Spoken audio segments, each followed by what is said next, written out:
This feeling again. Even though this should be the first time I've seen this scene, it brings a strange sense of nostalgia. And this isn't the first time I've had this feeling. This familiar feeling has haunted me since childhood until adulthood. It's as if I've known about this world from the very beginning. Mr. Jinfrey Van Raid, is that right? A voice rang out, interrupting his thoughts. The female receptionist smiled in welcome. Thank you for waiting. I assume you're here to register as an adventurer? Jinfrey walked to the counter, confirming. Ah. Yes, that's right. Meanwhile, another female staff member was still focused on processing information on her screen. Jinfrey fell into thought again. Even this woman. He felt like he had met her somewhere before. All right, it's done, the receptionist cheerfully announced. Let me display the window. A blue light screen suddenly appeared in front of Jinfrey. The text read, Adventurer Registration. The verification process will begin after you wave your right hand. Jinfrey was stunned, his eyes wide with surprise. He suddenly understood. This persist déjà vu. The young man placed his hand on his chest, his heart pounding wildly at an unbelievable truth. Seeing his expression, the receptionist asked worriedly, Is something wrong? These are memories from a past life. Fragments of a life he once enjoyed in this world. Memories of comrades who fought side by side in the journey of yesteryear. A memory flashed. Old comrades raising a toast in a tavern. That's right. This place is.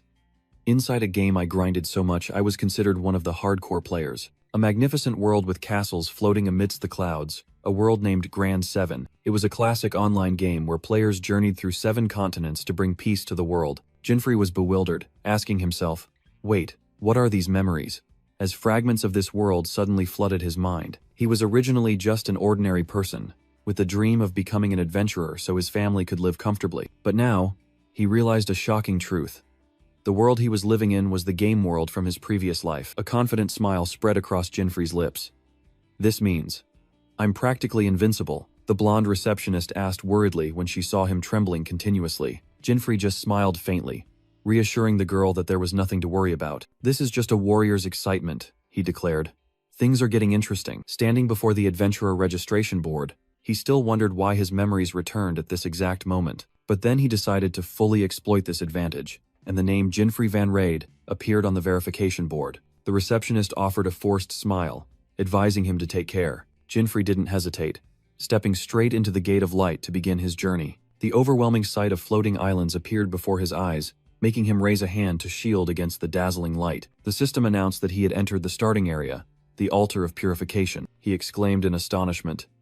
Even the altar of purification looks exactly like in the game. Jinfrey turned back, seemingly recognizing something familiar. Just as in his memories, 5 rookie adventurers had gathered there, ready for the first tutorial. The bald rookie glanced over with a calculating expression. Jinfrey silently observed the unfamiliar faces, realizing everything was unfolding exactly as in the game. But this was reality, a cruel world with no restart button. If he fell here, it would be the permanent end. However, he smirked, with knowledge from my past life, becoming a top adventurer is no longer just a dream. A system voice rang out, announcing the purification ritual, and instructing everyone to choose their equipment within 30 seconds. Jinfrey just smiled. It's starting. Even the announcement isn't a single word off. The bald man didn't waste a second, immediately rushing forward. I'll be the first to choose, he yelled, aiming straight for the floating weapons. Countless weapons, from swords and bows to axes, began appearing in midair. Just as the bald man grabbed the spear, another hand also gripped it tightly. The brown-haired girl growled, "Let go," but the man retorted, "No, I was first." Meanwhile, the bespectacled young man was delighted to have chosen the crimson sword for himself. His joy was short-lived, as another adventurer rushed over, yelling, "Get out! That sword is mine!" Amidst the chaos, Jinfrey casually clasped his hands behind his head. Right, I've seen this scene too. The system continued to explain mandatory professions, a harsh mechanism that limited choices. What an unfair system, Jinfrey thought, recalling how he had to grind hard in his past life to get a good start. The bald man finally secured the spear, flashing a triumphant smile at the girl's disgruntled expression. Turning, he saw Jinfrey still standing still and scoffed. "Hey, look, there's a slacker here." Jinfrey merely replied coldly, "Thanks for the compliment, I guess." The bald man growled, annoyed by Jinfrey's attitude. "Well, what is it? Showing off?" Completely ignoring him, Jinfrey resolutely walked forward, thinking to himself, "All right, I'll just take that weapon." He stopped, his gaze fixed on a short sword hovering and emitting a magical glow. The information panel appeared, revealing pathetic stats. Common short sword, rank F, Attack power a mere 1 point. The bald man burst out laughing. Hey, that weapon only has 1 attack point. Don't cry when you get a trashy profession. Jinfrey gripped the hilt of the sword, lost in thought. The common sense of this world dictates that strength is determined by one's profession. But what if that common sense was wrong from the start? His eyes gleamed with absolute confidence. An amateur's knowledge cannot compare to a professional player's. The only correct answer is this. Common short sword. The system's emotionless voice echoed throughout the aerial arena. Now, the purification ritual will begin. The time limit is 5 minutes. From the void, hideous mechanical creatures with thin wings began to materialize. A horde of monsters appeared, and the command was given. Destroy as many as possible. Jinfrey recognized them immediately. Winged centipedes, creatures that only appear in the purification ritual. He analyzed the danger. Its paralyzing venom is enough to incapacitate anyone. Turning to the bald man, Jinfrey issued a cold warning. Try not to get killed, okay? The other man merely sneered, completely disregarding his words. Jinfrey sighed inwardly. What's wrong with this guy? Well, I'll just ignore him. This type of person is everywhere, even in games. The ritual officially began. A swarm of giant winged centipedes roared as they descended from the sky. A vanguard monster shrieked, aiming straight for the group of rookie adventurers. Jinfrey calmly looked up, observing their every movement. Their appearance and movements are exactly like in the game. Then, he locked onto his target, a crosshair appearing in his vision. Their weak points must also be exactly the same. Jinfrey Vanrade muttered as he faced the flying centipede.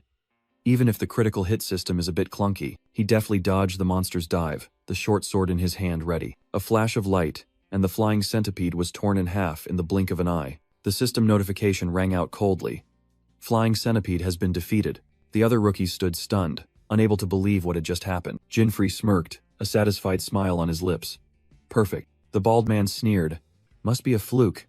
While the others whispered, he took it down in 1 hit? Jinfrey thought to himself. Most games have bugs, and this game also has a bug that can only be used in the purification ritual. He recalled the rule.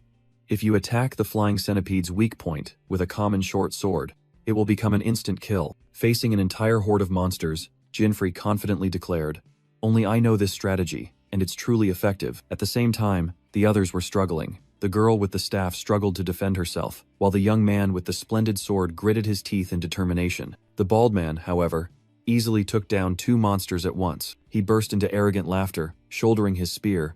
"Ha ha ha, behold my power." Then he loudly declared his goal for all to hear. "With this, I'm sure to get the strongest profession, swordsman." Jinfrey frowned in annoyance. Noisy.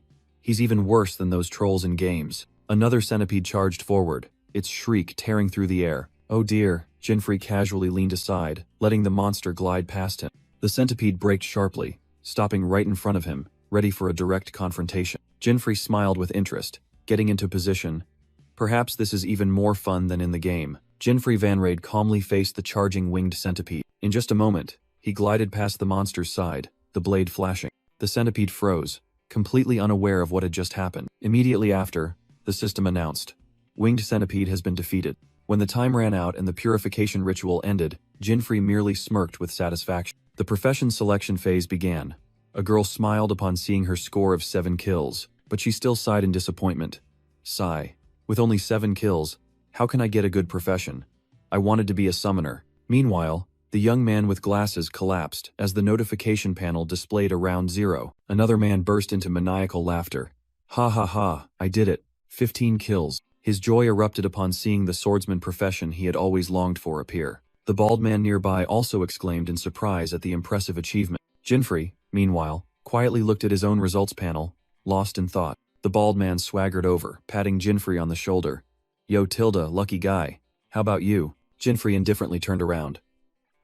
But when the bald man's gaze swept across the notification panel, he froze. Wah! He stammered incoherently, his eyes wide. What is this? Jinfrey's results panel displayed an unbelievable number. 33 kills, along with a list of all available professions. The bald man screamed in panic. He can choose all professions? And what's with 33 kills? Unbelievable. He tried to save face. So what? I can also choose swordsman, but Jinfrey coldly walked past him, uttering a single sentence. With 15 kills, the chance of getting swordsman is less than 2%. You're the lucky one here. Among the strongest professions, Jinfrey pondered. The thing I should choose here is, amidst countless choices, Jinfrey Vanrade decisively made his decision. The system immediately announced the rewards and starting equipment for new players. Within the magic circle, his profession was designated Alchemist. The entire square fell silent, all astonished eyes fixed on him. The bald adventurer couldn't help but shout, "Are you crazy?" He continued to scoff. Alchemist is the weakest profession of them all. Ignoring the whispers, Jinfrey merely smirked to himself. Inventory. He knew well that a profession's strength or weakness depended entirely on the player. His true objective after defeating Tria Tradiva monsters was the items dropped from them, ingredients for a grand plan. Under the bewildered gaze of the crowd, he began to list tail, wings, centipede blood, and a common short sword. The ingredients floated above the magic circle, ready for combination. The alchemist's unique skill. Alchemy, the ability to fuse items. With a single command, Jinfrey activated his power. Alchemy, a dazzling burst of light erupted. That was why he chose this path. Those who had just mocked him now stood frozen, speechless. What was about to be created was a piece of equipment powerful enough to break the balance of this entire world. Success. A dark short sword of bizarre shape appeared in his hand. Jinfrey smiled contentedly as he looked at the new weapon's stats. Centipede short sword. This was the fruit of a professional's labor. The first hidden equipment was now in his hands. An adventurer's strength was typically determined by their level and profession skills. But this world also contained hidden equipment, weapons that could break all conventional laws. And connoisseurs like us call them hidden equipment. In the rookie town of Rogue Begin, Jinfrey Vanrade began his journey. Amidst the bustling crowd, each person pursued their own goal. Some sought a good sword, while others were engrossed in rare items. His female companion excitedly introduced, "This town is just like in the game." A vendor unexpectedly offered Jinfrey, "Would you like an apple?" Taking the apple, he thought to himself, "The first hidden equipment is in hand, just as planned." The ultimate goal of this world was to conquer the 7 S-rank dungeons across the continent. Jinfrey declared, "Time to get stronger.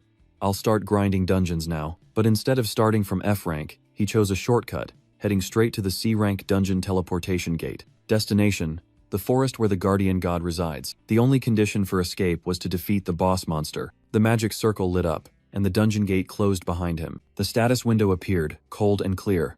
Jinfrey Vanrade, level 1. He calculated to himself, "The recommended level is 17. With rookie equipment, it's quite a gamble." But the enemy didn't give him even a second to prepare. A level 17 demon tree emerged from the ground, charging straight at him. Jinfrey summoned his secret weapon, the centipede short sword, his eyes full of calculation. A 16 level difference. This is a bit troublesome. Jinfrey Vanrade gripped the centipede short sword tightly in his hand. He told himself that facing this level 17 monster, a single hit would be fatal. Immediately, the demon tree launched an attack with its tentacle. So fast, Jinfrey thought. But he dodged. But I know this type of attack. Seizing the moment of vulnerability after the attack, he raised his short sword high. A critical stab hit its weak point, defeating the level 17 demon tree in an instant. Excellent. A single blow. Jinfrey smiled as the notification appeared. He had leaped from level 1 to level 10. He murmured the world's mechanics to himself. Leveling up automatically increased HP, MP, and granted potential points. With the 45 points just received, Jinfrey decided to allocate them all to defense. "Both my level and stats have skyrocketed." He joyfully hugged the sword. "Thanks to you, everything is going smoothly." He knew well that the centipede short sword's active skill, Mind's Eye, was extremely useful, but its true value had yet to be fully revealed. "Things are getting interesting." Jinfrey smirked meaningfully. His next objective was clear: level up while heading straight to the deepest part to find the final boss. The atmosphere in the forest suddenly became eerily silent. Jinfrey froze, his expression hardening as he realized he was surrounded. From the shadows, 3 giant level 23 black snakes slithered out, blocking all escape routes. "Black snakes! The mini-bosses of this dungeon," he exclaimed. "The chance of encountering 3 at once must be less than 1%. One of the monsters lunged, opening its fanged maw to swallow him whole. Jinfrey cried out as the force of the mist bite threw him back. He flipped in the air and landed, his eyes sharp. This bastard, as aggressive as in the game. Thrown back by the mist bite, Jinfrey cried out in surprise. He quickly regained his balance, facing 2 giant pythons circling him. "Calm down," Jinfrey told himself. "I know their attack patterns," he recalled, "and their weaknesses too." Stomping his foot hard on the ground, he lunged forward. "The only place I can cut through is their necks. Just do it," Jinfrey roared in his mind as he closed in on his target. A one-hit kill is absolutely possible. The blade of the centipede short sword flashed with deadly light. But unexpectedly, another snake lunged out, using its body to block his attack. "Damn it, these guys." Jinfrey was stunned. Are they protecting each other? Seizing the opening, the other snake delivered a devastating bite to his shoulder. Jinfrey gritted his teeth, trying to suppress the searing pain. Damn it! He tightened his grip on the short sword. A sharp sword stroke flashed through the air. Despite being injured, Jinfrey spun around and delivered a decisive slash, severing the python's head. He landed, panting as the system notification appeared. Black Serpent defeated, leveled up to 13. Just as expected, it hurts like hell. He muttered, seeing his HP bar at only 8 points. Nevertheless, a calm smile remained on Jinfrey's blood-stained face. Everything is going according to plan. He had anticipated this situation, pouring all his potential points into defense to get a second chance. And with that, the condition was met. Centipede skill, level 2 has been unlocked. A beep sounded. Jinfrey Van Raid's speed stat soared from 19 to 190, the system announced. He has met the conditions to unlock Centipede's skill, level 2. Before Jinfrey, 2 giant black serpents snarled, ready to devour their prey, all thanks to his near-death state, activating his hidden power. The Centipede Short Sword's passive skill, Divine Speed, has been activated, multiplying speed by 10. In just a blink of an eye, the 2 high-level monsters were defeated. Sorry, Jinfrey smirked, but I can't die yet. He gained 4 levels consecutively. Breathing a sigh of relief, he watched the giant snake corpses vanish into thin air. At least grinding levels is going pretty smoothly, he told himself as he sat down on the ground. Jinfrey knew that recovering now would mean losing the valuable speed buff. He decided to take a gamble. With my experience and knowledge, this is feasible. Standing up, he admitted that having to push himself to the brink of death repeatedly was truly troublesome. The deep forest still held countless challenges and experience. A hideous monster lunged out, but it had chosen the wrong opponent. A streak of light flashed, and the monster was instantly cut in half. Jinfrey stood calmly on the enemy's corpse, unfazed. These weak monsters are truly easy pickings, he smiled confidently. The path behind him was littered with monster corpses, a testament to the effectiveness of blood selling, risking HP for power. He looked ahead. This should be fine until the boss appears, but I need to craft that item first. Jinfrey began listing the necessary ingredients for the upcoming battle. Jinfrey Van Raid muttered, just to craft a D-rank item, it requires too many ingredients. He sat on the corpse of the monster he had just defeated, sighing. It's really annoying how they made it too realistic. I remember the game was hated for this reason too. He sighed, accepting the truth. Complaining here won't solve anything. Thinking so, Jinfrey dragged the spoils into the forest. Anyway, I'll gather materials before facing the boss. The scene shifted to a peaceful waterfall, where rare ingredients grew. Among them were metallic blue roses and red spider lilies, the very things Jinfrey was looking for. He quickly spotted a necessary bush by the stream and began harvesting. Things are progressing well. Jinfrey was pleased to find the strong acid berry. Suddenly, a voice rang out from behind. Hey, isn't that Jinfrey? Who's there? Jinfrey cautiously turned his head. He recognized the newcomer as someone from his old village. The blond man sneered. Look what we have here. What the hell are you doing here as an adventurer, Jinfrey the failure? Jinfrey recognized the person opposite him, Julius. While the other man continued to mock his equipment and profession, Julius's companion curiously asked, Is he a friend of yours? Julius scoffed. He can't even afford new gear. No, we just lived in the same village when we were kids, Julius replied. He was the poorest kid in the village. Friends? What a joke. It's embarrassing. The man continued to blab about Jinfrey's circumstances. His father is dead. His mother is sick, bedridden all day. What a terrible person to run into here, Jinfrey thought to himself, his eyes glinting with disgust. He admitted inwardly that it was true, and it was precisely because of his family that he had to become an adventurer to earn money. Julius still didn't stop. Hey, are you listening? I'm recounting your heroic tale here. However, the man suddenly froze before Jinfrey's icy gaze and uttered a threat. What's with that look? Do you want to get beaten up like in the old days? Grabbed by the collar, Jinfrey coldly calculated. What should I do now? Suddenly, an earth-shattering roar echoed, interrupting the confrontation. Julius spun around in confusion, not understanding what was happening. His companion stammered in horror. Hey, that's... Before them, a level 31 Cyclops boss monster loomed into view. Julius's face went pale, and he frantically yelled, Hey, what are you doing? Run, quickly! Jinfrey narrowed his eyes, realizing immediately.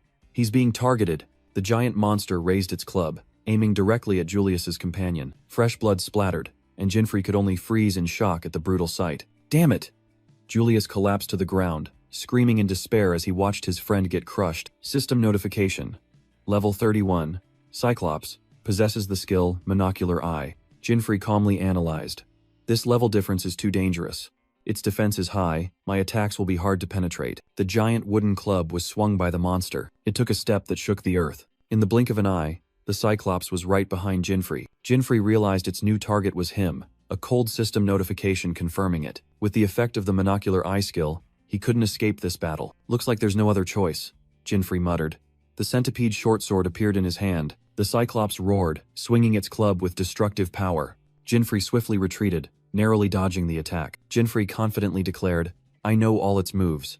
And with divine speed, my speed is more than enough. The giant Cyclops was stunned by the incredible speed, while Julius stood frozen in the distance. Julius couldn't believe his eyes. Is he really Jinfrey?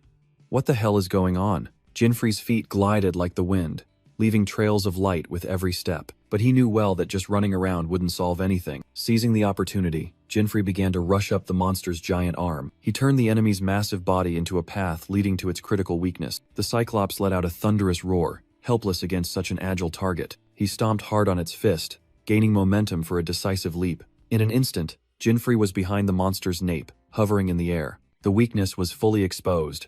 Your nape is completely exposed. He plunged down like an arrow, aiming directly at the giant's vital point. The centipede short sword in his hand flashed, ready for the finishing blow. But when the blade made contact, a strange sensation came through. Stats, Jinfrey realized in shock. I can barely deal any damage to it. The short sword only created a shallow scratch on its rock-hard skin. The Cyclops' single eye narrowed, its rage beginning to flare. It let out an earth-shattering roar, its entire body trembling with fury. A thunderous blow struck its own back, mercilessly flinging Jinfrey away. With a scratch on his cheek, Jinfrey bitterly admitted, it's hard to fight fairly, at least with this level different. Amidst Julius's frantic screams, the battle continued. From his hiding spot, he watched in horror as Jinfrey moved like a ghost, continuously attacking the giant monster. Julius couldn't believe his eyes. What kind of buff is he using? I can't even see him. But even a thunderous kick from Jinfrey couldn't penetrate the Cyclops' defense. Realizing the harsh truth, Jinfrey decided, I really need to create that thing. He quickly reviewed the ingredients he had, and calculated what was still missing. His gaze swept across the forest, realizing everything he needed was right nearby. Ironically, the valuable ingredients were scattered around where Julius was trembling. The Cyclops roared, redirecting its attack towards the screaming, weak prey. Don't come here. Seizing the opportunity, Jinfrey darted like the wind, snatching all the ingredients right from under the monster's nose. And finally, water. Jinfrey found a clear stream. He quickly gathered the last ingredient, completing the preparation process. With fiery eyes, Jinfrey declared, everything is ready, alchemy. Magical energy converged. The crafting process began in an instant. A mystical purple potion appeared, the result of alchemy. Julius yelled scornfully, poison? Are you stupid? Cyclops are extremely resistant to poison. Facing the scorn, Jinfrey calmly replied, I know. My goal from the beginning was to combine the poison with this. He held out another rare ingredient, black serpent, spinal fluid. A confident smile spread across Jinfrey's lips as the ordinary potion evolved into the ultimate weapon, potent poison. What is that? An item synthesized twice? Julius couldn't believe his eyes. Now for the finale. Jinfrey whispered, synthesize. What the hell are you? Julius yelled as the system announced the weapon had been poisoned. Jinfrey raised his head, declaring, this is Centipede's true form. Julius muttered in horror. He added attributes to the weapon by synthesizing it 3 times. Just then, a colossal Cyclops appeared, its roar shaking the entire forest. Kept you waiting, big guy, Jinfrey smirked. Let's start. Round 2. The monster furiously swung its massive club, aiming directly at the one who dared challenge it. But Jinfrey merely glided away, easily dodging the attack. Winding streaks of purple light cut through the air as Jinfrey began his counterattack. He narrowly slipped past the monster's earth-shattering blow. Seizing the opportunity, Jinfrey ran up the back of the unbalanced giant. I know all your attack patterns, he asserted with sharp eyes. The Cyclops' single eye constricted in astonishment and pain. Jinfrey unleashed a series of slashes, embedding the poison deep into the monster's body. System confirmed. Cyclops was heavily poisoned, its HP dropping rapidly, but the monster roared. And another notification appeared. The poison had been neutralized. Undaunted, Jinfrey growled, I'll do it as many times as I like. This time, the poisoned blade plunged directly into its eye, causing the system to once again report a successful poisoning. And once again, the monster roared, purging the poison from its body in a fit of rage. Jinfrey's eyes gleamed with cold calculation amidst the chaos. Even though the system reported heavy poisoning, the monster roared and neutralized it instantly, but the toxin seeped into its body once more, causing the giant to stagger. It seems poison is the answer, Jinfrey mused, facing the weakening Cyclops. He darted forward, determined to end the battle with a single blow. The short sword centipede in Jinfrey's hand emitted a deadly purple aura. The poison blade plunged into the giant's single eye. A critical hit. The mind's eye skill activated as Jinfrey stood atop the monster's head. The Cyclops' massive body began to collapse to the ground. Jinfrey landed lightly, and the victory notification appeared. You have defeated the Cyclops. Hiding behind a tree, Julius was stunned. You've got to be kidding me. He couldn't believe his eyes. That guy. Is he really Jinfrey? Meanwhile, Jinfrey calmly wiped his sword, his breathing steady. A fleeting glance from Jinfrey was enough to make Julius jump. Damn it, I'm going to get killed. Julius panicked and fled headlong. Jinfrey sighed in relief, put away his weapon, and muttered, "All right." Status board. The status board appeared, revealing his critical condition with only 8 HP remaining. Great, gained a few levels, he smiled, deciding to check his inventory. The boss defeat rewards appeared. 350,000 gold, and a Cyclops fang. Jinfrey gave a satisfied smile. Sweet, I need to send this gold to my mom. Jinfrey scrolled through the system screen, reminding himself of the solo player's privilege, keeping all rewards. And there it was, the most important item, Cyclops' eyeball. He gave a wry smile, quickly closing the information window at the somewhat gruesome image. With this, I have one ingredient for the next hidden equipment, Jinfrey thought to himself, his eyes gleaming with satisfaction. His next destination was the Plains Dungeon, a D-rank area. As soon as he arrived, he stretched, a familiar sense of nostalgia washing over him. Jinfrey's gaze became distant, lost in thought. His ultimate goal was to eradicate demon gods from all 7 continents, and that journey had to start here. To do that, he needed to find the second hidden equipment, concealed at the fallen goddess statue. Jinfrey gripped Centipede tightly, reaffirming his mission. To solve the challenge, I need the Cyclops' eyeball and one more material. But first, he had to face the guardians of this place, a pack of ferocious wolves. Also need to grind a bit for levels. He plunged into battle without hesitation. His goal was not just victory, but to create a peaceful world, free from the shadow of monsters. A world where he could earn enough money for his family to live comfortably, and a world where those who once scorned him would be silenced. If only he became stronger. With each fallen enemy, a new surge of power flowed, and level up, notifications continuously appeared. Meanwhile, in a distant city, news of Jinfrey's exploits began to spread. 33 creatures? That new adventurer's name is Jinfrey Van Raid. Passers-by were utterly astonished. The story of the mysterious black-haired, blue-eyed young man became a hot topic of discussion throughout the tavern. Back in the dungeon, only the sharp clang of weapons echoed, a testament to Jinfrey's relentless determination. After defeating the last monster, Jinfrey stood in the middle of the battlefield. But he still wondered, that's strange.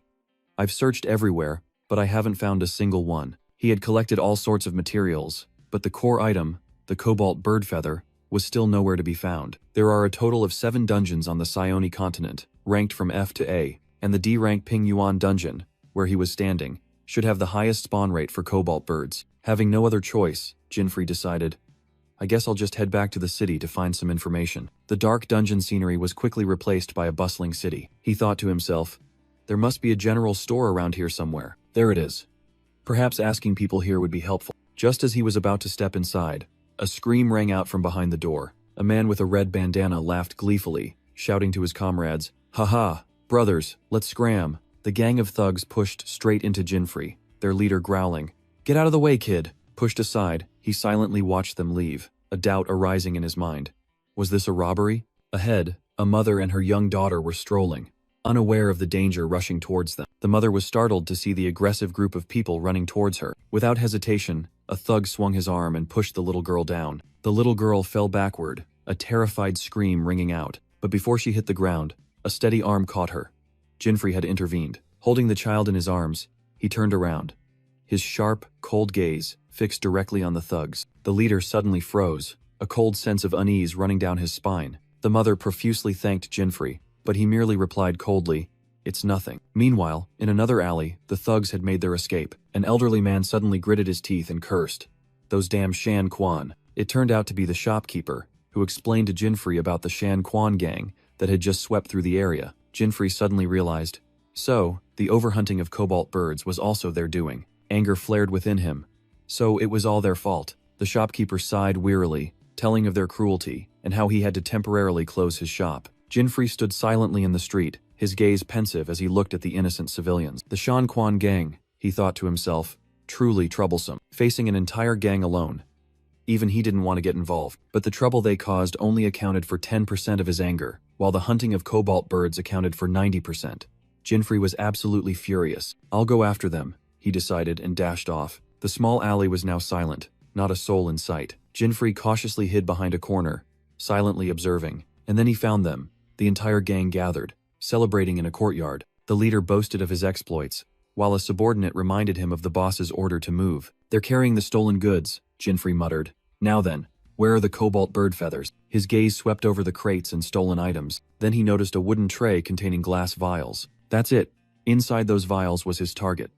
Cobalt bird feathers. So they were the ones who had hunted that bird to near extinction. Meanwhile, at their hideout, the thugs were chatting idly about random news. Silently observing, Jinfrey calculated to himself, there are too many of them. What should I do? Suddenly, a voice rang out from behind. Hey, what the hell are you doing there? Damn it. Jinfrey was startled when a guard suddenly pressed a knife to him. It must have been a rogue stealth skill. He quickly raised his hands, forcing a smile. I'm not suspicious, but the guard cut him off. Probably another I'm just lost story, huh?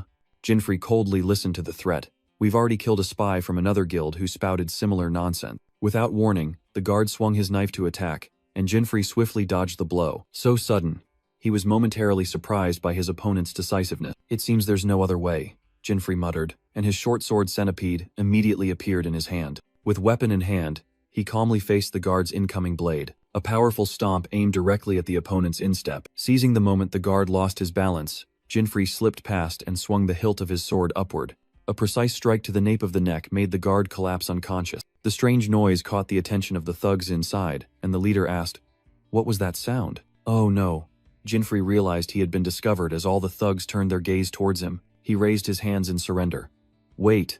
I don't want to fight. I just need a few cobalt bird feathers. Jinfrey suddenly froze, realizing how suspicious his armed presence looked. Seeing his comrade defeated, the leader roared furiously. This guy knocked out our guard. Kill him.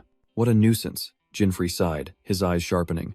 If we can't talk, then I'll just have to take them by force. Jinfrey Vanraid, centipede in hand, faced the bandits who were slowly tightening their encirclement. The first bandit roared charge and lunged forward with a dagger in hand. Jinfrey coldly raised his hand, easily blocking the bandit's attack. Without hesitation, he struck the bandit directly in the face with the flat of his blade, making him shriek in pain. A non-lethal sword strike swept through, taking down the first attacker. Good heavens, I only used the flat of my blade, Jinfrey grumbled upon hearing the bandit's screams.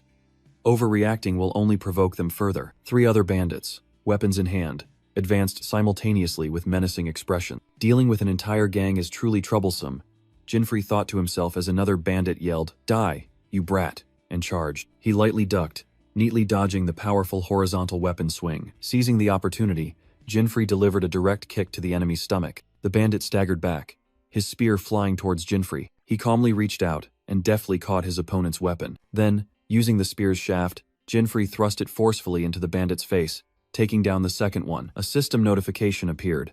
You have dealt a critical blow. The Xinyan skill was activated, momentarily startling Jinfrey. Oh. Looking at the 2 bandits sprawled on the ground, he raised his hand, his tone casual. Just a slip of the hand. You bastard! An axe-wielding bandit roared from behind, swinging his weapon directly at Jinfrey. The sharp axe blade chopped down, carrying a fierce gust of wind. Jinfrey simply spun around, using the hilt of his sword to effortlessly block the devastating overhead strike. Immediately, he channeled force into the hilt of his sword, delivering a crushing blow to the bandit's chin. Shouldering the centipede, Jinfrey sighed. Give me a break. I really don't want to fight here. Standing amidst the fallen bandits, Jinfrey coldly declared, You reap what you sow. He turned away, his mind already on the next task. Right, now it's time to find the cobalt bird feather. But a sudden surge of killing intent from behind put Jinfrey on alert. Clang! The deafening sound of metal clashing echoed. Jinfrey had managed to block a fatal sword strike from the ambusher with his centipede just in time. The bandit leader smirked. Kid, you dare to leave your back exposed like that? It's the Yin Shen skill again, Jinfrey thought to himself. Recognizing his opponent's style, he immediately remembered. It's that guy from earlier. The 2 faced each other in the deserted street. The real battle about to begin. The enemy arrogantly introduced himself. I am the vice leader of this guild, Sub Masuo. You must have heard of me, right? Jinfrey nonchalantly replied. No, first time hearing it. Aren't you embarrassed to introduce that name? Sub Masuo was enraged, roaring. I remember you now. We should have killed you right then. Jinfrey lightly parried the sword strike, scoffing. A thief using such a flimsy weapon? Keep running your mouth, amateur. Sub Masuo gritted his teeth. At least you know how to swing a sword. He continued his attack. You must just be lucky because of that weapon. Jinfrey calmly blocked the attack, muttering, well, this happens often. Aren't we all adventurers with professions? He continued his speech. Equipment is just decoration. True power comes from developing your profession's skills, you know? Isn't that right? Provoked, Sub Masuo put all his strength into an overhead sword strike. The sword tip plunged into the stone ground, sparking, and he growled. You arrogant brat, looking at your equipment, I can tell you're just a novice. His eyes flashed with recognition. That armor. It's the gear you get from the tutorial when choosing the Yaoshi profession, Sub Masuo sneered. But your weapon is a rare item. He continued to mock. You must be talking big because of it. Ha! You look like it's your first time fighting an adventurer, Sub Masuo said as he summoned daggers. The sharp blades hovered in the air, ready to attack. At their master's command, they simultaneously lunged towards Jinfrey, but Jinfrey merely swept them all away with a light swing of his sword. Sub Masuo crossed his arms and explained, in a battle between adventurers, revealing your profession is a fatal disadvantage. He confidently concluded, you're a Yaoshi, with only the Hicheng skill. I just need to focus on your swordplay. Jinfrey coldly retorted. What about you? You don't know my profession, nor can you guess what skills I'll use. Sub Masuo suddenly made an absurd deduction. You're a Daozai, aren't you? Only a Daozai can use Yin Shen. The leader furiously yelled, no, I'm a Zhao Huan Shi, while Jinfrey could only secretly feel pity for him. Jinfrey suddenly realized a danger. But I have to be careful. If he has the Ji Duo skill, the centipede will be in danger. Unable to drag it out any longer, his eyes gleamed with determination. Let's end this quickly. Seizing the moment, Jinfrey shot forward like an arrow. The short sword was raised high, preparing for a finishing blow. But right behind him, two figures suddenly appeared from thin air. What? Jinfrey turned his head in surprise. The two new bandits roared, swinging their weapons to attack from his blind spot. Jinfrey realized.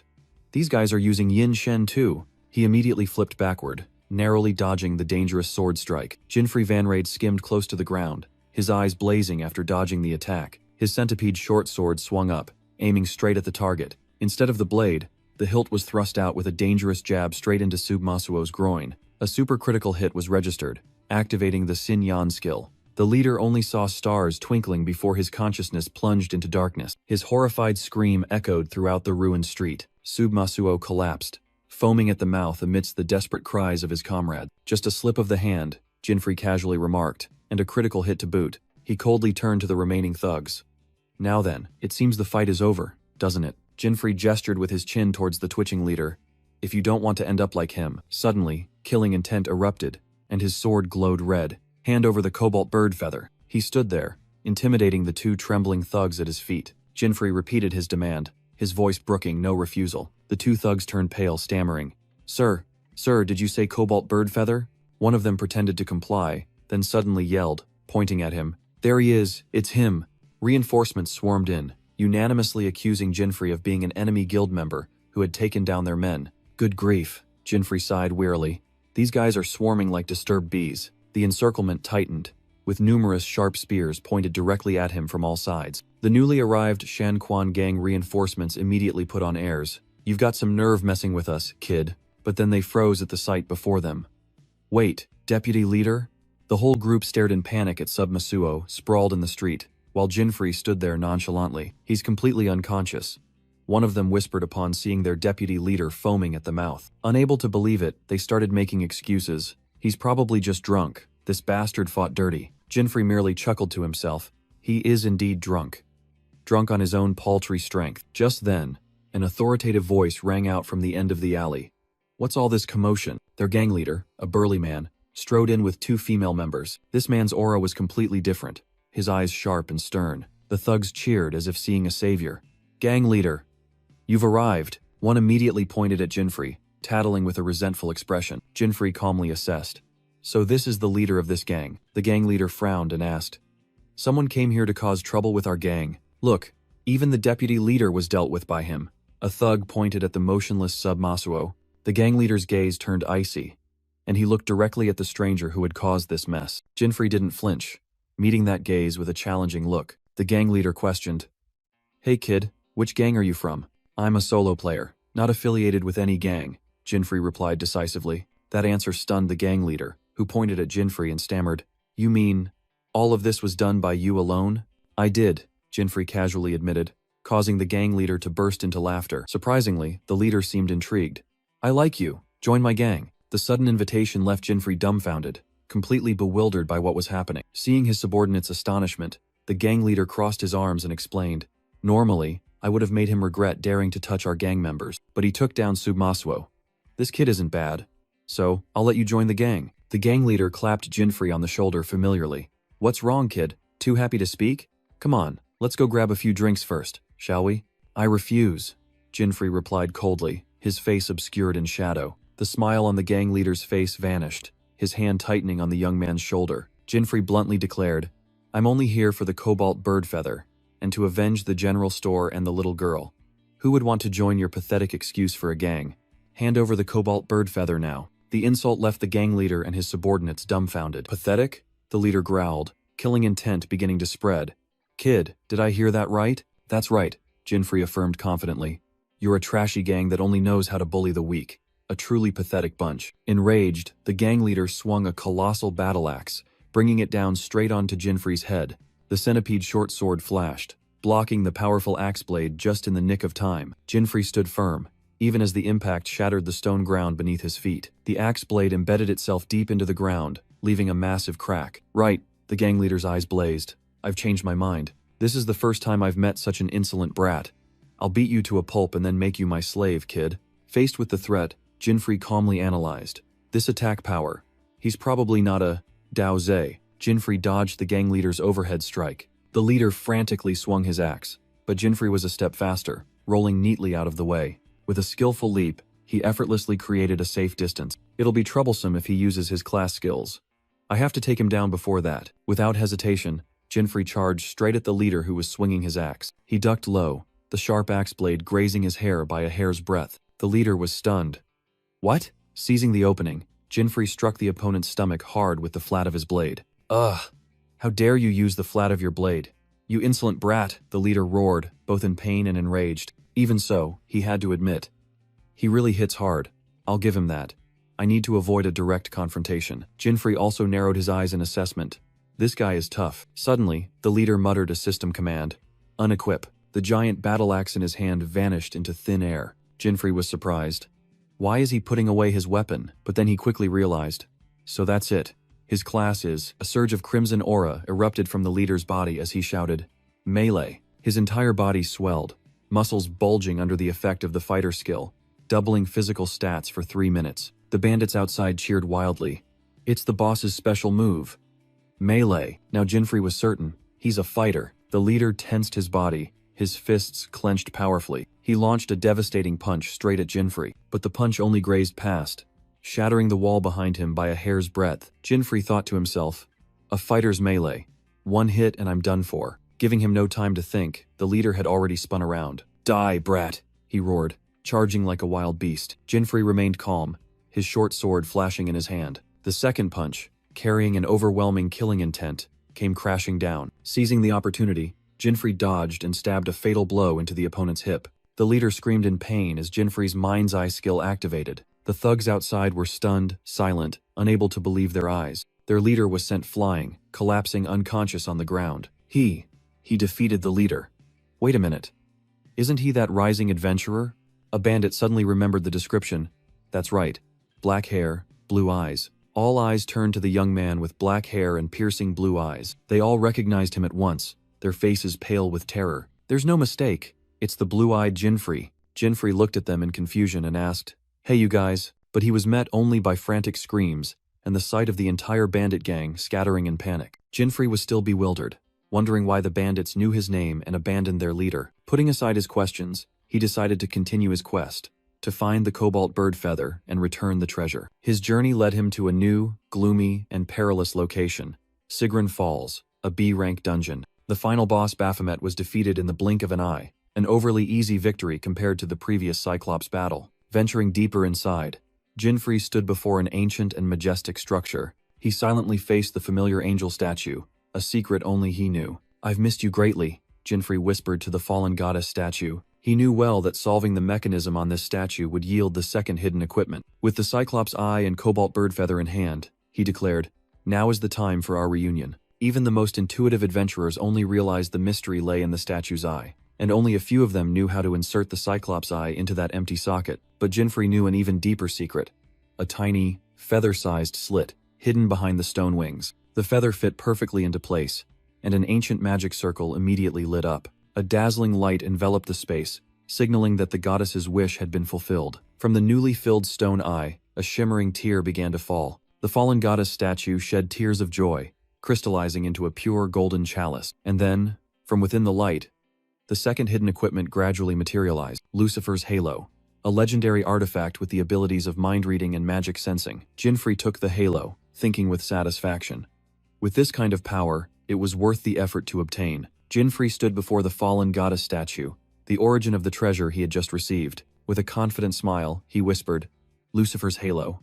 I will make good use of it, goddess." Light shone upon the stone statue's sorrowful yet serene face. Without a moment's hesitation, Jinfrey decided to equip the item immediately. A golden halo appeared above his head, and his cool expression immediately vanished, replaced by a blank, statue-like look. He thought to himself in embarrassment, "I look like a ghost or something." Although he didn't want to draw attention, he still reassured himself, "Oh well, surely no one would think this is powerful equipment just because of its appearance." Empowered, Jinfrey set his next goal. "Now that I have Lucifer's halo, S-rank dungeon, here I come." He quickly made his way to the magnificent Adventurers Guild building, the hub of all conquests. But his plan immediately hit a snag, making him only able to mutter, "Damn it." The S-rank dungeon Mount Agni was a formidable challenge, requiring a party of at least 7 people to enter. Ironically, an adventurer delivered the bad news. There are no recruitment drives happening right now. Furthermore, this dungeon's boss wasn't fixed. It would randomly respawn in a different location after being defeated. Only by defeating the first demon god could players earn the title to advance to the second continent. Jinfrey pondered, as his goal was to reach the next continent as soon as possible. Suddenly, the whispers of 2 passers-by reached his ears. "Look, that's Freyna, the fire mage's party." Jinfrey's blue eyes narrowed slightly, looking towards the chattering crowd. He saw a group of adventurers resting, and 2 words echoed in his mind. Fire mage. His gaze stopped at the blonde woman, and an info panel appeared, confirming her identity. Freyna Ashbury. Lucifer's halo shimmered above Jinfrey's head. Immediately, a system notification rang out. Mind-reading skill activated. From afar, he sensed the fire mage Freyna's burning desire. She wanted to enter the S-rank dungeon, but was short on members. A smile appeared on Jinfrey's lips. He secretly thought this new item was immediately useful. Meanwhile, Freyna's party reached a final decision. "Let's disband for today." Seizing the opportunity, Jinfrey stepped forward to block her path. "Excuse me, may I join your party?" he confidently offered. "You seem to be in need of more people." The entire party was stunned, their eyes fixed on the peculiar halo hovering above the stranger's head. Jinfrey gave a wry smile, well aware that he looked like an eccentric in their eyes. A party member flatly refused.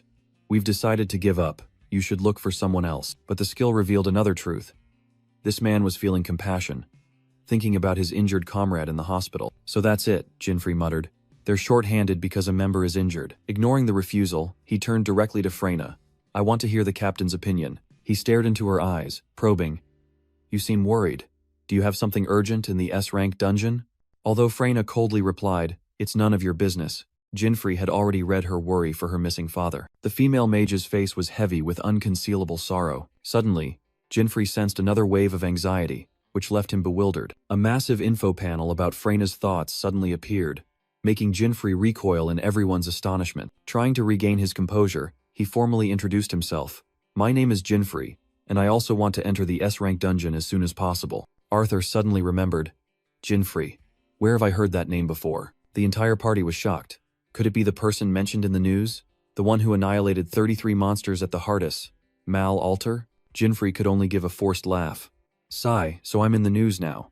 This system really has no privacy at all. Freyna Ashbury secretly assessed him, feeling as if all her thoughts were being read by this young man. She sensed a distinct aura, an experience that no other adventurer here possessed. A system notification appeared, and Jinfrey smirked. "It seems. Everything will be fine." Freyna declared loudly, "I understand. You are accepted into the party, leaving all remaining members dumbfounded. She decisively stood up, her red cloak fluttering with her unshakable decision. But remember this, Freyna warned. Turning back, if you're useless, we'll leave you behind. Jinfrey secretly thought, excellent, I can finally go to the S-rank dungeon. Thank you, Lucifer's Halo. The new party quickly set off, heading straight for the S-rank dungeon, Mount Agni. Vanguard position, huh? The most dangerous position, Jinfrey muttered. This female captain is truly ruthless. The bearded man couldn't hide his worry. Is it really okay to let that guy join the party? I don't trust him at all. Freyna replied coldly. No problem. If he's useful, we keep him. Otherwise, he can be used as bait. Amidst the desolate volcanic landscape, the atmosphere within the party remained heavy with tension. Arthur suddenly spoke up, his eyes fixed on Jinfrey. Hey, are you really the person from the news? Caught off guard, Jinfrey was a little flustered. Huh? I didn't hear the news directly, but I guess so? Arthur narrowed his eyes suspiciously, and the system immediately informed Jinfrey. You have sensed distrust. Arthur doesn't believe you. What a suspicious person. Jinfrey secretly sighed. The bearded man scoffed. Clearly a lie. Look at that guy. Do you think he's strong? He's even wearing an angel's halo on his head. Jinfrey could only silently scream in his mind. Just ignore it. It might look like that, but this is the most overpowered equipment on Earth. Suddenly, the halo above his head flashed, and a system warning appeared. Undefined magical movement detected. Thanks to his sensing ability, Jinfrey saw a terrifying sight. The monsters near the mountaintop. He realized in shock. They're all pouring down at once? Could this be? Without a second's hesitation, Jinfrey turned back and yelled, Hey, shield user. Use your shielding skill for everyone. The bearded man looked bewildered. Huh? While Jinfrey desperately screamed, Hurry, it's about to erupt, before he could even snap. Listen here, kid, the mountain answered for Jinfrey. An earth-shattering explosion rang out, and Mount Agni began to erupt violently. The female adventurer in shoulder armor panicked. It's coming, protect them. The entire team was immediately engulfed in a deadly hail of lava rock. The bearded man gritted his teeth, straining to concentrate his magic. Counter shield, a sturdy magic shield appeared, blocking the incoming fiery rocks. Jinfrey calmly observed. Molten rocks are raining down. We can't move until it stops. Amidst the chaos, Freyna's authoritative voice rang out. Everyone, wait here. The female captain stood firm, the staff in her hand beginning to gather an immense source of energy. Her gaze was sharp and cold, locked onto a target in the fiery sky. Blazing meteor. Freyna unleashed her ultimate magic, a colossal fireball hovering over the devastated land. With intense focus, she used her staff to control its trajectory. The colossal meteor, enveloped by rings of fire, plunged straight to the ground. A blinding explosion incinerated the volcanic hailstorm in an instant. As the smoke and dust cleared, Freyna and Jinfrey stood amidst the desolate landscape after the destructive attack. Jinfrey secretly assessed her power. A fire mage. She used magic to vaporize all the volcanic rocks, but an ominous tremor began to spread from the ground beneath their feet. Suddenly, the ground cracked open, a colossal chasm tearing through the battlefield. Arthur screamed in horror as he lost his balance. Arthur? A teammate cried out as the young man stumbled and fell towards the abyss. In a flash, a hand grabbed his wrist, accompanied by a casual remark. Whoops! Jinfrey strained, trying to hold onto Arthur, who was dangling over the chasm's edge. The rock ledge crumbled, causing Jinfrey's hand to slip from its last foothold. Damn it! He gritted his teeth, knowing that things were beyond saving. Both plunged into the bottomless abyss before the horrified eyes of their teammates. Jinfrey's mind reeled. This height, this is trouble. They free fell into the darkness, bracing for the inevitable impact. Their fall was unexpectedly cushioned by something soft, a colossal creature identified as a level 38 cotton bat. It's a cotton bat. We're saved. Jinfrey sighed in relief, secretly thanking the luck stat from Lucifer's halo. The soft cushion unexpectedly awoke, its glowing red eyes blazing with fury. Jinfrey only had time to think, damn it, as he realized his luck had just turned into a deadly threat. Facing the growling cotton bat, both realized they had angered a far from gentle creature. It absorbs impact to counterattack, Jinfrey coldly analyzed. Our fall will be amplified many times over. Arthur tremblingly drew his dagger, snapping. You don't have to tell me. It's coming. Just as Arthur yelled, Jinfrey summoned a dark sword, ready for battle. The monster lunged like an arrow, giving them no time to breathe. Jinfrey stomped his foot down, bracing himself against the immense pressure. In an instant, he shoved Arthur away, taking the full force of the cotton bat's attack against the cliff face behind him. The red-haired young man sprawled on the ground after the powerful shove. I told you to be careful, Jinfrey roared. If you don't want to die, stay put. The cliff face behind them had shattered into a deep crater, evidence of the destructive power that had just passed. Arthur stared in horror at the ruined wall, cold sweat pouring down him. If he hadn't pushed me away, I would have been shattered like that wall, he realized in shock. Arthur thought to himself, this kind of power, this is an S-rank battlefield. Suddenly, an uncontrollable surge of dark energy erupted from Jinfrey's body. What just happened? Jinfrey stared in astonishment at the cotton bat collapsing before him. Arthur was stunned, stammering in his thoughts. He defeated it in one blow? Leaving his stunned teammate behind, Jinfrey activated a magic pendulum. Dowsing. At the edge of the abyss, Freyna Ashbury used a magic pendulum to search for traces of those who had fallen. A worried teammate asked, "Did you find anything, Freyna?" She answered decisively, the pendulum in her hand still swaying. Yes. Arthur is still alive. In Freyna's mind, the image of Jinfrey risking his life to save Arthur flashed. That Jinfrey. I can't believe he fell to save Arthur. She couldn't help but admit. He also noticed the eruption faster than anyone. Another team member suggested, then we should go down too, but was immediately cut off by a cold no. Freyna turned, her gaze sharp. Searching for Arthur will deplete our energy before the battle with the demon god. Our goal is to bring peace to this continent, she continued to reason logically. Furthermore, we are all aiming for the same peak. Just keep moving forward, and we will reunite sooner or later. Turning her back to the abyss, Freyna whispered with unwavering conviction, Don't worry. Arthur is my younger brother. I personally trained him. Try to reach the peak safely, Arthur. Meanwhile, at the bottom of the chasm, Jinfrey suddenly asked, So that female captain is your sister? While also reading Arthur's thoughts. So he's also looking for his missing father, Jinfrey announced. Are you calm now? I'm about to move. Seeing Jinfrey turn and walk away, Arthur frantically called after him. Where are you going? The demon god is at the top of the mountain. Jinfrey shot back a contemptuous glance. With that skill level, you want to challenge the demon god?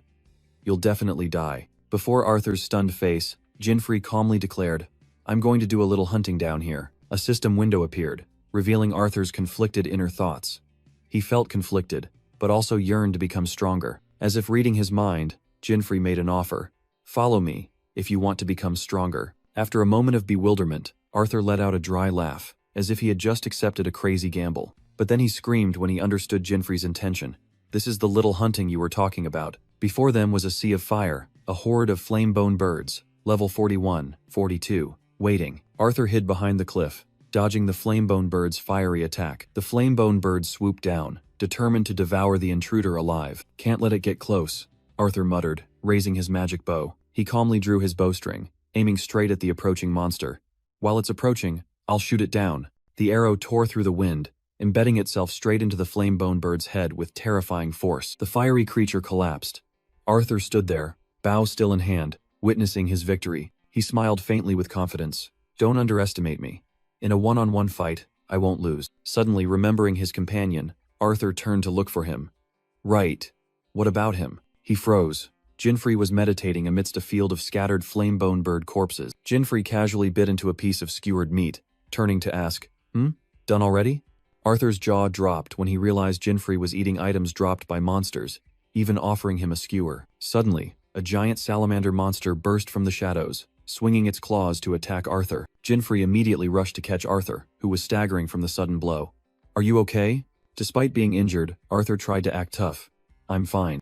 I'll handle this, Jinfrey said. Just find somewhere safe to hide. Jinfrey faced the beast alone, noticing it was drooling and seemed unwell. The salamander growled, but pain flickered in its eyes. Jinfrey sneered, realizing the problem. Got a stomachache too? Your movements are a bit sluggish, probably just finished eating. He continued to provoke the writhing monster. Oh, about to throw up, are we? Just as predicted, the giant salamander vomited a pile of bones and digestive fluids right in front of Jinfrey. Amidst the slimy gastric fluids was a corroded human skeleton. Jinfrey coldly confirmed. Human bones. Just as I thought. Memories of a proud man flashed through his mind, before Arthur horrifyingly realized the terrible truth. Jinfrey spoke up. Let's finish this before both of us start puking again, shall we? But the monster only growled in response, its flames of hatred still burning fiercely. The young man trembled as he touched his father's relics. My father's sword and clothes. Jinfrey's abilities screamed, sensing a heart of vengeance erupting from Arthur. Arthur's eyes blazed with hatred. He growled, You're dead. He drew his dagger, yelling in despair. For my father.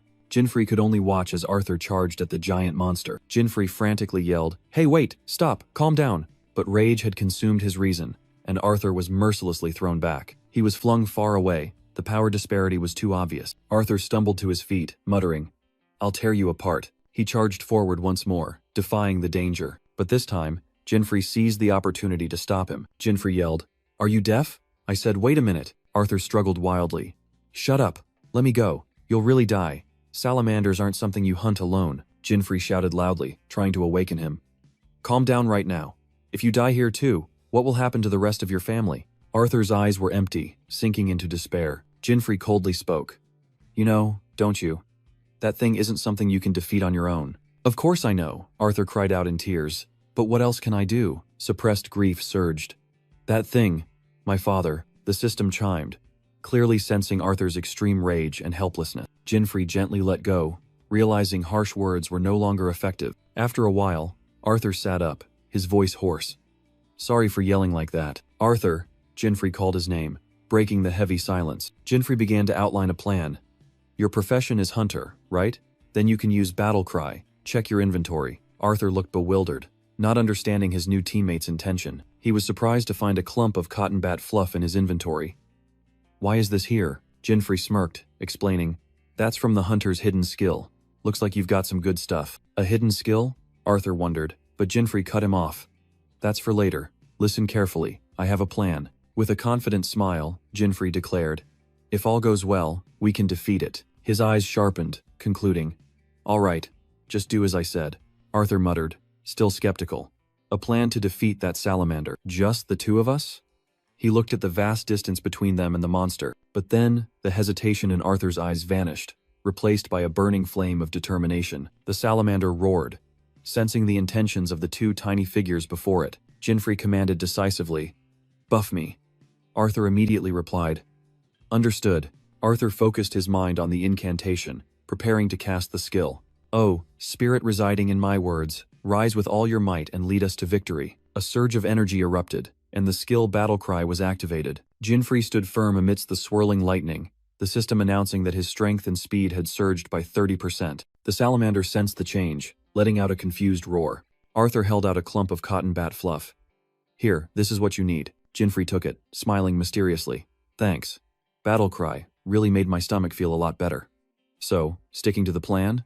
With that, Jinfrey charged straight towards the monster, with incredible speed. The salamander opened its fiery jaws wide, ready to swallow its enemy. Against its colossal size, Jinfrey looked tiny but showed no hesitation. He muttered to himself, "This thing is a tank. Normally it would take an entire army to take it down." Seizing the opportunity, Jinfrey thrust the strange object directly into the beast's mouth, making it shriek in horror. A notification appeared.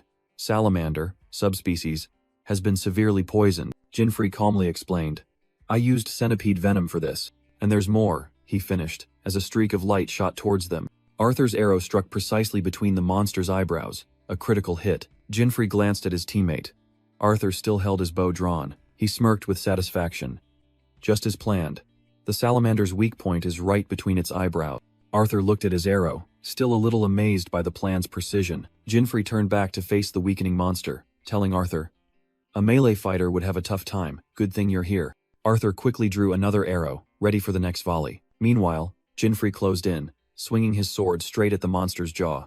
The two coordinated seamlessly, one attacking at close range, the other providing support from afar. The salamander let out weak groans, its injuries too severe. Jinfrey narrowed his eyes, a premonition telling him, "It's coming." The monster let out an earth-shattering roar, the flames on its body erupting violently. A system notification appeared. Rage state activated. All stats increased by 30%. Arthur flinched and stepped back, the terrifying heat forcing him to shield his face. The young man muttered, "This is the rage state? The heat can be felt even from here." Yet, Jinfrey stood firm, calmly facing the frenzied beast. He smirked. "A salamander in rage state gets all its stats boosted, but I can use that to my advantage." Jinfrey tightened his grip on the clump of cotton bat fluff. The monster roared again, unholy flames engulfing it. Jinfrey retaliated, a powerful surge of lightning shooting from his hand, directly confronting the sea of flames. Preparation complete. He smiled as he looked at the secret weapon in his hand. Jinfrey began to explain. In rage state, its weak point also changes. Before it was between its eyebrows, but now. Arthur immediately nocked an arrow, waiting. Jinfrey shouted, pointing out the new target. "Its two front legs." An arrow shot forth, embedding itself precisely in the salamander's front leg. Seizing the golden opportunity, Jinfrey charged forward, delivering a finishing blow. Mind's Eye was activated. The salamander roared in pain, while Arthur muttered, "Just a little more." Under the weight of continuous attacks, the monster began to collapse. Arthur froze, realizing something was wrong. The colossal monster finally collapsed onto the cracked ground. Jinfrey cautiously approached. Observing the beast with arrows still embedded in its back, he analyzed. The flames around its body are weakening, a sign that it's in a critical state, but it can regenerate HP by devouring the surrounding flames. Just as expected, a system notification appeared as the flames on the monster's body flared up again. Self-regeneration. What a monster, Arthur exclaimed in astonishment. He realized the urgency. We have to kill it now before it fully recovers. With burning determination, Arthur shouted, "Jinfrey, I'm ready." Jinfrey calmly faced the growling salamander, its infernal energy having returned. "Understood," he replied curtly, gripping his weapon tightly. With a confident smile, Jinfrey declared, "Let's finish this lizard." He charged straight forward, a lone shadow confronting the raging flames. The salamander opened its jaws full of sharp teeth, preparing to swallow its enemy. "Open your mouth!" Jinfrey roared, his voice filled with power. A flash of light erupted as his blade struck directly at the monster's head. The salamander only managed a final cry, its eyes swirling lifelessly. "Right now!" Jinfrey clenched the tuft of cotton bat fluff, initiating the plan. He tossed the item into the air, shouting, "Don't miss, Arthur!" Seizing the opportunity, the salamander opened its maw full of sharp teeth, roaring in fury. From the monster's perspective, Arthur was just a tiny target, but the arrow was already not. "I won't," the archer replied, his eyes sharp with determination. A special arrow charged with deep purple magic energy left the string. It shot through the air, aiming straight for the hovering target. With absolute precision, the arrow embedded itself directly into the soft tuft of fluff. The deadly combination flew straight into the roaring beast's mouth. The salamander swallowed the bait without the slightest suspicion. Arthur looked bewildered, his bow still in hand. "Huh? Did it fail?" Meanwhile, Jinfrey remained calm, beginning the countdown.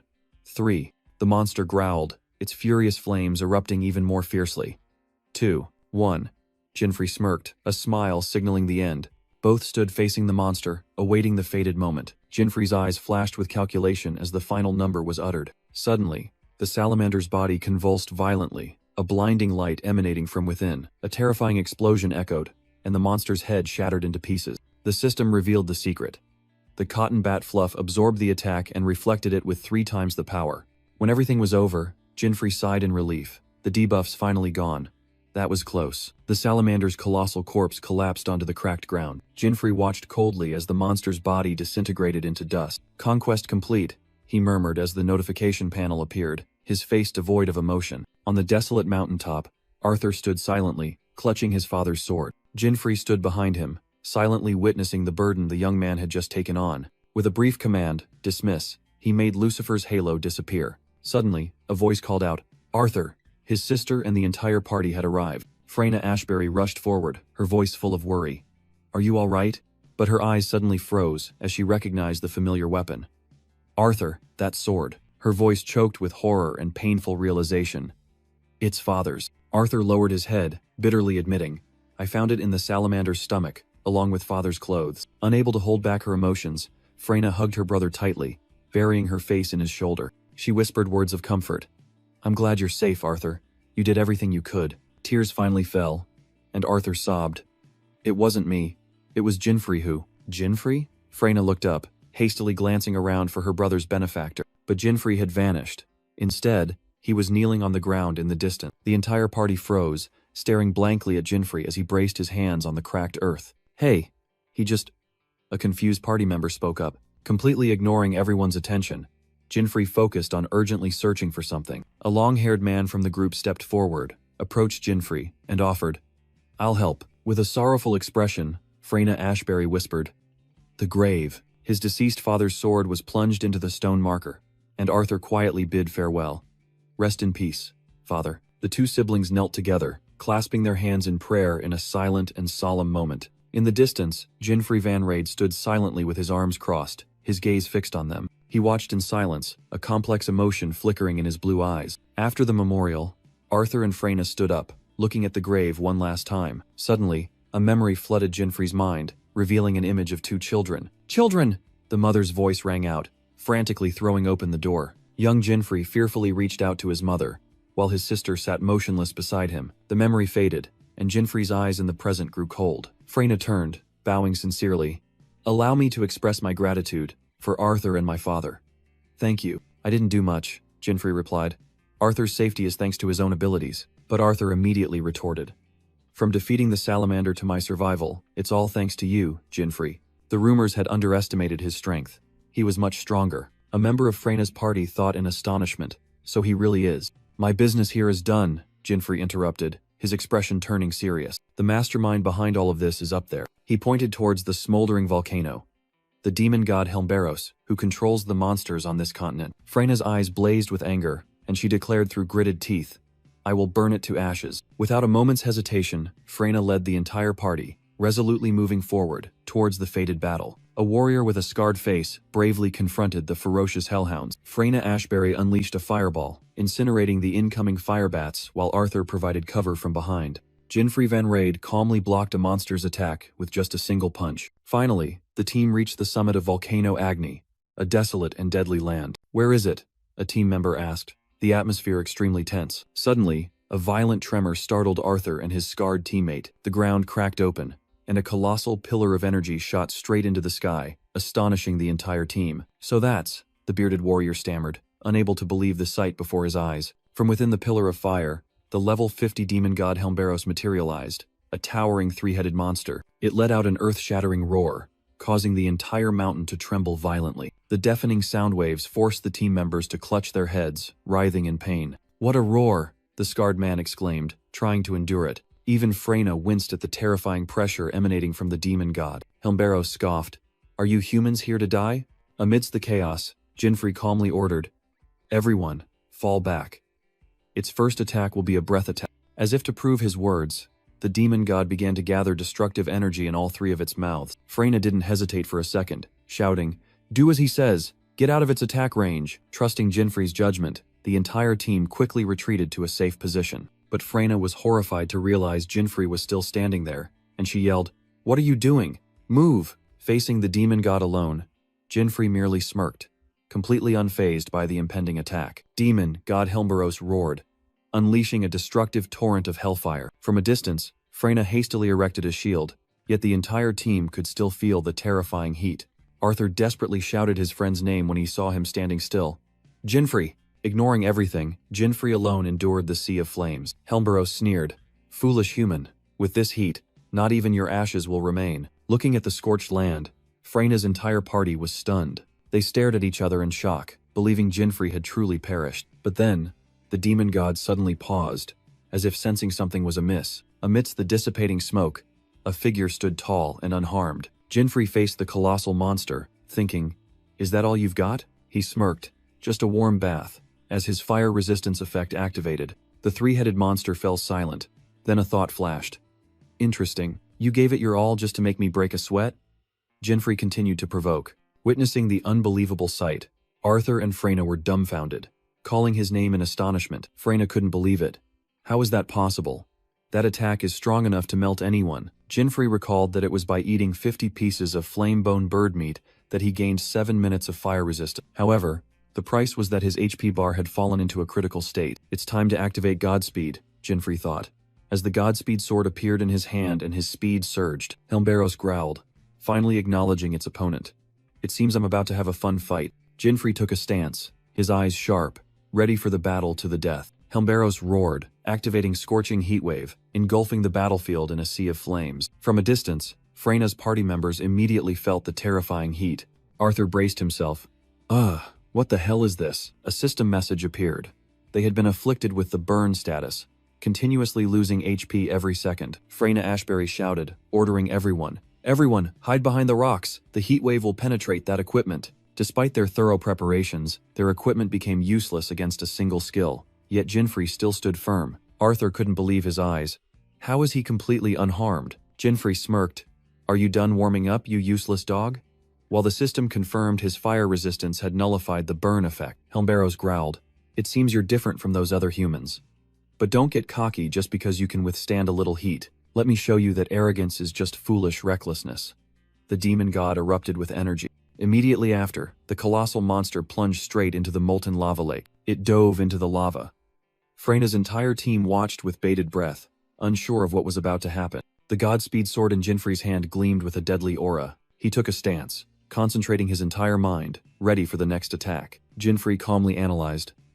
Based on its attack pattern, what I need to watch out for is, suddenly, Helmberos burst through the surface of the lava lake, emerging in an earth-shattering explosion. The central head lunged forward with terrifying speed, baring its fangs and claws. Jinfrey gritted his teeth, raising his head to directly confront the destructive attack. This ultimate move!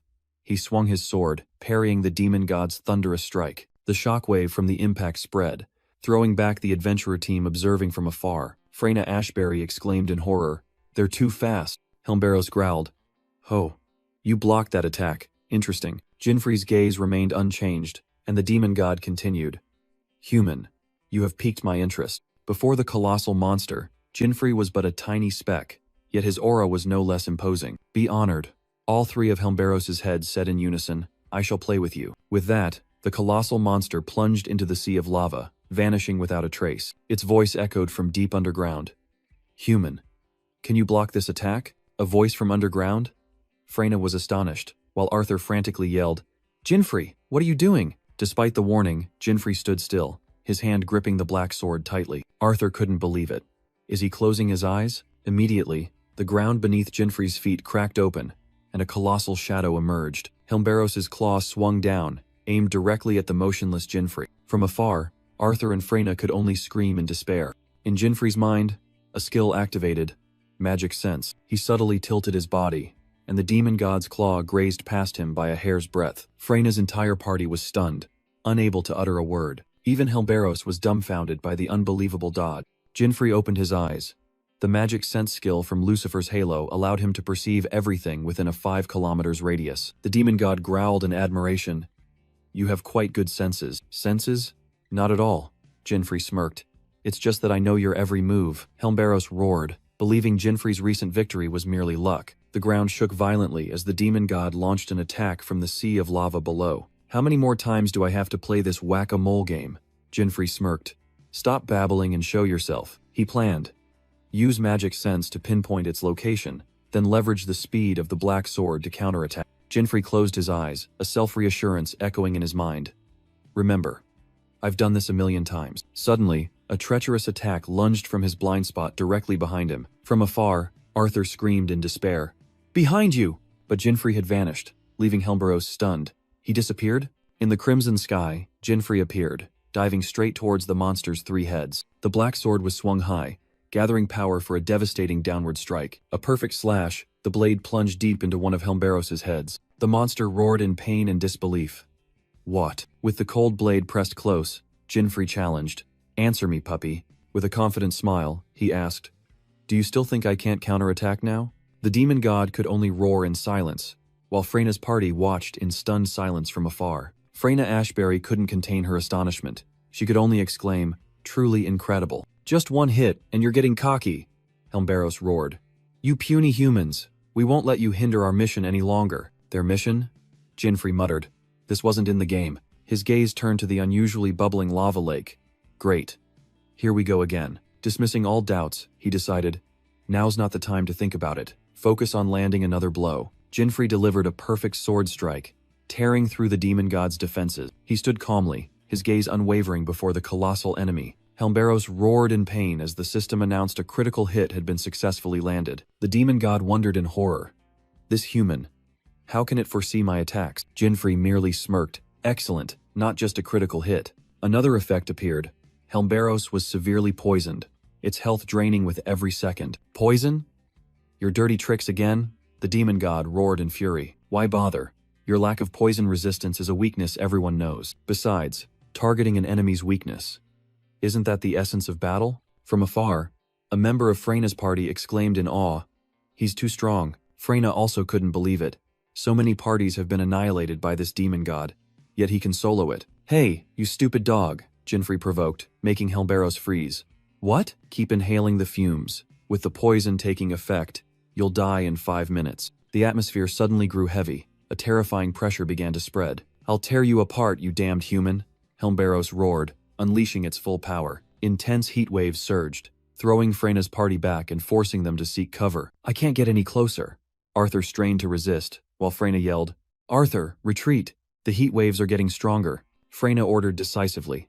Everyone, evacuate to a safer location. Arthur gritted his teeth in helplessness. Damn it. I can't even fight alongside him. In the eye of the fiery storm, only Jinfrey remained, facing the demon god in its ultimate frenzy. Provoked, Helmberos let out an earth-shattering roar and spewed a torrent of hellfire directly onto the ground. The demon god's wrath made the entire volcano tremble, its furious flames still burning fiercely. Jinfrey stood firm, surprised by the monster's sudden attack. Isn't the fire breath attack only for the first strike? This wasn't in the game. Helmberos growled. Lowly human. You are definitely using some ability to detect my magic. Jinfrey smirked in response. So what? Is that your excuse for being at a disadvantage? The demon god snorted disdainfully, all three heads staring intently at the tiny enemy. Even if you know where we will attack from, a sinister head spoke. Can you truly withstand it? The second head continued. If all three of us attack together? The central head finished the threat. Jinfrey frowned, sensing something was wrong. What are they? From a distance, Arthur and his teammates were stunned. What? Right before their eyes, the three-headed demon god suddenly split into three separate monster entities. Jinfrey broke out in a cold sweat. This wasn't in the game. Cut me some slack. One of the three monsters stomped its foot heavily on the ground, creating a violent tremor. The ground cracked open, and lava began to surge. Jinfrey could only utter sarcastically, Seriously? Again? Fantastic. He quickly regained his composure, thinking to himself, but they have a point. I can't possibly fight all three alone. The ground shook more violently, signaling an impending all-out attack. One of the three entities roared, You will be the first to die, human. Immediately, it lunged forward, unleashing a devastating slap at Jinfrey. Jinfrey thought to himself, his HP had been critically depleted. He couldn't take even one more scratch. Facing the Helmberos entity's devastating swing, he deftly dodged. The monster bared its jagged teeth, laughing maniacally, but Jinfrey merely thought, a situation like this is the most fun. He smirked, his eyes gleaming with mad excitement. Another entity spoke. Quite amusing, human. However, don't worry. I'll make sure those deadweights go to hell too, so you won't be lonely. Jinfrey's face darkened. The first monster roared, This is the end, putting all its strength into the attack. It opened its sharp jaws wide, lunging to swallow Jinfrey in a single blow. But Jinfrey shouted a name. Icefall. Giant ice shards unexpectedly erupted from the ground, piercing through the monster's body, leaving it stunned. Just then, a sarcastic voice rang out. Aren't you ashamed, Lord Demon God, taking on one person with three? Freyna Ashbury appeared, staff in hand, red lightning crackling around her. I don't appreciate being called a deadweight, you understand. The injured monster growled, annoying, at the unexpected intervention. It furiously switched targets, yelling, You're just asking to die first. Then lunged towards Freyna. Seizing the golden opportunity, Jinfrey darted behind the monster. A cold and decisive sword strike slashed across the enemy's throat. The Helmberos entity's head flew into the air, black blood gushing out. It thumped onto the ground right in front of Freyna's stunned party. Jinfrey stood in front of the mage, coldly saying, Now we're even. He licked a streak of blood from his lips, his eyes sharp. Let's finish this quickly. Only two left. From afar, Arthur and his teammates cheered joyfully. All right. But on the battlefield, Jinfrey was still panting, exhausted, standing guard in front of Freyna. He gritted his teeth, his eyes sharp. 2 more to go. Immediately, one of the 2 remaining entities transformed into a werewolf, roaring, How dare you kill my brother? The other one also transformed, laughing maniacally as it charged.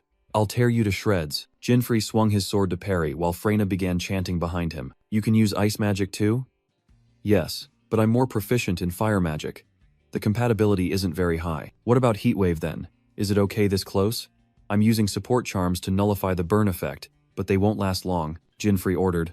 All right, just keep it like that for a moment. He turned to face the wolf-like monster, the sword in his hand beginning to transform. The ultimate skill activated. Godspeed. A slash descended from above. The monster only managed to let out a cry of pain. Jinfrey stomped his foot heavily on the ground, building momentum for the next burst of speed. He darted away like a ghost, leaving Freyna staring in astonishment. What?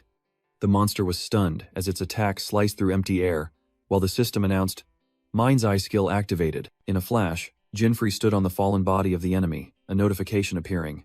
You have defeated Demon God Helmberos, left body. He muttered. Thanks to the toxins, I could finish it off quite easily. The last one dove down again, Huh. Jinfrey looked towards the bubbling volcano mouth. He turned to Freyna. It should be fine from now on. Just find cover. I know. Let me do what I can now, Jinfrey said, his gaze fixed on the last enemy. Freyna summons a blazing magic circle. Sunfire. System notification. Jinfrey's attack power and fire resistance are enhanced. Jinfrey feels the power. My fire resistance has been further enhanced. Freyna reveals the cost. As long as the effect lasts, I cannot use magic. She places her full trust in him. This is all I can do. Good luck. Jinfrey smiles in response. Thank you, Fire Mage. Meanwhile, deep inside the volcano, the last enemy is slowly recovering. It roars in resentment. Damn it. Just because of these annoying humans. Suddenly, Jinfrey's voice rings out, mocking. Had enough of playing whack-a-mole, Jinfrey calmly appears amidst the sea of fire, black sword in hand. His arrogant smile is the answer to the demon's astonishment. The demon entity screams in panic. What? We're inside a volcano. Jinfrey merely waves his hand, looking bored by his opponent's astonishment. The monster howls in despair. Impossible. Jinfrey's gaze is icy, ready for the final strike. In its final moment, it realizes the harsh truth. A demon god, killed by a human. An earth-shattering explosion erupts from the heart of the volcano. From afar, Freyna's party watches in horror. Is it erupting? Arthur and Freyna realize in shock. No, this is. At the epicenter, Jinfrey stands up after the destructive attack as Freyna screams his name. Freyna screams in despair as the entire party rushes towards Jinfrey's lone figure. Amidst the chaos, Jinfrey calmly confirms. Yep, it's all over. Arthur stammers in disbelief.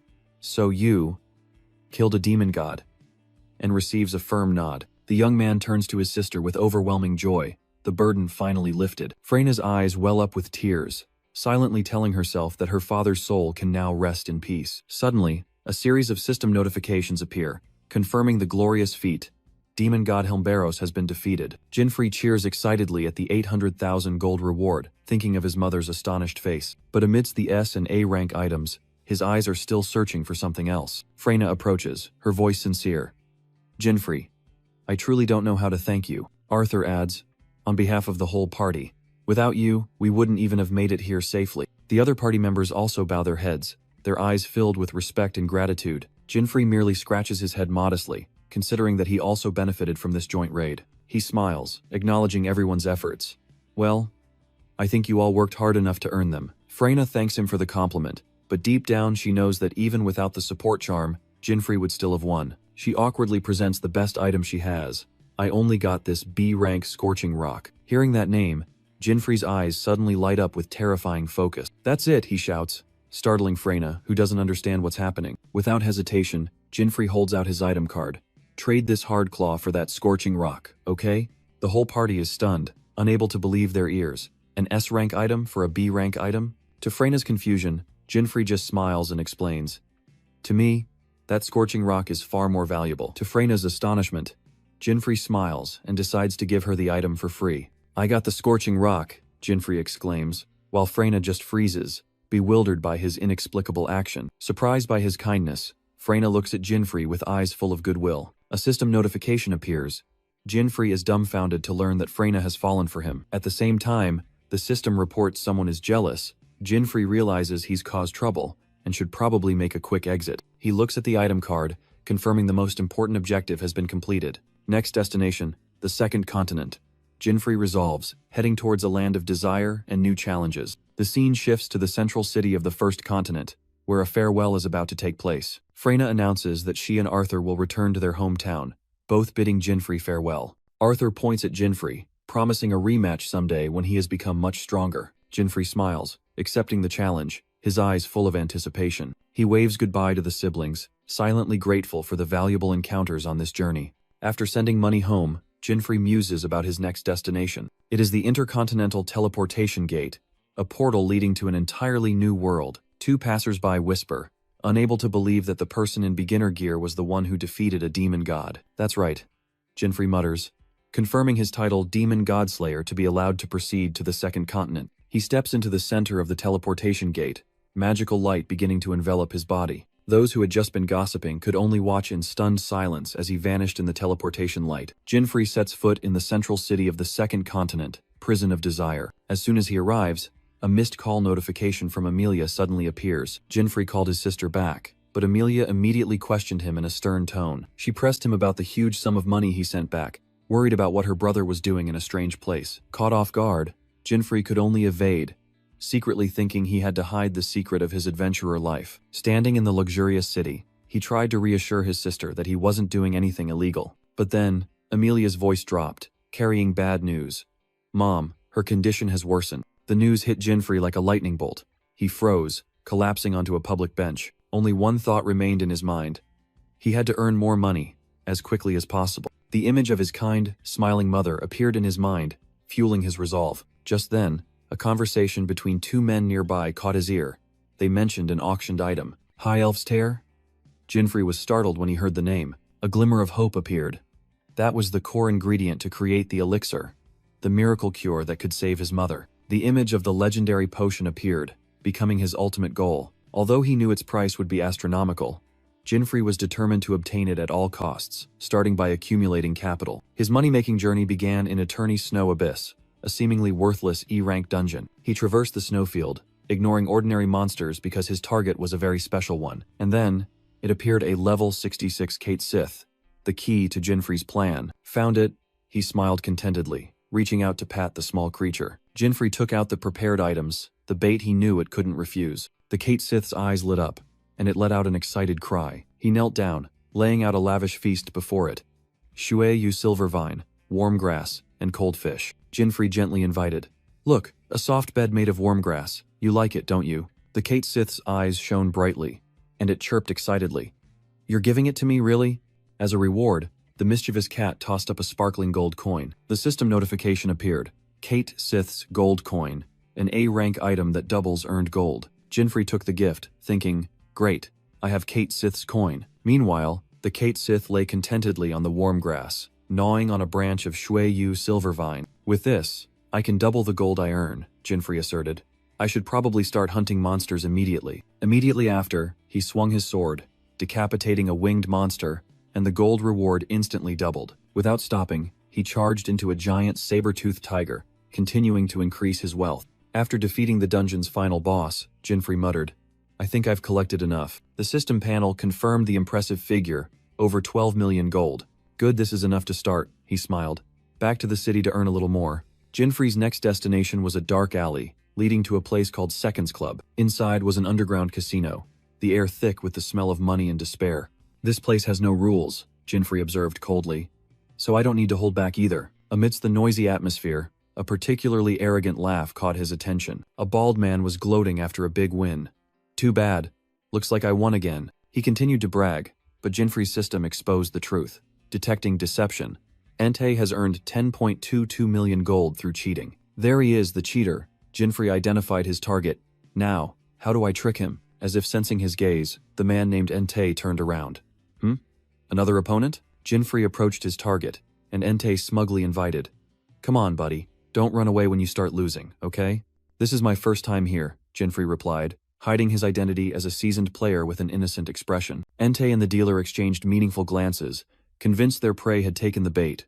Perfect. A perfect target. Immediately, the system warned. Detecting lie. The dealer is preparing to cheat. The game was set to be roulette, with special rules. 2 balls, 2 choices, and an important rule. Chosen numbers cannot be repeated. Then, red 36 and black 8, Jinfrey spoke first, taking the initiative. "I bet 10 million G, he declared, stunning both Entei and the dealer. To his opponent's astonishment, Jinfrey calmly asked, "Huh? Do I need to repeat myself?" He repeated the bet sharply, his gaze piercing into the hearts of the 2 cheaters. "What's wrong?" "The ball will stop soon," Jinfrey urged, cornering Entei. The swindler broke into a cold sweat, wondering in panic. Could it be? Is there a surefire strategy in this game? Amidst the tense atmosphere, Jinfrey maintained his enormous bet. The dealer's face turned pale, his inner thoughts screaming, "Impossible." He guessed exactly where the ball would land. "Come on. The ball is about to stop spinning." Jinfrey smiled, enjoying their panic. Urged by his accomplice, Entei could only stammer in despair, unable to offer any other numbers. Jinfrey thought to himself, "Thanks to Lucifer's halo, I know your tricks." The dealer's profession is hunter, he analyzed, as the wheel began to slow. With the sniper's eye skill, he can land the ball on target with 100% accuracy, and the first ball fell into slot 36. Immediately after, the second ball also landed on number 8, sealing an absolute victory. Jinfrey Vanray leaned back in his chair, a smirk playing on his lips as his winnings were confirmed. Looks like I'll get my share tonight too. He had exposed their trick. The dealer used a target locking skill, then signaled the numbers to his accomplices. Exposed, Entei furiously grabbed the dealer, yelling, "Nonsense! This guy's cheating! Where's the manager?" Immediately, the casino manager appeared, and Entei hastily pointed, accusing, "This kid's playing dirty." The manager smiled meaningfully. "Bet 10 million and win instantly. How about we step outside and have a little chat?" Jinfrey thought to himself, "That doesn't sound like talking at all. Looks like the manager is in on it too." Without another word, the manager ordered, "Seize him." In response, Jinfrey delivered a kick, sending the entire roulette table flying into an approaching thug. Another thug with a scar on his cheek grabbed him from behind. "You're done for." But with a swift chop to the back of the neck, Jinfrey knocked the thug unconscious. He stood upright, surrounded by the scattered henchmen on the floor, to the astonishment of the others. From a distance, the dealer revealed his true colors, drawing a bow and arrow aimed directly at Jinfrey's back. At the same time, Entei drew a dagger and lunged from Jinfrey's blind spot, yelling, "You cheating bastard! The cheater's here!" Jinfrey spun around, seizing Entei's dagger-wielding wrist. "Are all of you?" He slammed Entei's face onto the floor without mercy. In a flash, Jinfrey raised his hand, caught the incoming arrow, snapped it in half, and coldly asked, "Who's next?" The manager broke out in a cold sweat, while the dealer frantically blurted out, "Manager, I think this guy is. His appearance matches the guy from yesterday's news. The rookie who broke the purification ritual record." The manager froze, stammering, "Could it be? Is it really him?" They all realized an even more terrifying truth and horror. If he's already in the second continent, could it be that he's already defeated the demon god Helmberos? Jinfrey coldly looked at the henchman. "What are you going to do? If you want to kick me out, do it quickly." However, the manager and his subordinates suddenly bowed deeply, trembling as they apologized for suspecting him of cheating. Inwardly, the manager gritted his teeth. "If the rumors are true, we stand no chance, but he's still just a kid." Jinfrey smirked, responding to the manager's trembling apologies. "Hand over all the money in this casino to me," he added. "Oh, and the auction invitation tickets too. Consider it hush money. Quite cheap, wouldn't you say?" Jinfrey growled. "Refuse, and I'll call the police. Or do you want me to cause another ruckus here?" After cleaning up the casino, Jinfrey headed straight to the Second Life Central auction house. He checked his enormous balance, thinking, "I can't miss this chance. Who knows when Gao Jing's tear will appear again?" Suddenly, a special item was brought onto the stage, an exquisite gourd-shaped wine flask. It was Qinglong wine. Jinfrey's eyes lit up, realizing this was an opportunity to craft the hidden equipment sooner than expected. The auctioneer started with the Ice Chimera Fang, with a starting bid of 500,000, and Jinfrey immediately bid 1 million. Immediately after, a voice rang out, raising the price to an unbelievable 10 million. The entire hall was stunned, and Jinfrey also turned to see who was making such a grand play. From the balcony, the casino manager looked down, accompanied by a knight in full armor. He sneered, cursing inwardly.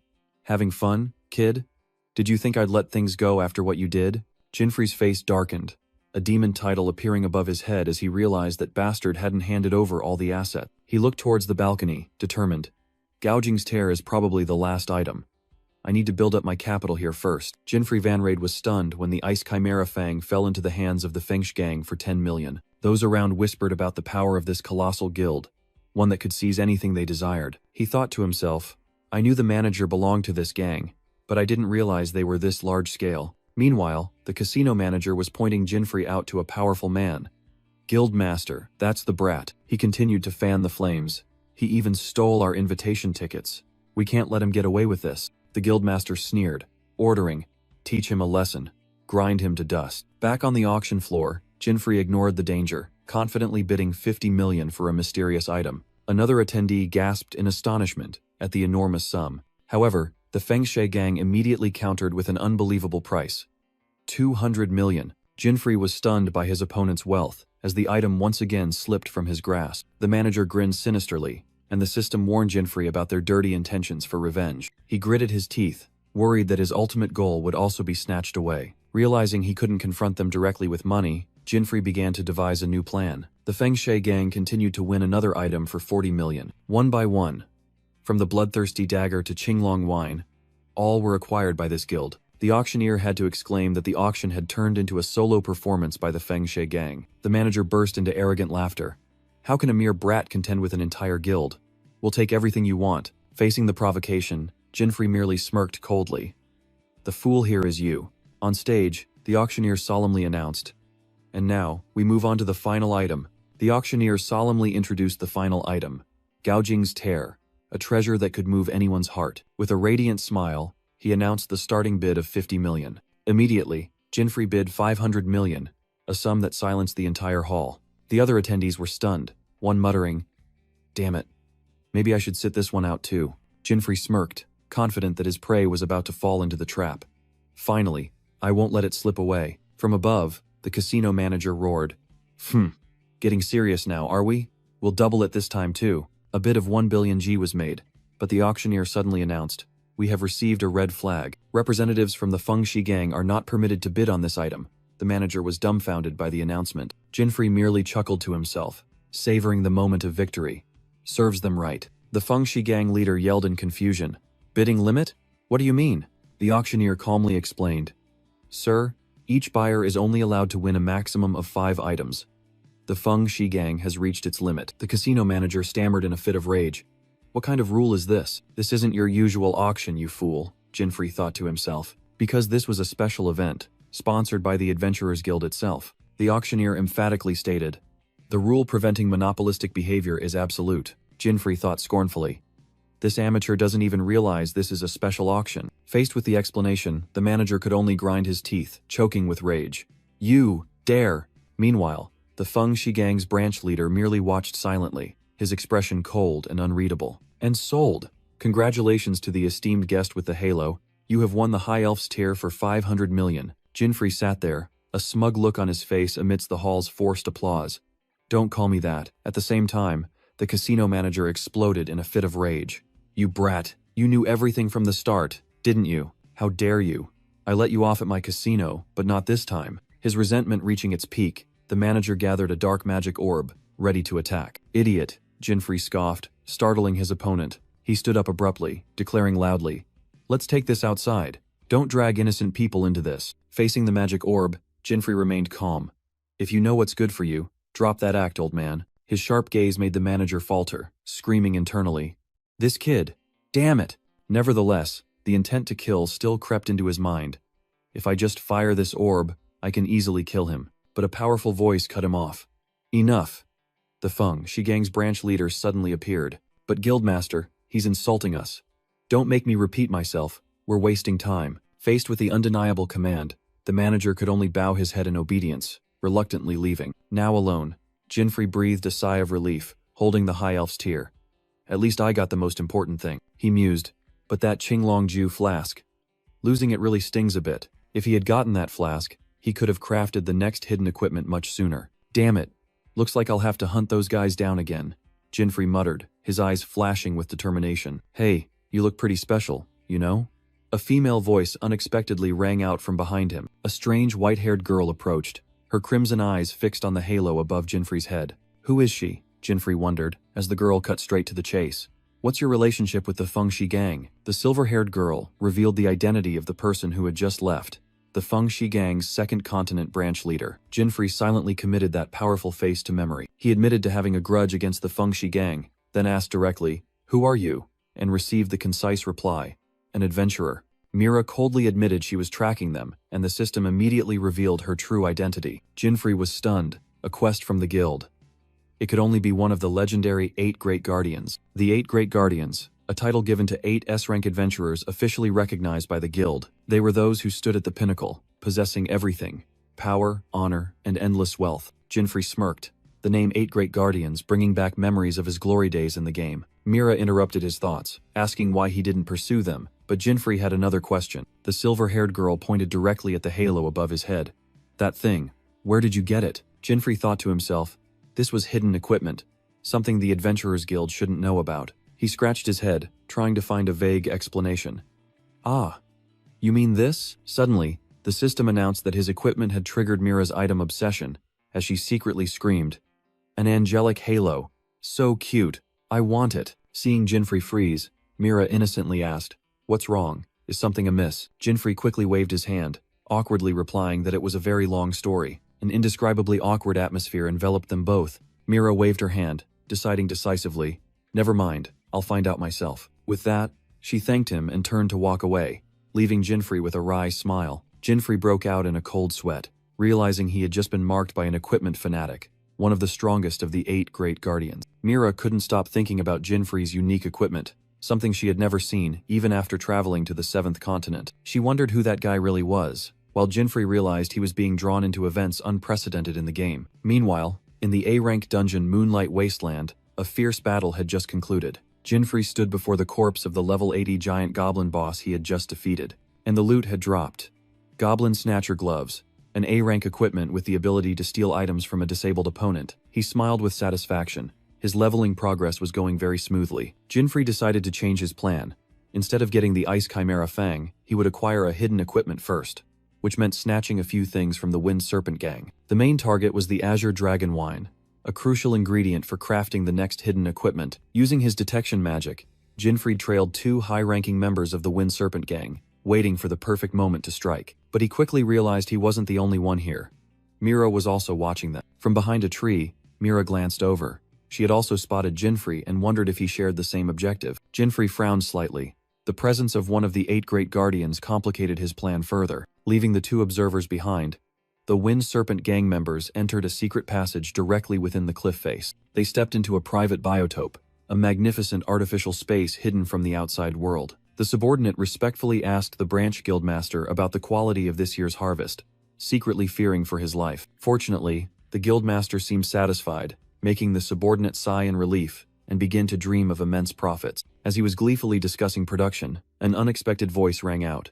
"Is growing flowers your hobby, sir?" Jinfrey suddenly appeared right beside him, holding a flower and greeting him with a provocative smile. Both the subordinate and the guildmaster were stunned. Then rage erupted as they realized someone had infiltrated their sanctuary. In the heart of the Wind Serpent gang's sanctuary, Jinfrey appeared with a casual smile, holding a white flower. The subordinate roared, "You brat! Have you been following us?"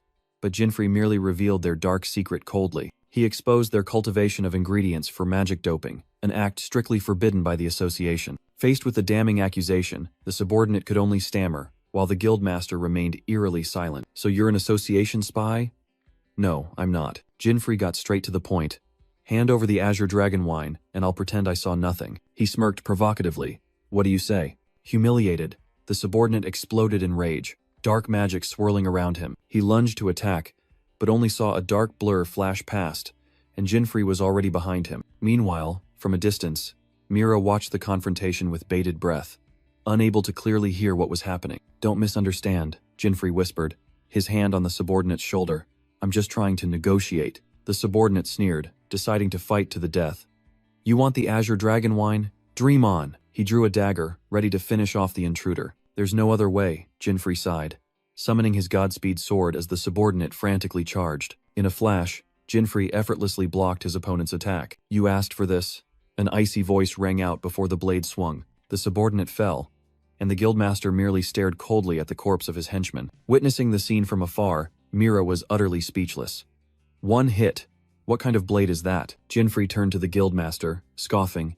"You've got some nerve, daring to pick a fight with the likes of us." Simone Bradbury, the branch guild master of the Wind Serpent gang, smirked. "Then you know what's coming, don't you? I've been patient for too long." Jinfrey Van Raid calmly retorted. "Me too. I've wasted too much time here. I need to blow off some steam." From a distance, Mira hid among the flowers, thinking to herself, "I want to see how that weapon works. Waiting a little longer won't hurt." Under the bright moonlight, both glared at each other, a battle to the death about to begin. Without a word of warning, Simone swung his greatsword and charged forward with furious speed. Jinfrey immediately raised his Godspeed sword, preparing for the direct impact. A deafening clang of metal echoed as Jinfrey blocked the first attack. But immediately, he realized a harsh truth. His level is higher than mine. The 2 blades ground against each other, creating terrifying pressure. Simone unleashed a furious barrage of slashes, giving Jinfrey no time to breathe. Pushed back, Jinfrey gritted his teeth and endured, steadily forced back by sheer power. Mira observed and analyzed. He has fighting talent, but in terms of raw power, Simone is completely superior. Simone's sword strikes grew increasingly dangerous. Jinfrey could only struggle to defend. Finally, a powerful blow sent Jinfrey flying, causing him to lose his balance and slide across the ground. Simone looked smugly at the kneeling Jinfrey. "Not bad for a rookie, but you still can't beat me." Jinfrey raised his head, his eyes burning. "I don't care about being a hero, I'm just pursuing my own goals." Angered by his stubbornness, Simone roared, "Big words for a weakling, brat." At that moment, a surge of blue aura erupted around Jinfrey, and the Godspeed sword in his hand began to resonate. He stomped his foot, dashing forward, initiating his counterattack. What is this strange feeling? I probably don't need to use my class skills to deal with this kid. But Simone was stunned, unable to believe his eyes. From a distance, a figure silently watched with astonished eyes. Mira was speechless. He's doing all that with his eyes closed? She couldn't understand. What kind of skill was this? Or was it power from a hidden equipment? Jinfrey was completely calm, the Godspeed sword in his hand like an extension of his body. Two surges of power clashed fiercely. Every one of Simone's sword strikes was perfectly neutralized. Finally, Jinfrey opened his eyes, and the halo above his head flared brightly. The third skill of Lucifer's halo has been unlocked. Mira squinted at the dazzling light. It's from the halo above his head. It turns out that blocking attacks from powerful enemies was the key to upgrading hidden parameters. Jinfrey thought to himself, thanks to him being strong enough, I leveled up faster than expected.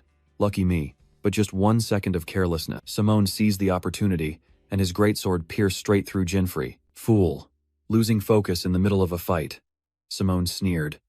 You lost because you didn't know your own limits. He scoffed. This world is vast. There's always someone stronger. However, his expression suddenly froze in horror. Keep talking, old man. Jinfrey gripped Simone's hand, completely unharmed. Here, who's stronger than whom? Jinfrey Van Rade smiled, completely unfazed by his opponent's horror. That brat, how is he still alive? Simone Bradbury froze, his pupils contracting in extreme shock. What just happened? A job skill or a special skill? Simone panicked, but only received Jinfrey's cold disdain. From afar, Mira thought to herself, there was something extremely strange about this young man. Simone looked down in confusion. Even the corpse disappeared. But the feeling of striking him was real. Suddenly, a searing pain tore through Simone's chest as an invisible wound appeared. What? Since when? He hadn't even had time to collect himself from the sudden attack. Jinfrey remained motionless, making Simone scream in his mind. But he didn't move. What the hell is going on? In his own nightmare, Simone saw Jinfrey's blade had pierced his heart at some unknown moment. He coughed up blood, screaming in despair. You brat, what did you do to me? Simone's painful screams suddenly echoed through the space, startling Mira. She watched in shock as the leader of the Wind Serpent gang writhed in agony amidst a field of white flowers. Behind the struggling man, Jinfrey stood, calm as a judging deity. This is the third skill of Lucifer's holy ring, illusionary playground, Jinfrey explained, and a system panel appeared to confirm it. Simone looked up, seemingly understanding everything, and whispered, as if I didn't know that. Having finished off his opponent, Jinfrey turned around, facing the uninvited guest. So it's you, he said.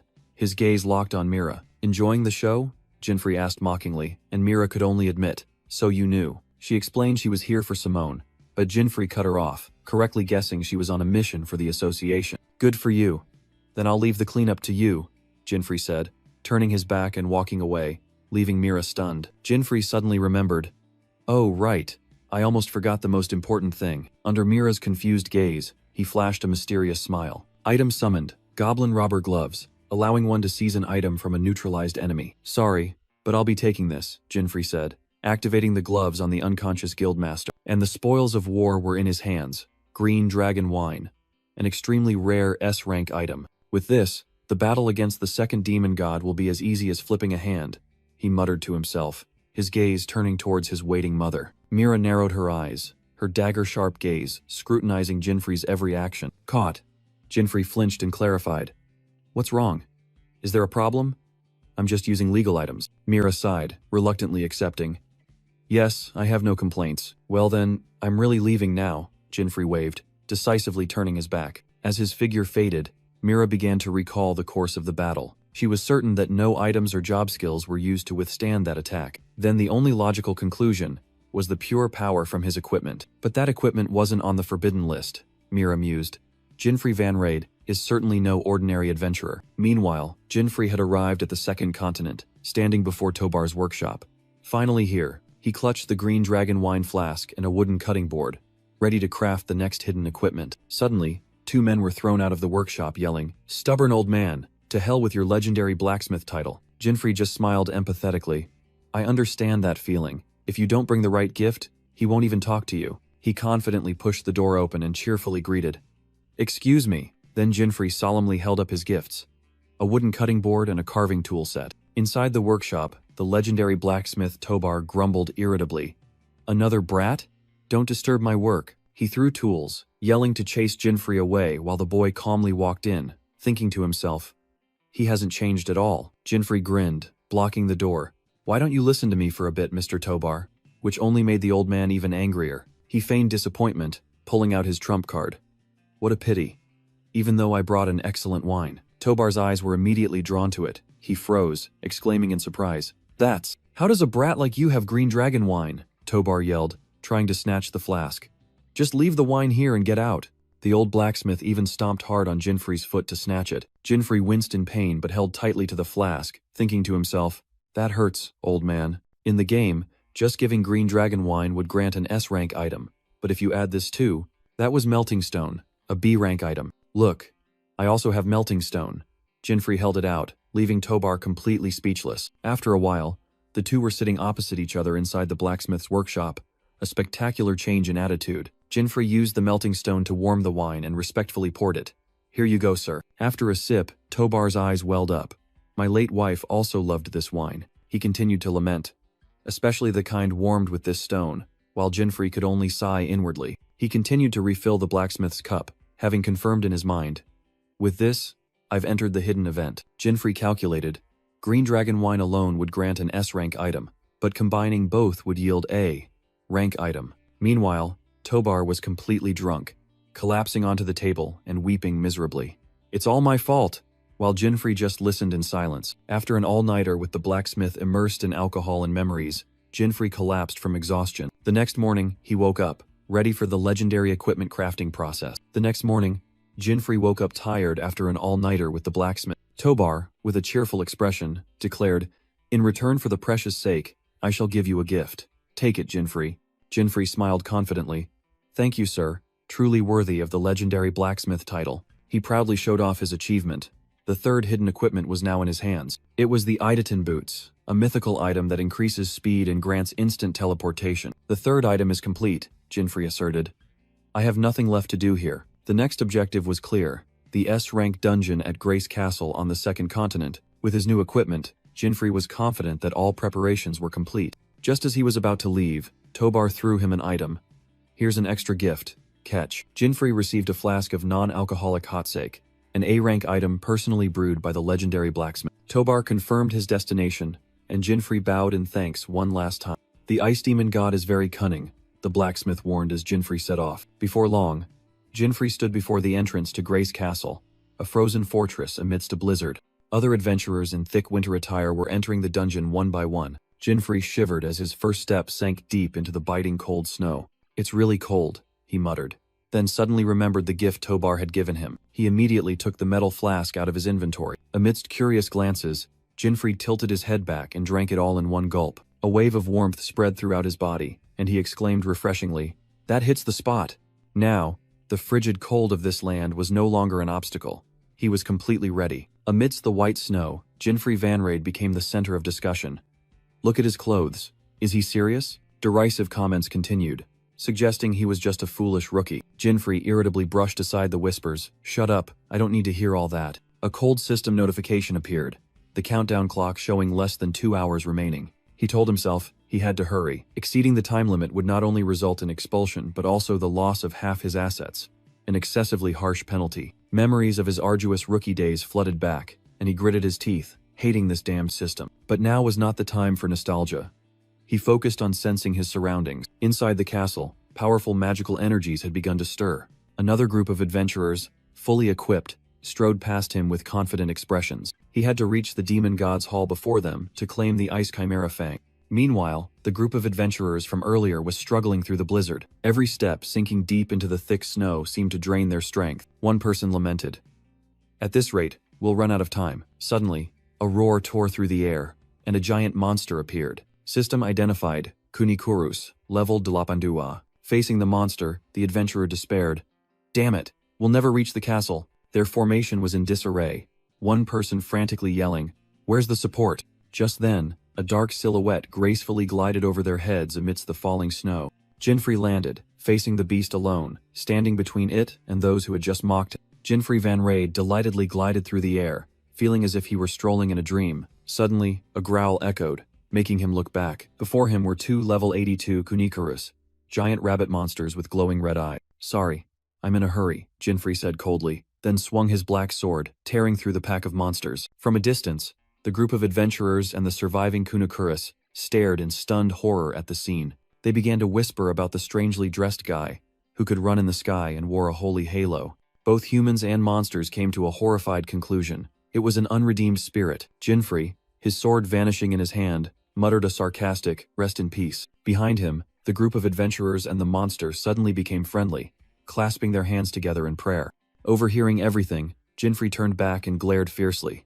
"Shut your mouths or I'll beat you to death right now." Leaving the comedic bunch behind, his objective appeared, demon god Olmud's castle. Finally here, Jinfrey sighed in relief as he landed before the majestic castle. He smirked smugly.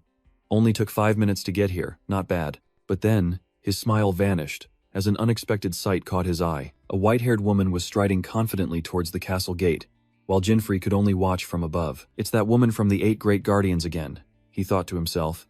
"It feels like she's also aiming for the hidden equipment." Jinfrey frowned, not understanding why a figure of such caliber would appear in such a rundown dungeon. The strange woman placed her hand on an ancient runic slab, activating the gate's secret mechanism. She muttered about the person she was hunting and the dungeon's harsh 2-hour time limit.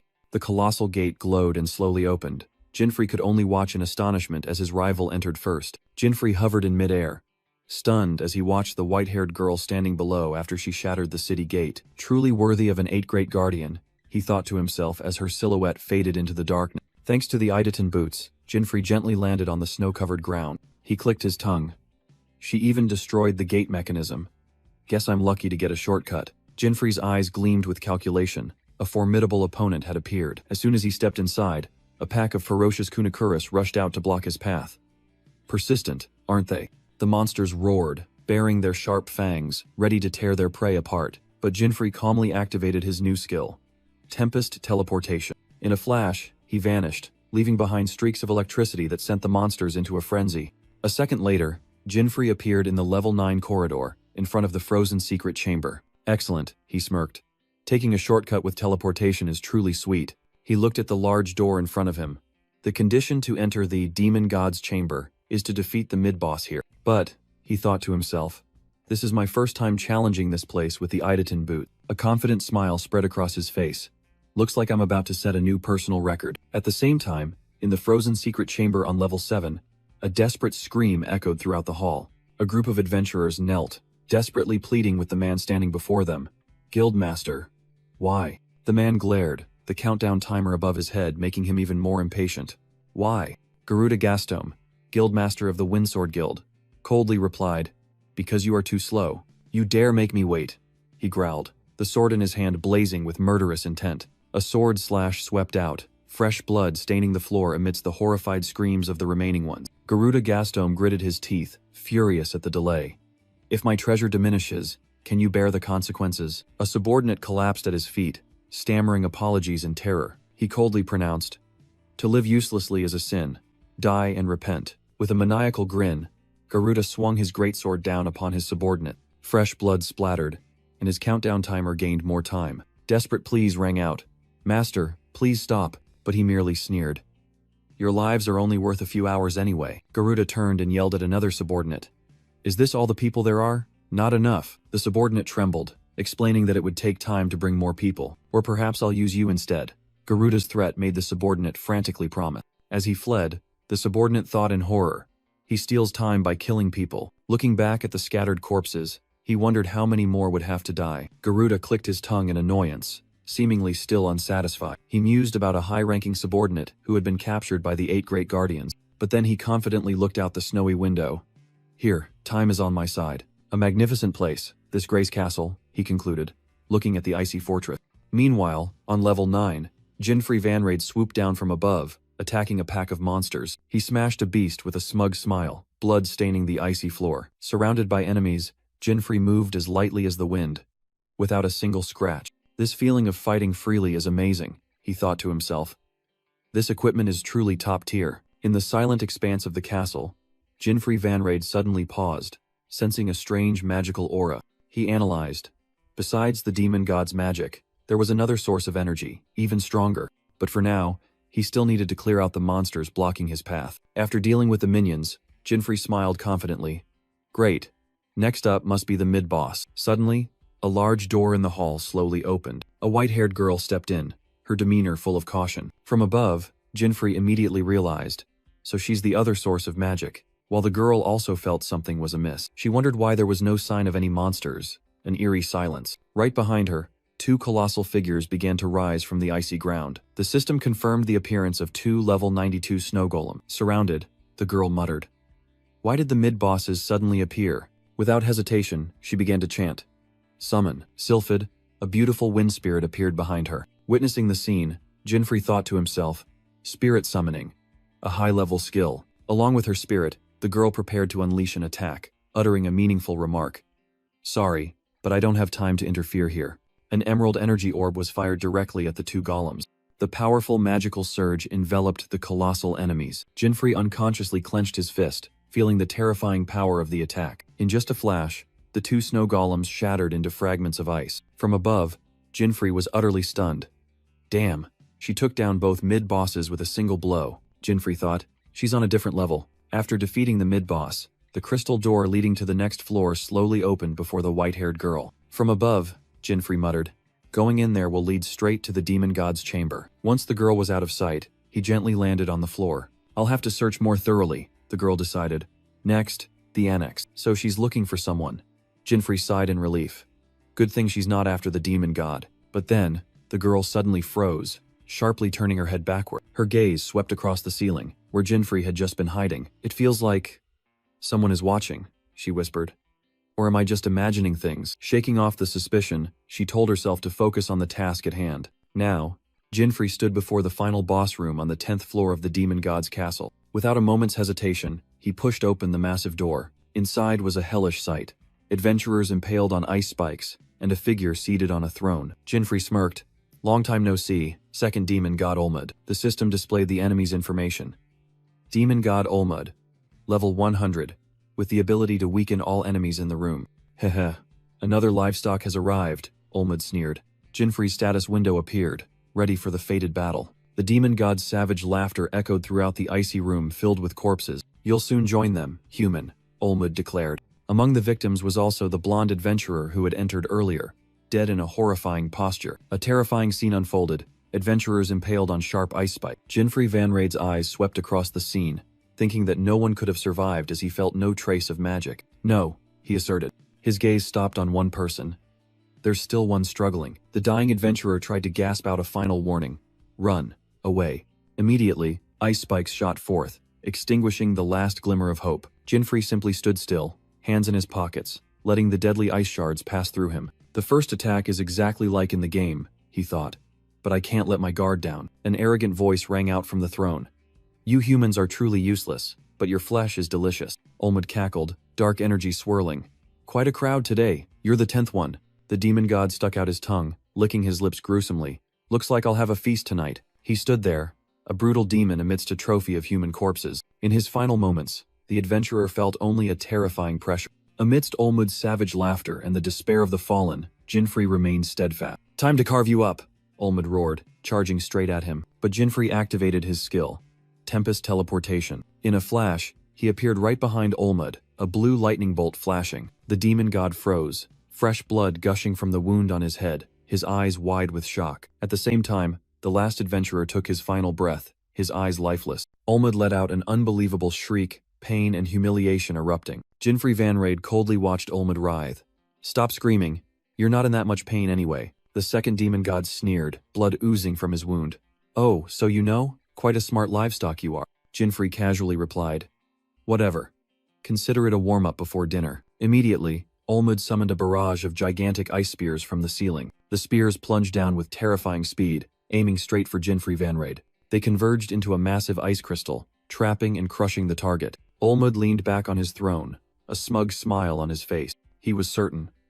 There's no way he can dodge that. He's definitely dead. Suddenly, a whooshing sound echoed right behind him. In a flash, Jinfrey appeared behind him, plunging the dagger straight into Olmud's shoulder. The demon god shrieked in pain as the centipede skill activated, tripling critical damage. He collapsed to the floor, fresh blood gushing from the wound. Olmud wondered in horror. What? I didn't see him at all. Jinfrey stood there, while the demon god realized it wasn't speed, but instantaneous teleportation. He thought to himself, with 3 hidden pieces of equipment, Olmud is nothing I need to worry about, but I need to summon Ice Chimera, so I can't kill him yet. Jinfrey's eyes sharpened, and he got into position, preparing for the next strike. Olmud could only let out a roar of helplessness and fury. Suddenly, the image of another adventurer appeared in his mind, their eyes lifeless. That person's final moments made Jinfrey flinch slightly. Olmud raised the corpse of an adventurer, laughing maniacally. What's wrong? He's dead. Just a meat shield. Jinfrey Van Raid gritted his teeth, his eyes blazing. This bastard. The demon god continued to provoke, his tone full of mockery.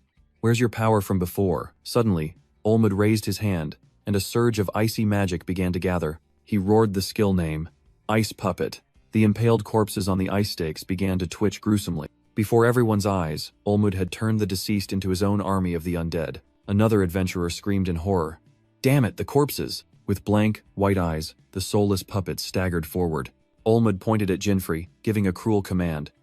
Kill him! The army of the undead immediately rushed forward, surrounding their target. Jinfrey suddenly realized that this was a skill possessed by the demon gods in this world, things that had never existed in the game. In the middle of the battle, Olmud suddenly paused, feeling something was wrong. There's still a survivor? It turned out that Jinfrey had disguised himself as one of the victims, and a triumphant smile appeared on his lips. He found me. Seizing the opportunity, Jinfrey struck. A blue lightning bolt flashed, and Olmud's arm was severed. Both Olmud and the fake Jinfrey were utterly astonished by the unexpected turn of events. Where are you looking? The real Jinfrey whispered from behind, his dagger already pressed against the demon god's nape. Olmud roared in pain and indignation. How dare you? A system notification appeared, confirming that demon god Olmud had been severely poisoned, his vitality decreasing every second. In a fit of extreme rage, Olmud unleashed his final trump card. Summon. Olmud's trump card was unleashed.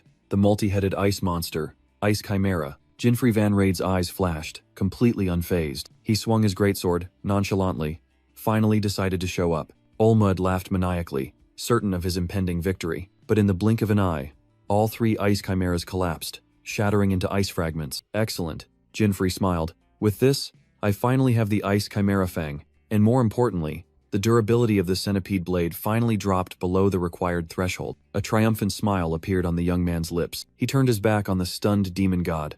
Sorry, playtime's over. A system notification appeared. Conditions met. Centipede's 3rd skill will be unlocked. The true power of this dark weapon was about to be unleashed. At the same time, in another hall of the castle, a desperate scream echoed. Garuda Gastame stood coldly over the corpse of his subordinate whom he had just slain. Shut up, he growled. I know it's a good hiding spot, but it's truly troublesome. He grabbed the hair of the dying person, preparing to deliver the finishing blow. The blade swung without a moment's hesitation. Suddenly, a strange gust of wind swept in, making Garuda pause. He turned back in surprise. A figure had appeared without him noticing. I've found you, the unfamiliar voice rang out. Guildmaster of the Wind Serpent Guild, Garuda Gastome. The person began to clearly list his crimes. Murder, human trafficking, illegal gambling. And that's just the tip of the iceberg, Mira Goldland declared coldly. Her water spirit whispered the accusation.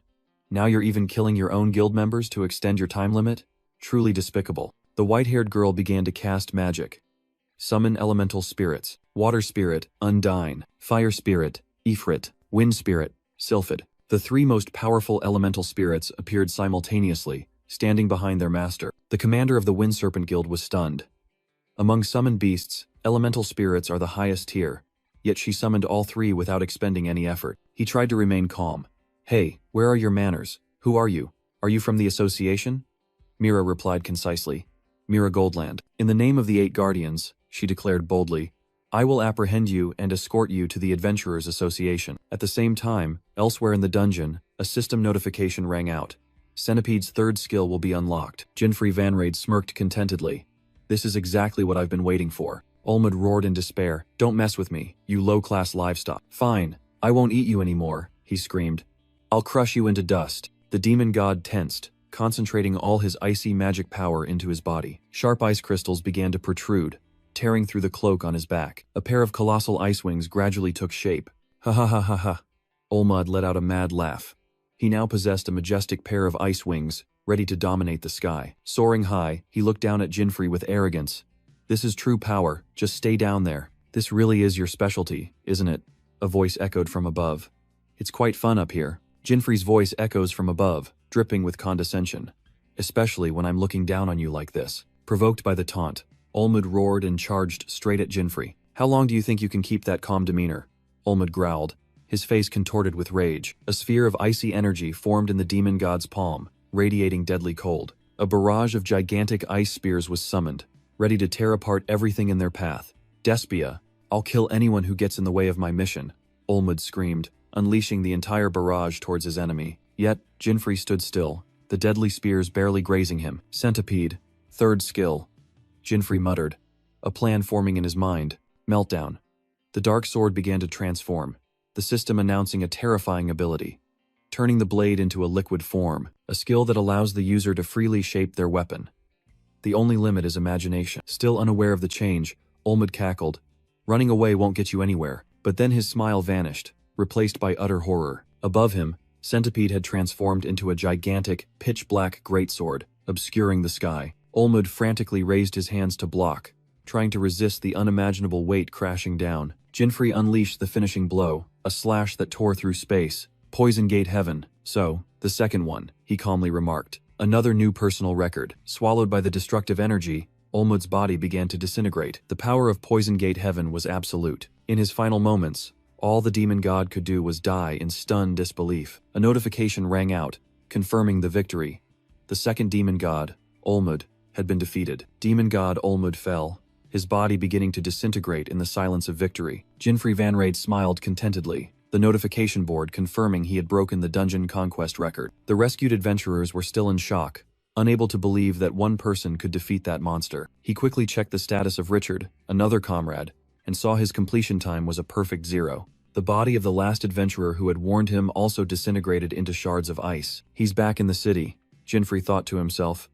Even if he was penalized, at least he's safe. The most important loot, the S-rank Ice Chimera Fang, was now in his hands. Excellent, Jinfrey muttered. Now all that's left is the ancient red earth. With that final ingredient, he would be able to concoct the universal medicine to cure his ailing mother. Suddenly, Grace Castle shook violently, Jinfrey staggering from the unexpected tremor. What the hell is this? He wondered in confusion. Meanwhile, in another part of the snow castle, another confrontation was unfolding. The water spirit Undine appeared beside Mira Goldland, ready to attack at her master's command. The commander of the Wind Serpent Guild sneered.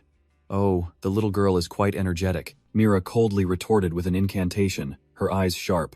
Breath of illusion. Immediately, the mighty fire spirit Ifrit materialized behind her, the flames of battle raging fiercely. At the same time, Garuda Gastom, their guildmaster, was swinging his greatsword in a furious vortex of energy. He unleashed a heaven-rending slash, displaying astonishing power. The gigantic sword aura ripped through the ground, causing tremors that spread throughout the castle. Witnessing the ill-timed display, Mira clicked her tongue, her eyes clearly showing annoyance. Mira formed a hand seal and shouted, "Furious wave!"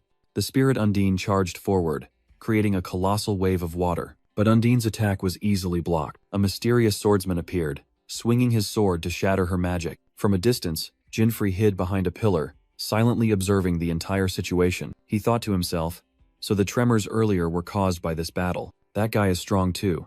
But is he the guildmaster Mira is hunting? The man turned to Mira, his tone full of reproach. How long do you plan to play around?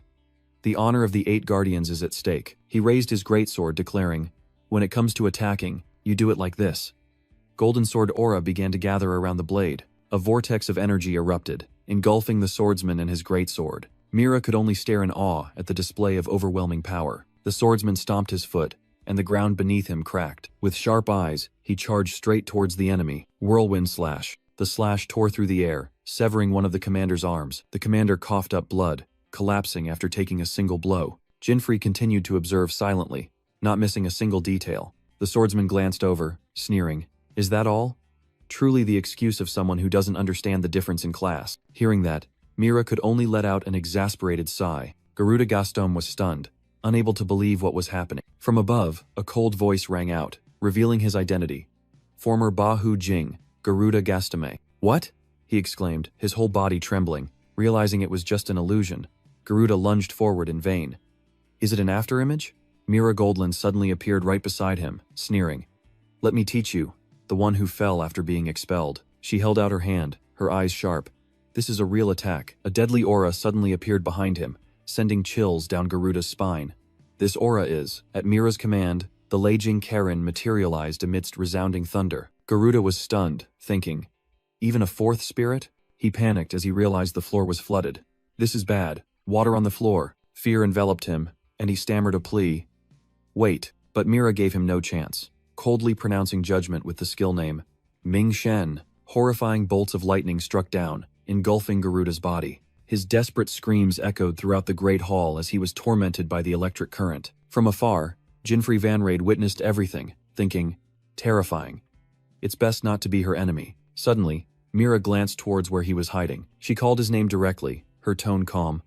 I know you're there, Jinfrey Van Raid. Discovered, Jinfrey awkwardly stepped out, but Mira indifferently stated that it didn't affect her mission. Meanwhile, Mira's spirits had surrounded Garuda, who had completely collapsed. Jinfrey mused, confirming his suspicion. A mission. So this is the guildmaster of Bangfeng Shi. Mira Goldland sensed the disappearance of the Mo Shen, and she turned to Jinfrey, asking, Did you defeat it? Jinfrey hesitated before admitting it, and Mira immediately congratulated him and bid farewell. We will probably meet again somewhere, she said before turning and walking away. Jinfrey silently watched Mira's retreating back and the spirits as they gradually disappeared. Meanwhile, at the Adventurers Guild headquarters, a new chapter was unfolding. Inside a cold prison cell, Garuda Gastame, once a formidable figure, was now just a shackled prisoner. The guild vice president smiled with satisfaction. Thanks to you, Garuda has been successfully apprehended. Well done, Mira. After receiving Mira's thanks, the vice president announced that Bangfeng Shi would soon be disbanded. He believed this would be a stern warning to other criminal guilds. Mira agreed, but a hint of worry flickered in her eyes. I hope so too. Noticing this, the vice president immediately asked, Is something wrong? It's not about this mission, Mira confessed. It's just, there's an adventurer who makes me a little worried. The vice president listened with a curious expression. At the same time, Jinfrey Van Raid had set foot in a new land, excitedly declaring, I've arrived at the third continent. He told himself his goal was to defeat the demon here, to find the final ingredient for the universal medicine, but a problem had arisen. His sword, Centipede, the weapon that had been with him through thick and thin, was now almost out of durability. Jinfrey worried that the sword would vanish if he had to face the next demon, and he thought about finding a new companion. A surge of green energy enveloped Jinfrey, signaling the existence of the fourth hidden equipment. He was in the central district of the third continent, known as the Third Warrior. Stepping into the Fei Long Wanga Inn, Jinfrey was warmly welcomed by the innkeeper. The innkeeper asked Jinfrey Van Raid if he was there to stay the night, and he casually confirmed. But instead of booking a regular room, he recited a strange code. 2 rooms. The third room from the north, and the fourth room from the west. The innkeeper paused for a moment, then a knowing smile appeared on his lips. Understood, the man replied. Enjoy your stay. Without a word of explanation, the innkeeper led Jinfrey up a dark, deep staircase. Jinfrey thought to himself, this password was originally a reward from a hidden event, all the way on the 5th continent. He smiled, fortunate that his knowledge from his previous life was still intact. At the end of the staircase, a solitary door appeared, separating the outside world. The door swung open, revealing not an in-room, but an underground boxing ring dazzling with lights. In the ring, a muscular giant was warming up, his aura blazing like fire. He roared a challenge, and the system announced his name, the strongest boxer in history, Mike Weather Inoue. Still as flashy as ever, Jinfrey muttered, completely unfazed by the grand entrance. He knew well that this comedic NPC was a real threat, and the hidden equipment forced him to confront him. Now, in the ring, Jinfrey had taken off his jacket, ready for the main event. Mike Weather Inoue versus Jinfrey Van Raid. In the red corner, the undefeated champion Mike Weather Inoue, with 108 consecutive wins, was introduced with immense power. And in the blue corner, the challenger Jinfrey Van Raid, a slender young man with a delicate appearance. The rules were announced. No equipment, 1 3-minute round, points scored by hitting an invisible target. The first person to reach 10 points, or have a higher score when time ran out, would win. But there was a critical condition. A single knockdown would decide the match immediately. The opening bell rang, and the battle of life and death officially began. Mike Weather Inoue opened with a thunderous punch. The champion unleashed a flurry of lightning-fast attacks, cornering his opponent. But Jinfrey Van Raid, with extraordinary reflexes, dodged the dangerous 1-2 combo. He calmly analyzed, even at this speed, if I know where he's aiming. Mike's punch narrowly missed, unable to touch Jinfrey. The crowd erupted, the challenger dancing amidst the champion's storm. Seizing the opportunity, Jinfrey growled, And now, a straight right punch, a precise counterattack landed squarely on Mike's guard. The champion paused, a flicker of surprise on his face. The scoreboard updated, Jinfrey unexpectedly taking a 1-point lead. Mike warned, "Hey kid, don't think you've done anything big yet." Jinfrey retorted unflinchingly, "You deliberately let me score, didn't you? Stop acting, champion." A delighted smile spread across Mike's face. "Heh. Interesting kid." "Then, it's my turn," the giant declared, the atmosphere suddenly growing heavy. Mike tensed, the champion's true power beginning to unleash. A blazing golden punch shot forward at incredible speed, Jinfrey barely flinching. Mike confidently judged, "Your eyes might be sharp, but you won't last long." A barrage of hammer-like punches rained down, pushing Jinfrey into an absolute defense. He gritted his teeth, enduring, telling himself, "I can't be knocked down." But there was a cruel truth Jinfrey was unaware of. This was a guaranteed loss event. Mike Weather Inoue scoffed. "Where's that confidence from earlier, kid? Your guard is too loose." Cornered, Jinfrey could only endure the storm of blows. The scoreboard cruelly lopsided. 3-1. System notification. The champion unleashes a relentless combo. "Looks like you have no strength left to counterattack," Mike roared, continuing to press. Each devastating punch slammed into Jinfrey's body, pushing him to his limit. But then, a truth flashed in his mind. "Winning this match is impossible. But I will win this fight. The condition is to stay in the ring for 3 minutes." The champion suddenly paused at an unexpected movement. Seizing the moment, Jinfrey launched a precise counterpunch to his opponent's face. Mike chuckled delightedly. "You're taking that many hits and still raising your hands." With resolute eyes, Jinfrey braced himself, blocking each punch, sweat pouring down. "He's raising the level of the match," Mike thought to himself. "How long has it been since I had such a fun fight? But I will be the one to decide this match," he roared, unleashing an even more brutal barrage of blows. Jinfrey was stunned, as an incredibly powerful force surged from below. A devastating uppercut. His entire body was lifted into the air. The system coldly announced, "The challenger has fallen." Jinfrey's consciousness faded, his body aching. But he hadn't completely fallen. With extraordinary willpower, the young man staggered to his feet, determined not to give up. Mike looked up, his eyes flashing with respect and ruthlessness. "You've endured well, but this is the end." He channeled all his strength into his legs, the arena floor seemingly shaking. "This will be the end," the champion charged, delivering the final finishing blow. Mike Weather Inoue was stunned to see his opponent's fist flying right at his face. Amidst the storm of blows, Jinfrey Van Raid unleashed a thunderous counterattack that hit its mark. The system roared at the unexpected punch, and the challenger's burning fighting spirit. The champion merely smiled delightedly. "That hit hard. A very interesting kid." Jinfrey gritted his teeth, determined not to retreat an inch. The final bell rang, officially ending the match with victory, belonging to Mike Weather Inoue. The results board appeared, confirming Jinfrey had held out until the very last second. Mike sincerely thanked him. "You're the first person to stand against me for 3 whole minutes. Now then, accept this parting gift from me." Despite being exhausted, Jinfrey smiled back. "Thank you, champion, I accept. The 4th hidden equipment has been unlocked. Soul Vantage, A, grade weapon. Got new gear. Can't waste any more time." Jinfrey immediately moved to his next objective. S, rank dungeon. Ruvenon Ruins. A desolate, arid land stretched as far as the eye could see. Crumbling ancient structures were the only remnants of life. He told himself, just defeating the Demon Lord will clear this dungeon. But the 3rd Demon Lord, Jackal, is an extremely difficult one to find. Images of countless adventurers collapsing from exhaustion in this endless desert flashed through his mind. "Of course, I don't have time for that." Jinfrey gritted his teeth, showing his impatience. "If it doesn't show up, I'll lure it out. Let's see. It must be around here somewhere." Amidst the desolate desert, Jinfrey Van Raid finally found what he needed. An ancient tomb. "Sorry for the disturbance, but I'm in a hurry," he whispered, clasping his hands to perform a ritual. The coffin lid sprang open, revealing a long-withered mummy inside. A brilliant golden light suddenly burst forth from the corpse, illuminating the entire area. Jinfrey calmly observed, releasing the soul.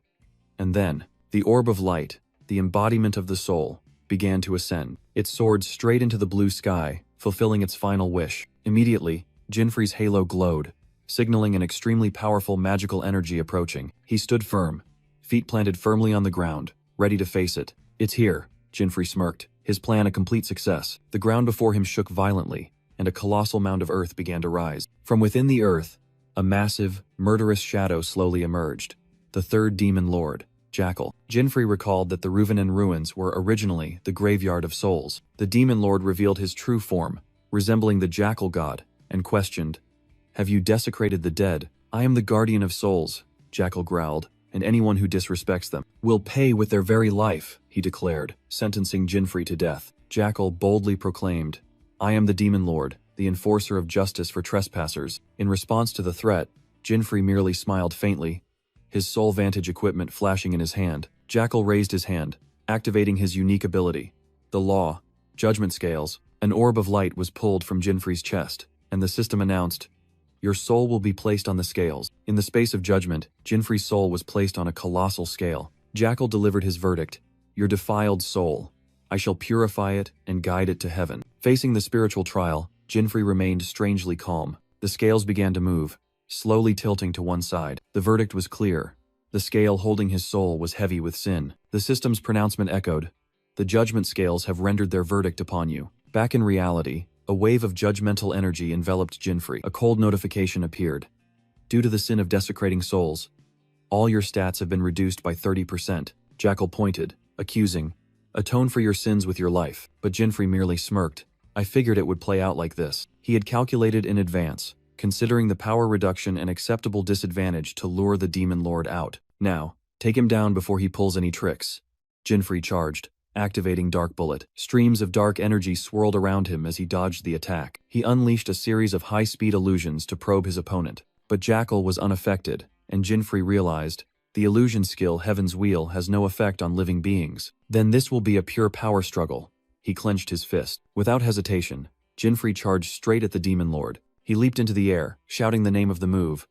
Dark Bullet. A fierce explosion of jagged dark energy erupted. Jinfrey's opening attack struck the Demon Lord directly. Jinfrey Van Raid lunged forward, delivering a devastating punch to Jackal. His eyes were sharp, filled with iron determination. But the Demon Lord easily blocked the direct attack with his scepter. Jackal erected a sturdy dark magic shield. Jinfrey was repelled by the recoil, a little stunned. He slid across the ground, quickly regaining his distance. "I'm not moving as well as I thought. The curse is really affecting me." Suddenly, an incoming call appeared, and the name Amelia made him pause. "Mom, did something happen to Mom?"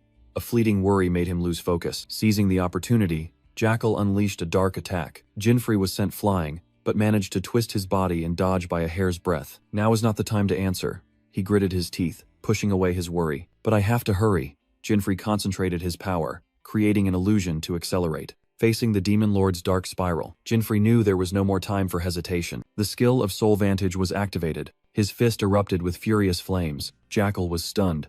"What?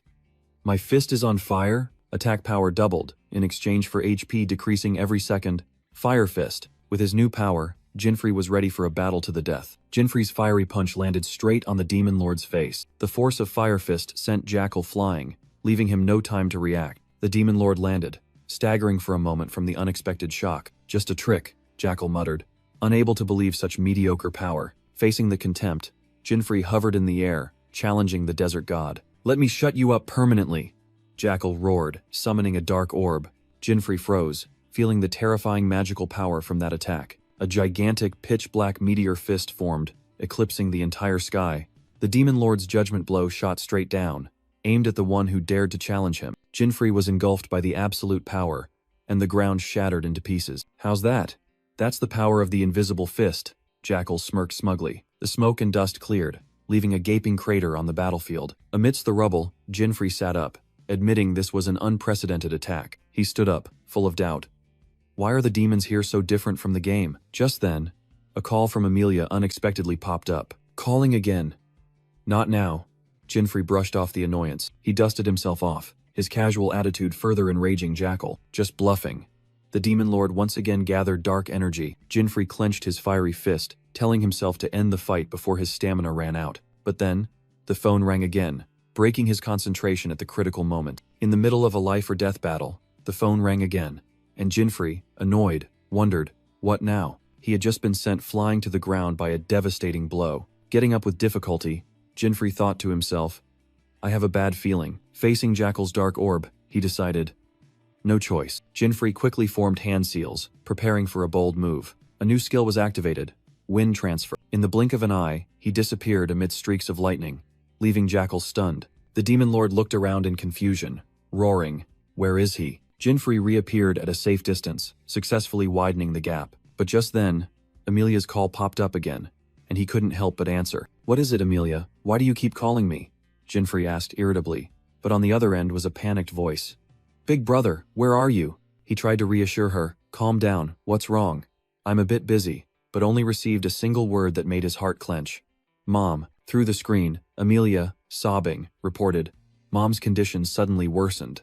The healer said Mom doesn't have much time left. Jinfrey froze, his whole world seeming to collapse before his eyes. His eyes widened, filled with panic and extreme pain. Jackal noticed his opponent's distraction, his voice full of contempt.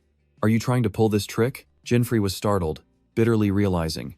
Damn it, I've been found out. Without hesitation, he spoke into the phone with a decisive voice. All right, I'm coming home right away. Jackal roared furiously. You blasphemed the souls of the dead, and now you want to run away? Unforgivable. Have some shame, human. He unleashed his ultimate attack. A gigantic dark fist named Pitch Black Raw Stone Fist shot straight towards Jinfrey. No time to waste. Jinfrey Vanrage shot off like lightning. His fist erupted with fierce flames from soul vantage. Sorry, but I have an urgent matter. With a sharp gaze, he declared, Let's end this right now. The fire fist shot straight forward, but Jackal managed to raise his hand to block it in time. The Demon Lord smirked. This attack won't finish me off. Jinfrey gritted his teeth, sweat pouring down as the damage from his own skill began to accumulate. In response, Jackal roared, summoning his ultimate technique, Pitch Black Meteor Fist. A gigantic dark orb condensed into a destructive fist. Facing the terrifying power, Jinfrey maintained a resolute expression. He muttered, Fire Fist doubles attack power. And there's one more skill. That was X Counter, Soul Vantage's ultimate counter skill. Just as Jackal's attack was about to hit, Jinfrey acted first, punching him straight in the face. X Counter. A heaven-shattering uppercut exploded, engulfing the Demon Lord. Jackal's gigantic body was sent flying into the air, spinning helplessly. He crashed down to the ground, creating an earthquake that shattered the very ground. Fresh blood spurted from his mouth, a sign of an irreversible defeat. Jinfrey looked down coldly. My attack power ×2, plus your attack ×3. I told you, this is the end. The system panel chimed, confirming that Demon Lord Jackal, level 150, had been defeated. Alright, I got the materials I wanted. I need to go home quickly. In a village on the edge of the first continent, Jinfrey Vanrage finally returned home. But inside, a mournful atmosphere hung around the sickbed. Amelia startled and turned around when she heard her brother's familiar call. As soon as he stepped through the door, Jinfrey hastily asked, panting, How's Mom? The little girl choked out, Big brother. The doctor delivered the grim news. Your mother is in a coma due to the final stage of mana deficiency disease. Black spots have appeared on her skin. Deadly black patches spread across the mother's face, evidence that her blood pressure and organ functions were failing. Even high-level healers have given up. Unfortunately, your mother only has a little time left. In despair, Amelia could only sob her mother's name in vain. Jinfrey placed a hand on his sister's shoulder, his voice firm. It's okay, Amelia. I won't let Mom die. Stop crying now. His eyes sharpened, filled with determination. I will cure Mom, right now. His declaration stunned both Amelia and the doctor, who couldn't believe it. Without a word of explanation, Jinfrey immediately leveled up, allocating all 90 accumulated points to his intelligence stat. When intelligence reached 250, a system notification echoed. The profession skill alchemy has been upgraded. He then took out the precious ingredients he had just collected, ancient red earth, ice chimera fang, and high elf tears. With everything ready, he activated the skill. Alchemy. An SS-grade miraculous potion was created, the universal medicine, capable of curing all diseases and abnormal statuses, with just one sip. Warm light emanated from the potion, and Jinfrey thought to himself, I did it. He held up the universal medicine, a radiant smile on his lips. This was the family's only hope. The doctor was stunned, recognizing the legendary medicine, while Amelia stammered, unable to believe her eyes. Sorry, we'll talk later, Amelia, Jinfrey Vanrage said, his eyes focused only on his mother lying on the bed. He approached the bed, where his beloved mother was in a deep slumber. The black marks of the mana deficiency disease had spread across her face, a sign of impending death. Good thing I managed to gather enough ingredients and skills in time, Jinfrey thought to himself, carefully bringing the potion to his mother's lips. Divine light emanated from the universal medicine, holding all his hope. Each drop of medicine flowed in, carrying an urgent prayer.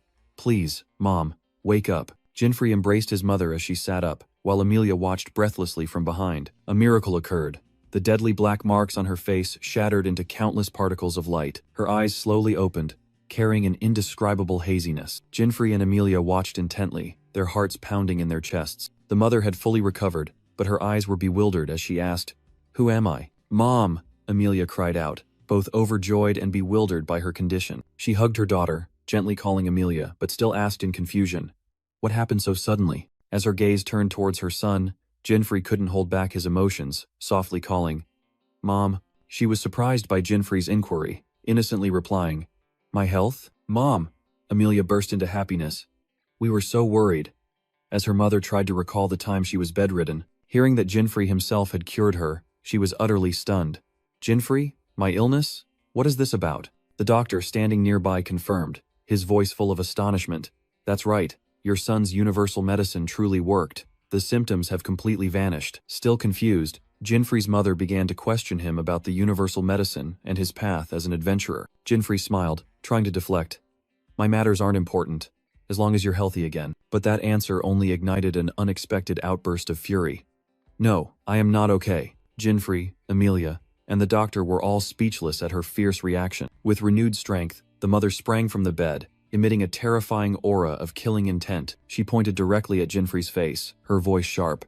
"Jinfrey, how dare you leave home on your own, abandoning your mother and sister, and becoming an adventurer by yourself?" she growled, while Jinfrey weakly denied it. With no way to deny it, the young man could only obediently kneel and endure. Seeing the tense family situation, the doctor quickly found an excuse to leave. Amelia tried to appease her mother, explaining that her brother did everything only for her. The mother's anger finally subsided, giving way to genuine worry. "I know, but what if something happens to him?" Hearing her sincere words of concern, Jinfrey looked up, an indescribable emotion welling up inside him. Then, she suddenly changed her demeanor, boldly declaring, "Go defeat the demon gods, Jinfrey." Jinfrey fell backward, yelping, "Huh? Mom, the context is all wrong." She straightened her face. "How many years do you think I've been your mother?" Looking deep into her son's eyes, she saw the shadow of his father from years ago. "You want to become an adventurer to achieve some goal, don't you?" Finally, she accepted his path. "Then go. I'm fine now. But you must promise me 2 things, she said, her voice resolute.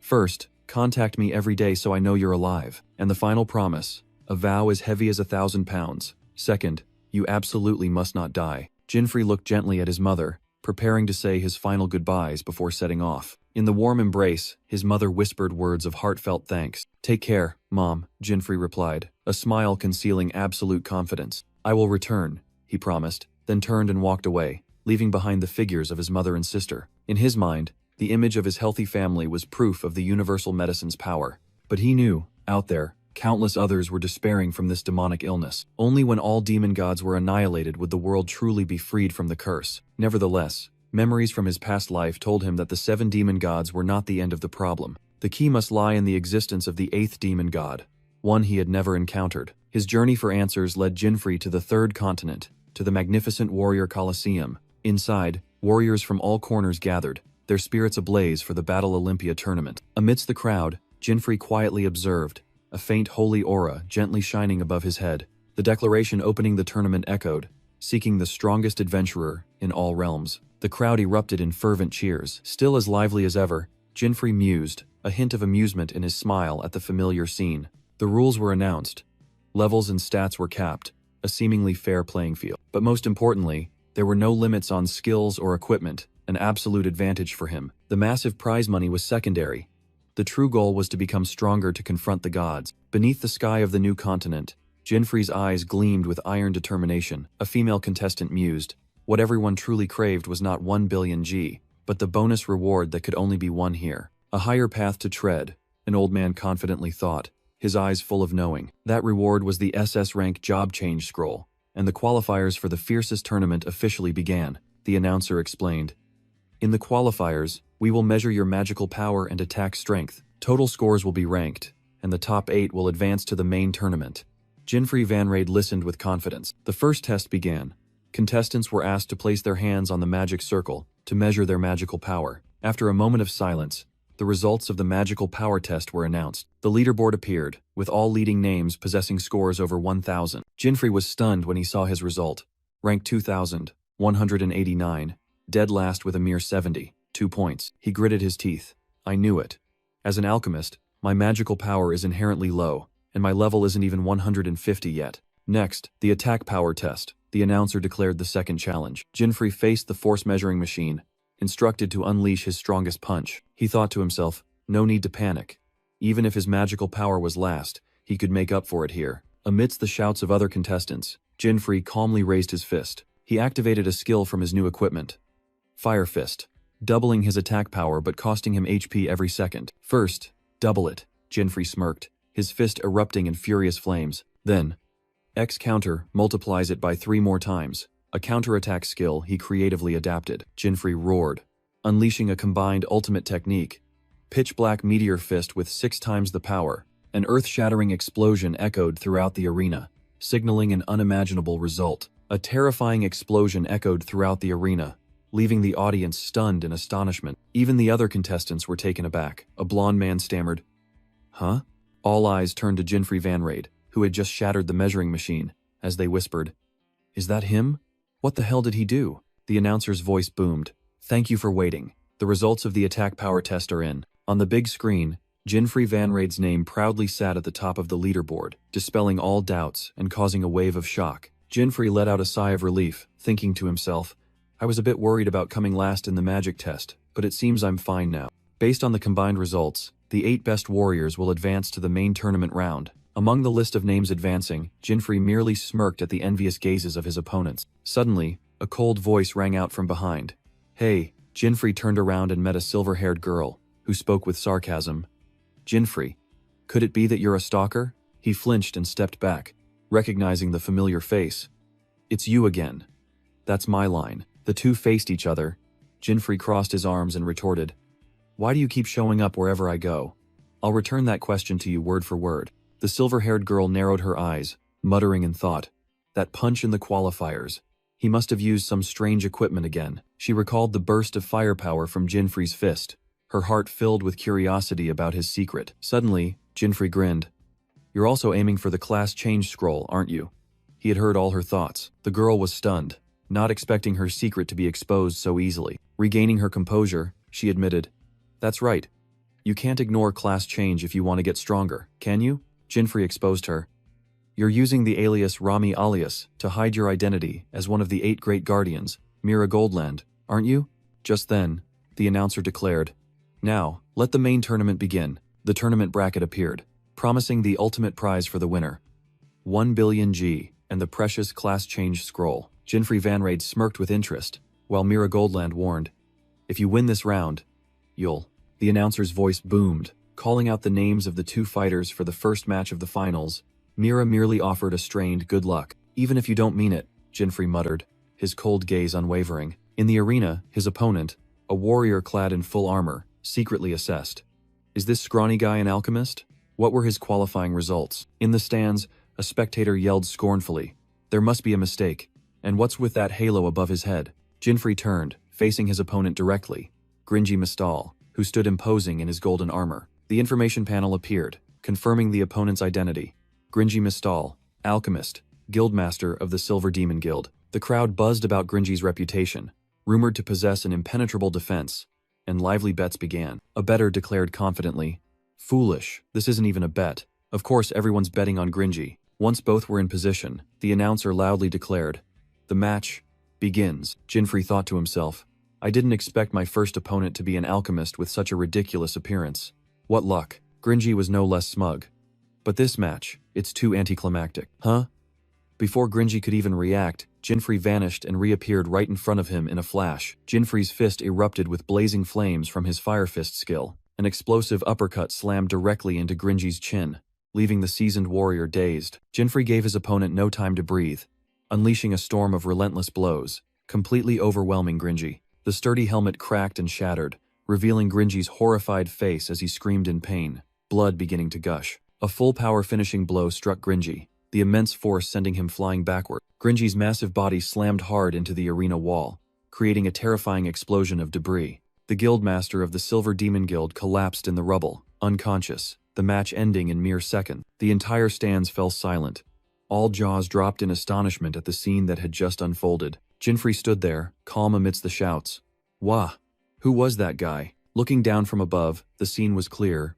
"What's happening? Gringy is unconscious." "Did I overdo it a bit?" Jinfrey mused, as the announcer's voice boomed. "The winner, Jinfrey Vanrade." From a hidden corner, Mira Goldland mused. "Fire, infused equipment. Interesting. The next match was about to begin. The opponent of Rami alias was an old man named Oji Shunsats. In the stands, crude comments rang out. "Oh, another pretty girl. The arena is a battlefield for men." Mira shot a sharp glance at the noisy crowd, ignoring the taunts of "girls have no place here." Jinfrey leaned against the wall, closing his eyes and thinking, well, provocation is part of the fun. The security here is really bad. The match began. The old man chuckled obscenely. "Ho ho ho, what a beautiful lady." Mira only responded with a cold, emotionless gaze. The man continued in a disgusting tone. "If you let me touch you, perhaps I'll go a little easy." Without a word in response, she silently chanted, "Summon spirits." Immediately, two powerful entities appeared behind her. Wind spirit Sylph, fire spirit Ifrit. Taken by surprise, Oji Shunsats hastily unleashed his phantom breath skill in response. Those who had just uttered insults now only screamed in horror. The match ended. The winner of the second match, Rami alias. Jinfrey was also astonished. That was fast. The crowd cheered. "That girl is incredible." The matches proceeded smoothly, and when the fourth match concluded, the first round officially ended. The four finalists were determined, and the first semi-final match would be Jinfrey Vanrade versus Rami alias. The second semi-final was announced, Ryuta Factor versus Jeans Shamarian. From the stands, Jinfrey Vanrade quietly observed the long-haired swordsman. His gaze was sharp, analyzing the potential of a formidable future opponent. Jinfrey thought to himself, that guy, Jeans. He's much stronger than the other adventurers. Perhaps he's on par with Mira, or even... His train of thought was cut short. The commentator shouted, "And now, let the first semi-final begin." Jinfrey subtly smirked. The first semi-final. Jinfrey Vanrade versus Rami alias. Both contestants, please step forward. On the vast arena, the two figures finally faced each other. Mira Goldland sneered, provoking, "Now's your chance to run." Jinfrey retorted with a confident smile. "This is a good opportunity to see who the real stalker is." Semi-finals. First match. The atmosphere in the arena became as tense as a drawn bowstring. Jinfrey Vanrade and Rami alias. The most anticipated showdown was about to erupt. The match. Begin. The shout echoed throughout the stands. Without a second's hesitation, Mira immediately acted. Summon the first spirit. The silver-haired girl summoned the fire spirit, a colossal Ifrit towering on the arena. Jinfrey was momentarily surprised, but immediately took a defensive stance, ready to fight. The crowd cheered wildly. Whoa, she summoned a spirit again. Round one was already amazing. Just one spirit is troublesome enough. But this... Jinfrey muttered, realizing the danger. But Mira didn't stop. She continued to call out, "Water spirit. Thunder spirit." Jinfrey now had to face three powerful spirits alone.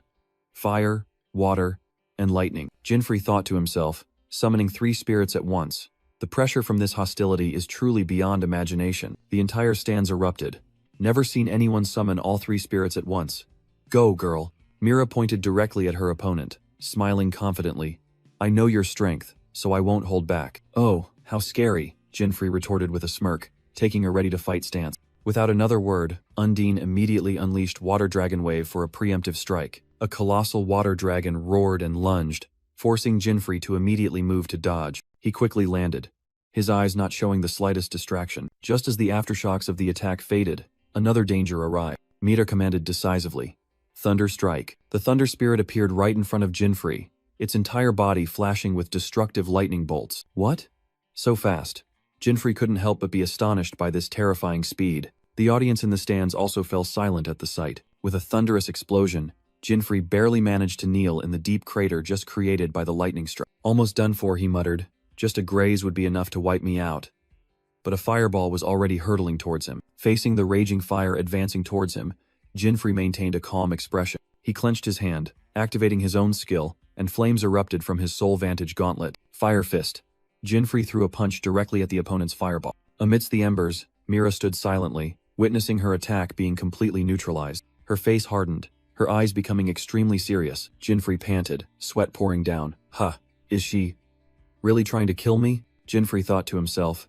She's really weird, but her skills are undeniable. Just 1 second of carelessness and I'm toast. Mira Goldland smirked. "You're even more desperate than I thought. It seems I overestimated your abilities." Jinfrey scoffed in response. "Just because you summoned a few spirits, you're already excited?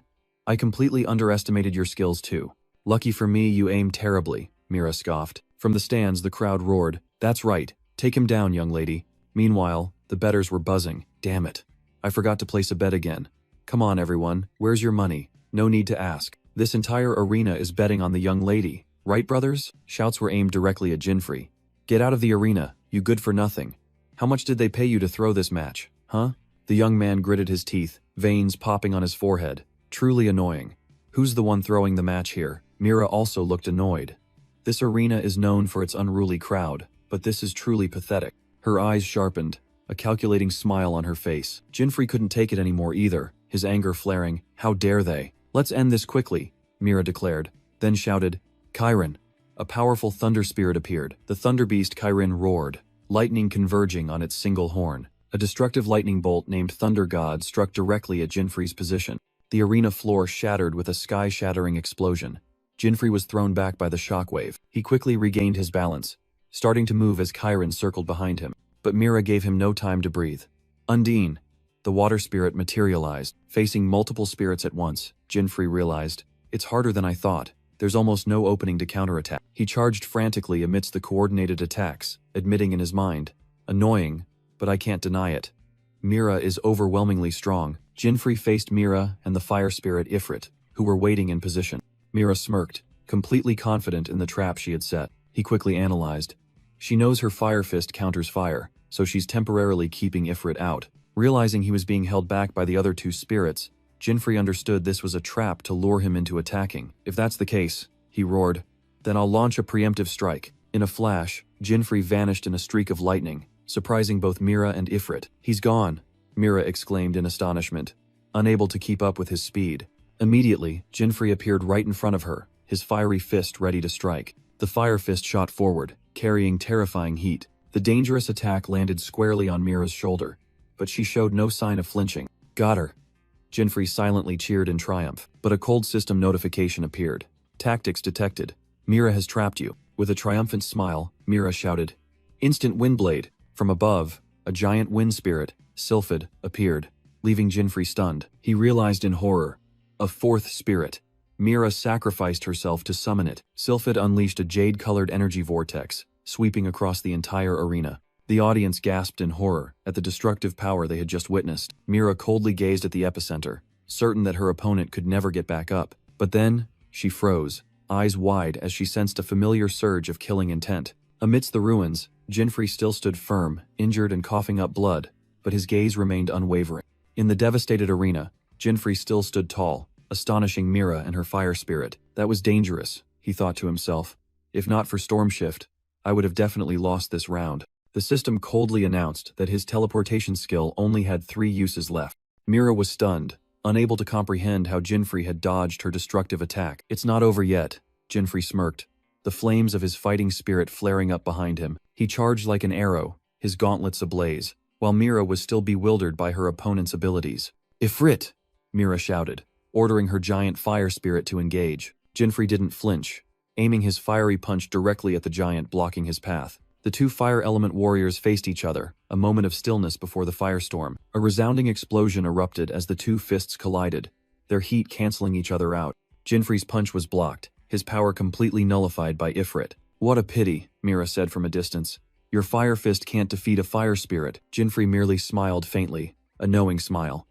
So that's how it is. He threw an identical fiery punch again, a seemingly meaningless action. It's useless, Mira scoffed. Don't you understand the rules of elemental nullification? Suddenly, Jinfrey growled a command, remove, and the flames on his hands extinguished. Mira's eyes widened, a guardian's intuition telling her something was wrong. Replacing his gauntlets was a thorny black sword, radiating a chilling evil aura. A poison element weapon, Jinfrey declared. This won't be nullified. He shot forward, the poison sword in his hand aimed directly at Mira. The tide of the battle completely turned. Jinfrey activated Centipede's ultimate skill, Meltdown. The poison sword liquefied, transforming into dark tentacles that enveloped Mira in her astonishment. He knew well, this was a gamble. Only one strike before the weapon shattered. Facing such abnormal power, Mira's eyes shone with extreme horror. The 100-legged Guanyin skill manifested, a giant centipede completely devouring the Guardian. Caught in the tight grip, Mira painfully realized she couldn't even command her spirits. The terrifying pressure caused her consciousness to gradually dissipate. Her body went limp. The battle had reached its end. Seeing the weapon's durability reduced to a single digit, Jinfrey sighed in relief. That was close. Almost done for. The system announced, Rami alias cannot continue. The winner is Jinfrey Vanraid. In the middle of the arena, Jinfrey stood there, the only one remaining. He gave the command to dispel, and the giant monster dissolved into countless data fragments. Immediately, Jinfrey rushed to catch Mira's limp body as she fell. In her opponent's arms, the Guardian slowly opened her eyes. Though bitter, Mira had to admit, "It seems I've lost." "You're truly formidable," Jinfrey said, and Mira replied, "I don't deny my opponent's strength. Drink this." He offered a special antidote he had prepared. Holding the potion, Mira silently looked at the back of the person who had just defeated her. She thought to herself, with those combat skills, he absolutely cannot be underestimated. But the system suddenly blared, detected equipment enthusiast, making Jinfrey sigh to himself, not again. Mira thought to herself about Jinfrey's skills, illusions, teleportation, fire fist, and that transforming weapon skill too. She couldn't contain her rising excitement. Damn it. I can't control myself anymore. Meanwhile, at the arena, the announcer declared the second semi-final match between Ryuta Factor and Genus Cimmerian. The two fighters, one a muscular brute and the other a graceful swordsman, stepped out to face each other. Ryuta Factor confidently cracked his neck, declaring, "I'll finish this quickly." Genus Cimmerian calmly replied, "Oh, this will be fun." In the stands, Jinfrey, who was drinking water, was startled by the unexpected turn of events. Both he and Mira were stunned by the scene that had just unfolded in the arena. The announcer shouted, "A single blow. The winner is Genus Cimmerian." Jinfrey sprang to his feet, his serious gaze fixed on the victor. The system revealed the opponent's identity. Genus Cimmerian, a reclassed swordmaster. Below the stage, Genus seemed to sense that gaze, his sharp eyes turning towards Jinfrey. An invisible aura clashed, signaling the fated confrontation between the two strongest. Jinfrey smirked, thinking to himself, "So this is my opponent for the finals. Truly extraordinary." The announcer's voice rang out, introducing the first finalist, Jinfrey Vanraid, the unpredictable alchemist, and Genus Cimmerian, the one with overwhelming absolute power. The tournament has reached its climax. Both fighters, please proceed to the finals. Mira suddenly spoke from behind. "Good luck, but don't lose your life." Jinfrey grumbled, "None of your business." Jinfrey stepped into the arena, facing Genus, who was already waiting. Both silently looked at each other, the atmosphere as tense as a taut string before the final battle. In the center of the arena, the announcer declared the final match officially begun. Genus Cimmerian coldly issued a challenge. "I will bury you in an instant." Jinfrey Vanraid smirked in response. "Oh? You look cool, but it turns out you're the passionate type, huh?" From the stands, Mira Goldland observed, "Their power is probably equal. The match will be decided in a flash." Without hesitation, Jinfrey activated his trump card. Skill 3, Title Scramble. The system announced a risky skill. Double stats for 3 minutes, but failure would result in equipment loss. Round 1 began, and all of Jinfrey's stats were immediately doubled. Jinfrey understood the price. A sudden surge in stats, but failure meant loss. He calculated. 3 rounds, power multiplied many times over, but if he couldn't finish off the opponent, soul vantage would vanish. Facing Jinfrey, who was bursting with power, Genus also emanated a sharp sword aura. The swordsman didn't flinch, his eyes sharp as he called out his skill name. Dry fire. Immediately, Jinfrey lunged forward, closing the distance in the blink of an eye. Genus retaliated with a series of continuous slashes, sword light glinting. Jinfrey lowered his center of gravity, using his bare hands to parry the deadly sword strikes. The two figures clashed, sword aura and fist winds creating a dance of death. Ugh, this skill is. Jinfrey showed surprise at his opponent's power for the first time. Genus continued to press close, revealing the secret of his power. First class change. It was an evolution, allowing adventurers to advance their profession to a higher tier. Class changing not only brought new skills, but also dramatically boosted basic stats. Cornered under a rain of swords, Jinfrey was struggling to defend himself. Genus Cimmerian unleashed a sharp, precise sword strike, without a single wasted movement. The force of the slash pushed Jinfrey back, the tide of battle completely shifting to one side. Cornered, Jinfrey had to lower his center of gravity, struggling to defend. His feet carved a long trail on the arena floor under the relentless assault. But in his eyes, there was no hesitation, only a fighting spirit blazing like a flame in his right hand. Seizing the opportunity, Jinfrey shot forward, aiming directly at his opponent. Facing the attack, Genus merely asked coldly, "Is that all?" He smirked. "Your movements are as slow as a fly landing." Jinfrey thought to himself, "It's a swordmaster's skill. This isn't going to be easy." Suddenly, the system announced the end of round 1, and all stats were tripled for round 2. Genus showed a hint of interest at the sudden change in the match rules. With amplified power, Jinfrey confidently charged forward, but now with triple stats. He won't be able to keep up with me, the swordsman merely sneered. Faster now, but still boringly slow. Jinfrey unleashed his trump card. Counterattack X. But Genis was ready. He whispered right into Jinfrey's ear. Too slow. A devastating counterattack exploded, right at the point of impact. Jinfrey screamed and was sent flying like a broken puppet. In the stands, Mira Goldland was also stunned by the unbelievable turnaround. Collapsing onto the arena floor, Jinfrey bitterly admitted, "His power is beyond my expectation." Jinfrey Vanrade was stunned by the power that had just erupted. Genis Cimmerian, enveloped in lightning, merely uttered, "Huh?" He channeled energy into his palm, preparing to unleash a devastating blow. Facing the incoming stream of light, Jinfrey stood firm, the holy halo above his head shining brightly. A terrifying explosion shook the entire arena, sending debris flying. Thrown into the air, the audience screamed in terror. Radiant slash, Jinfrey landed steadily, the shock having been absorbed. Without a second's hesitation, he charged straight forward, determined not to let his opponent catch their breath. Genis thought in astonishment. Starlight's swordsmanship, the swordmaster's most difficult skill. He learned that too. Jinfrey gritted his teeth, sweat pouring down. No, this is really bad. In the stands, the crowd erupted. Both are incredible, go for it. Mira Goldland crossed her arms and remarked, Genis's power is on par with the 8 great guardians. What will he do now? The two faced each other, the atmosphere as tense as a drawn bowstring. The system announced, Round 3 begins. All stats multiplied by 4. This is the final round. Jinfrey let out a long breath, focusing his entire mind. He activated his final skill, Fire Fist, a risky trump card. His fist erupted in blazing flames. Jinfrey looking directly at his opponent. Genis narrowed his eyes. The atmosphere has changed. I understand now. From the stands, Mira concluded.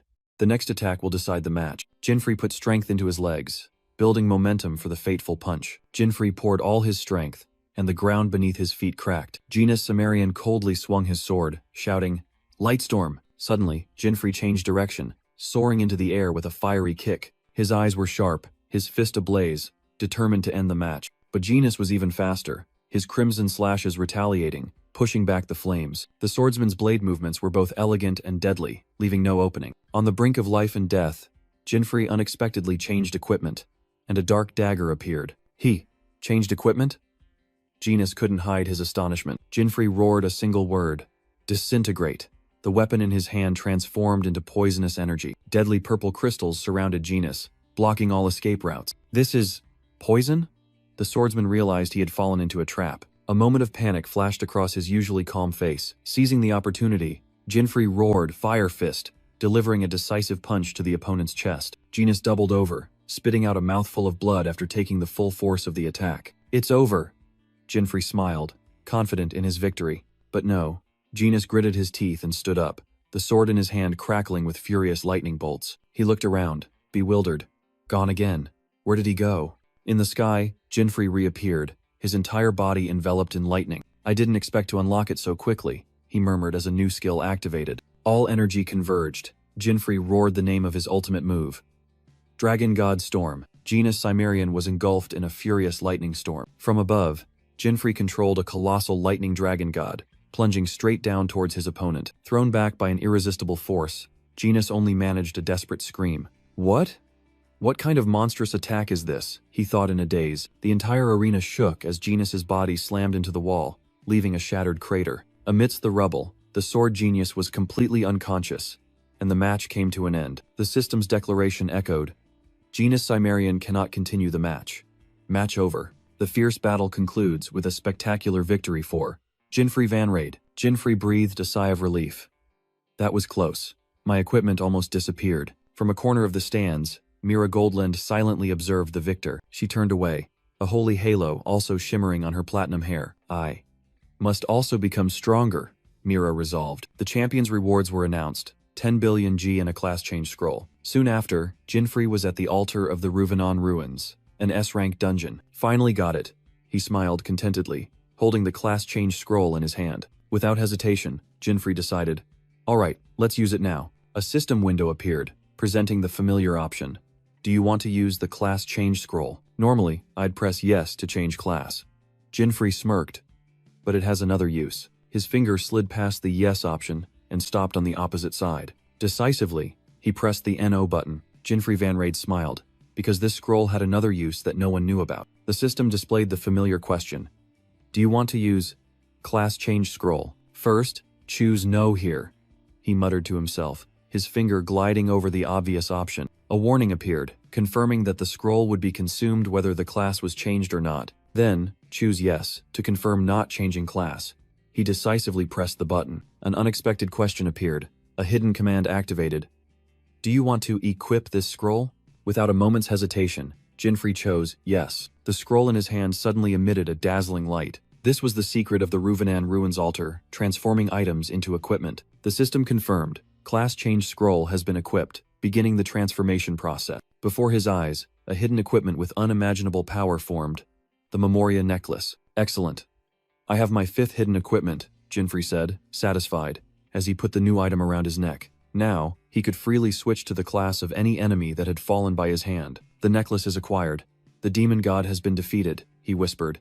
It's time to go. Jinfrey's silhouette strode through the ancient corridor, heading towards his next objective, the 4th continent. He stood in the middle of the teleportation gate, where streams of magical energy converged. With Lucifer's holy ring and the Memoria necklace, Jinfrey was ready for a new journey. He knew well that the 4th continent was a harsh battlefield, where adventurers had the highest dropout rate. Energy from the teleportation gate surged beneath his feet, signaling the beginning. Always be vigilant, Jinfrey reminded himself as a pillar of blue light engulfed him. The dazzling sunlight of the 4th continent welcomed the traveler at Force Resort. Amidst the blue sea, the excited cheers of surfers echoed. On the shore, tourists enjoyed their vacation, relaxing under vibrant parasols. Amidst the cheerful crowd, a woman sipped her cocktail and exclaimed, "This feels amazing." But Jinfrey Van Raid, feeling out of place amidst the scenery, secretly thought, even so, this place is still dangerous. He observed the continent of entertainment and relaxation, a place completely unrelated to battle.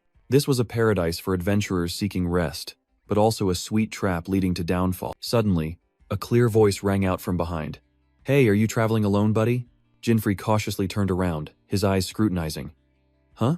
Before him was a girl with wolf ears, bearing sharp fangs and a mischievous grin. "My name is Kukuru," the girl introduced herself. "I'm a guide here at Force Resort." With a radiant smile, the sea wolf girl promised, "I'll take you anywhere." Kukuru curiously asked, "What's your name, big brother?" While Jinfrey began to refuse. "I'm Jinfrey, but I'm not here for fun." Before he could finish, Kukuru pulled him away by the arm. Jinfrey firmly pushed her hand away. "No need, I'm not interested in those things." Contrary to his expectation, Kukuru merely pouted and replied curtly, "Humph, fine, whatever." Her unexpected reaction left Jinfrey a bit stunned. Kukuru turned around, waving goodbye with a bright smile. "All right then. See you later, Tilda." The small girl's figure quickly vanished, leaving Jinfrey alone. He scratched his head in confusion. What just happened? Oh well, I have to keep going. Amidst the sun-drenched beach, Jinfrey Van Raid opened his status window, intending to allocate skill point. But when he checked his equipment, he suddenly froze, his eyes wide. An unbelievable truth dawned on him. He yelled in panic as he discovered his precious item had vanished. A flash of memory sparked, and he suddenly realized something. It was the guide girl who had just waved goodbye to him. Meanwhile, Kukuru was happily walking away, telling herself the mission was a complete success. She walked along, whistling, believing she had just tricked an ordinary adventurer. With a triumphant smile, she admired her spoils. The soul vantage card she had just stolen. Back to Jinfrey, horror and anger enveloped him. He recalled the fleeting moment of collision. That was when she made her move. Completely unaware, Kukuru still skipped along the sand, celebrating her success. She was engrossed in imagining the huge sum of money she was about to earn from the precious item. While engrossed, she unexpectedly bumped into a strange woman. Kukuru quickly bowed in apology, but the woman didn't seem to mind at all. "It was my fault," the white-haired woman said. "Are you all right?" Then, with an overwhelming aura, she looked directly at Kukuru. "I found you." At the same time, Jinfrey's rage had reached its peak. Like an arrow, he dashed forward with wind-ripping speed, causing Kukuru to turn back in utter horror. The white-haired woman calmly watched the approaching figure, recognizing him immediately. "Oh, Jinfrey Van Raid." A bad premonition struck the white-haired woman, who turned back in surprise. "Jinfrey, what trouble have you gotten into now?" she thought to herself as a dark shadow shot past, roaring, "You won't escape now." In a flash, Jinfrey had grabbed the scruff of the terrified Kukuru's neck. "Hurry up, give it back," Jinfrey growled, while Kukuru struggled desperately. "Wait, let me go." Jinfrey's rage peaked. "Don't play dumb, you thief." Suddenly, a stream of cold water poured directly from above, freezing Jinfrey in place. "It's freezing," the white-haired woman exclaimed irritably. "Stop it right now, Jinfrey." What are you doing to that girl? Unjustly scolded, Jinfrey could only respond blankly. Huh? The woman stood in front of Kukuru, confronting Jinfrey. It's you again?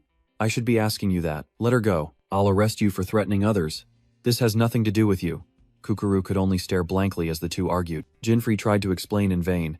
Listen, you've misunderstood. This girl stole my stuff. Suddenly, a woman's piercing scream cut him off. From the shadows, a heavy iron chain flew swiftly towards them. The chain wrapped tightly around Kukuru, to the astonishment of both Jinfrey and the mysterious woman. Ah, what is this? Kukuru cried out in panic as she was bound tightly. A group of strangers appeared, chains in hand, their leader speaking. All right, all right. Kukuru was thrown straight into a sack, and the group cheered. We got her! Look, it's a Seawolf tribeswoman. Let's go report to the guildmaster. They gleefully turned to leave, abandoning Jinfrey and the woman, who stood frozen. Stop, Jinfrey yelled. I have something to settle with her. The leader turned back with a sinister smile. Well, we've been found out. I've been tracking you all the way from the Colosseum. The red-haired hunter sneered. Don't misunderstand. The Beastkin girl is just a bonus. The tattooed leader pointed directly at Jinfrey, growling. Our real target is you, Jinfrey Vanrade. Jinfrey was stunned for a moment, then suddenly understood. So, you're adventurer hunters? The white-haired woman spoke coldly, exposing their identity. They're the Diamond Guild, thieves specializing in this continent. Jinfrey smirked, his eyes full of disdain. Tracking me from the Colosseum for a bounty? You small fry? The leader snarled, signaling his subordinates. We're professionals. Don't even think about escaping. He roared the command. Tie him up.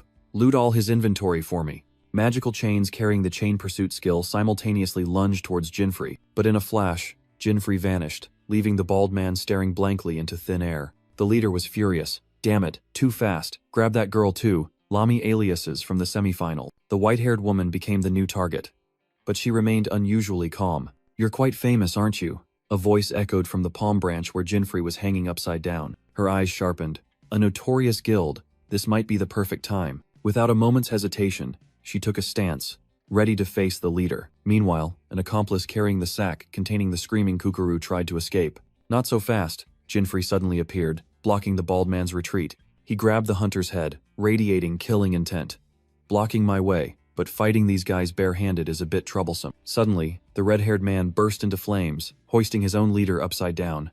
What are you dawdling for? Deal with them. Jinfrey scratched his head, looking awkward. I'd love to, but that kid stole my weapon. Seizing the opportunity, the bald man lunged, swinging a chain at Jinfrey's leg. How dare you touch my friend? Die. The white-haired woman scoffed. Weapon? For an alchemist? Some kind of potion bottle, I suppose? Have you ever seen anyone fight with potion bottles? Just show me whatever you have, Jinfrey requested, making her irritably reply. Why do you have to act so superior? Fine, I'll show you. She sent her inventory through the synchronization window, and Jinfrey could only exclaim, Oh, this. His eyes widened in astonishment as he scrolled through the list of bizarre equipment. Sk. Jinfrey thought to himself, she's a true gear fanatic. All high-level, bizarre weapons that even she couldn't use. What a strange girl. Meanwhile, the bald hunter panted, growling, Huh. Where have you been wasting your time looking? Suddenly, Jinfrey's eyes lit up as he spotted something. Oh, this one will work, he decided. I'll borrow it for a bit. The white-haired girl panicked. Huh? Borrow? That's a weapon only for rogues. An alchemist like you can't use it. Jinfrey just smiled confidently. It's fine. And the Memoria necklace around his neck suddenly glowed. The system announced that the skill Chronicle of War was activated, allowing free job changes. Amidst a surge of magical light, Jinfrey changed his job from alchemist to rogue. Job change? The girl froze, unable to believe her eyes. She frantically speculated. Could it be a job change scroll? No. Rogue is a completely different class. With his new job, Jinfrey reached into the screen, decisively declaring, Steal. He held up the item card he had just acquired, teasing. To have this item, you really are a gear fanatic. Don't worry, I'll return it. Item information appeared. Oni's Drunkard's large furoshiki, an A-rank equipment for rogues. Hey, lending it is fine, but it's not a combat weapon, the girl asked worriedly. What are you going to do? Jinfrey smiled meaningfully. Judging by your reaction, it seems you don't know how to use it. Jinfrey declared, This is how you use it. As the green cloth began to glow, the cloth transformed into the Demon's Club, an A-rank spiked mace radiating terrifying power. Mira was completely stunned, unable to believe her item had such extraordinary uses. With a confident smile, Jinfrey hoisted his new weapon onto his shoulder, ready for battle. The bald bounty hunter didn't flinch.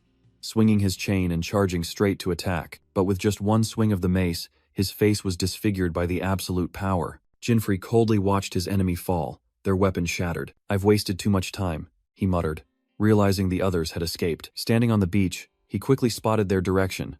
"Over there." He turned to Mira and said, "Hey, Mira, can I borrow this weapon a little longer?" causing her to frantically check her inventory. "My muscle axe is gone," Mira shrieked in fury. Jinfrey shrugged, casually blaming the hostage. "The beast, girl probably stole it." He let out a fake sigh. "All right, I'll go get it back for you." Seeing him turn his back, Mira frantically yelled, "Wait! Where are you going?" The gear-obsessed girl couldn't wait, roaring, "This collection is more important than my life," and rushing off herself. Meanwhile, at the Hongo Guild headquarters, a dark conspiracy was unfolding. Two bounty hunters gleefully presented their spoils. "Look, master, a rare beast. Person." Kukuru struggled in despair as the green-skinned leader recognized her as a member of the Sea Wolf tribe. The green-skinned leader said to his brother, "This girl will fetch a high price, big brother." The older brother replied smugly, "Indeed, little brother." Kukuru's fate seemed sealed. At the Hongo Guild, two fearsome leaders revealed themselves, the Bajura brothers, Agyo and Ungyo. The red-haired hunter reported smugly, with Kukuru chained beside him. "Jinfrey Van Raid has been found." He smirked, believing that dealing with the target was only a matter of time. Kukuru looked on in confusion at those deciding her fate. Suddenly, the room's door was shattered by an invisible force. Mira appeared in a blinding light, pointing angrily. "Found you. Give back my collection." Jinfrey ambled in behind her, complaining, "Couldn't you just open the door normally?" Kukuru was stunned, a glimmer of hope sparking in her desperate eyes. "Those two." The entire room erupted in chaos. Guildmaster Ungyo exclaimed in shock, "How are you here?" Mira sneered contemptuously. "Comrades? Those pieces of trash are swimming with jellyfish now. Hand over the girl, or I'll send all of you to meet your ancestors." Her threat made the two hunters turn pale. Mira's gaze turned icy, her killing intent palpable. Suddenly, wooden vines emerged from the floor, coiling around her. Agyo Bajura, the red-skinned one, made his move. Hey missy," he roared, breaking down the door without a greeting. "How rude," Ungyo coldly remarked. "It seems we missed our target, but we'll hunt you instead." Jinfrey calmly spoke up, despite Mira's annoyance. "Bajura brothers, all your actions have been reported to the association." The two Bajura brothers just stood there with their arms crossed, showing no signs of flinching. Ungyo sneered. "An association envoy? This girl smells of money just like the target." Agyo roared, charging forward. "Let's end this." Wooden vines. Surrounded by Agyo's wooden vines, Jinfrey Van Raid and Mira stood back to back. The black-haired young man deftly dodged a surprise attack. Jinfrey growled, "Damn it. Looks like we'll have to fight after all." Mira was more decisive. "No matter what, this guild must be destroyed." Then she shouted, "Summon spirit, Sylph." The goddess of wind, Sylph, manifested with ethereal beauty and furious elemental power. Sylph's magical whirlwind roared, aiming directly at Ungyo Bajura, but the green-skinned demon merely scoffed in response with a cold snort. Earth Fortress. Two colossal earthen walls rose majestically, trapping Mira and her spirit. Mira realized her fatal mistake. Earth magic was the bane of Sylph, a wind spirit. From outside, Agyo laughed arrogantly. "Ha ha ha ha.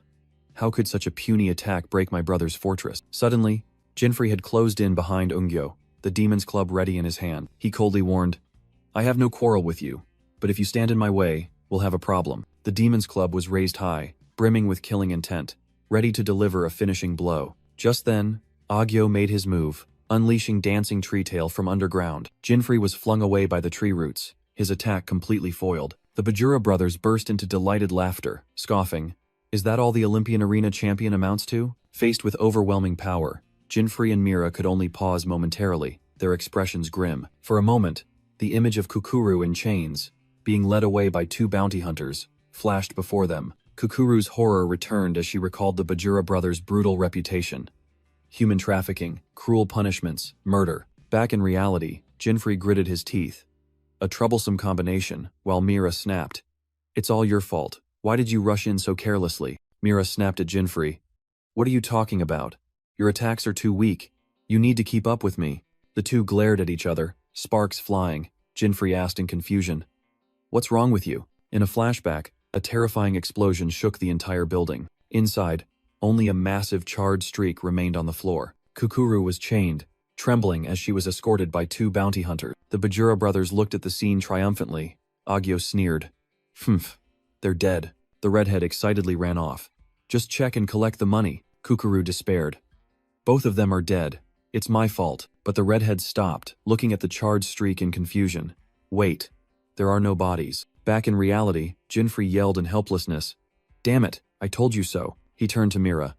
First, we need to get our equipment back. But she brushed him off. Don't order me around, Agyo scoffed. You must be tired of dealing with these fools too, aren't you? Mira firmly stated. But I cannot let the reputation of the 8 protectors be tarnished. Jinfrey sighed in defeat. All right. Then, I'll tell you my plan. Listen up. Ignoring him, Mira began to summon. Go, Undine. A colossal water dragon was unleashed from her hand. Water dragon wave, but Ungyo merely whispered, Earth Fortress, and a stone wall blocked everything. Mira narrowed her eyes, killing intent flaring. It seems there's no need to hold back anymore. Just as she was about to summon Ifrit, Jinfrey hastily stopped her. Wait, wait, wait. Suddenly, a starfish landed directly on Mira's head, stunning her. Jinfrey calmly explained. No need to summon that. Just give me some items from your inventory. He continued to list bizarre ingredients, including Ifrit's sighing flame. Mira protested loudly, while the Bajura brothers secretly watched the spectacle from afar. Don't worry, Jinfrey reassured.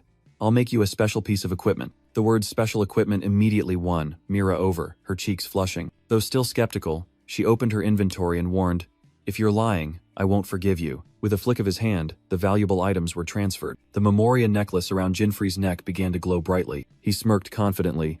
Class change, system notification. Skill Chronicles of War activated, changing from thief to alchemist. In a flash, Jinfrey donned the attire of a true alchemist. Mira watched the transformation in a daze, not understanding what kind of bizarre system was at play. Mixed alchemy, Jinfrey shouted, beginning the crafting process. The result was a charred wooden sword, covered in foul-smelling toad oil, rated A-class by the system. Mira's face darkened, realizing she had been painfully tricked. Give me back my collection. She angrily lunged at Jinfrey while he merely gave a wry smile. Jinfrey raised the wooden sword, once again declaring a class change. The sword erupted in furious flames, and he transformed into a majestic great swordsman, ready for battle. The ordinary wooden sword had transformed into the Ifrit sword, an S-class weapon wielding destructive power. Mira was stunned, unable to believe her eyes at the magnificent sight. Jinfrey smirked and explained, Weapons evolve when equipped by a great swordsman. Elsewhere, Kukuru and the 2 kidnappers also felt the terrifying surge of power, all of them stunned.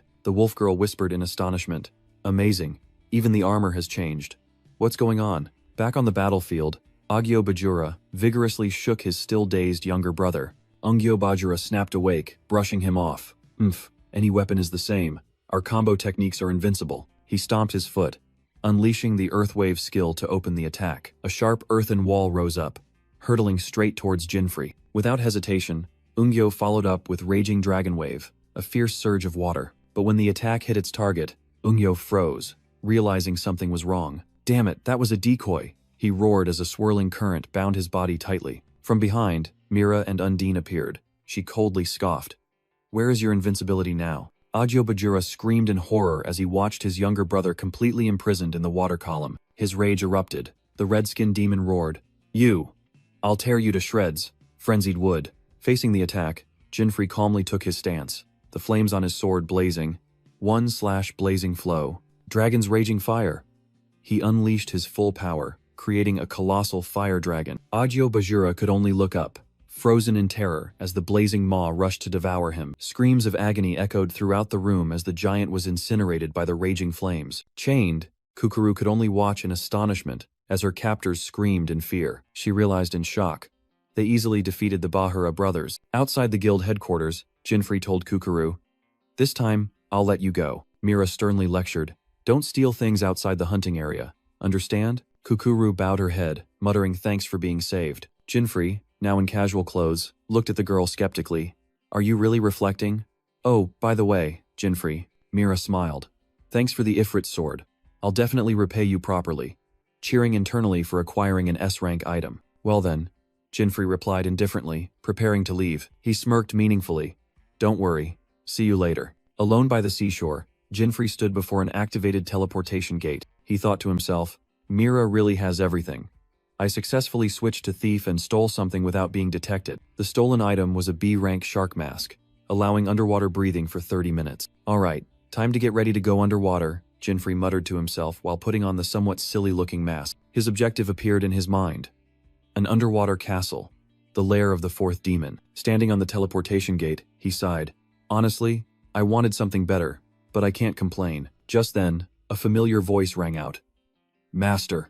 Jinfrey turned around, facing Kukuru, who was frozen in shock at his peculiar appearance. Her confusion quickly erupted into a cry of astonishment.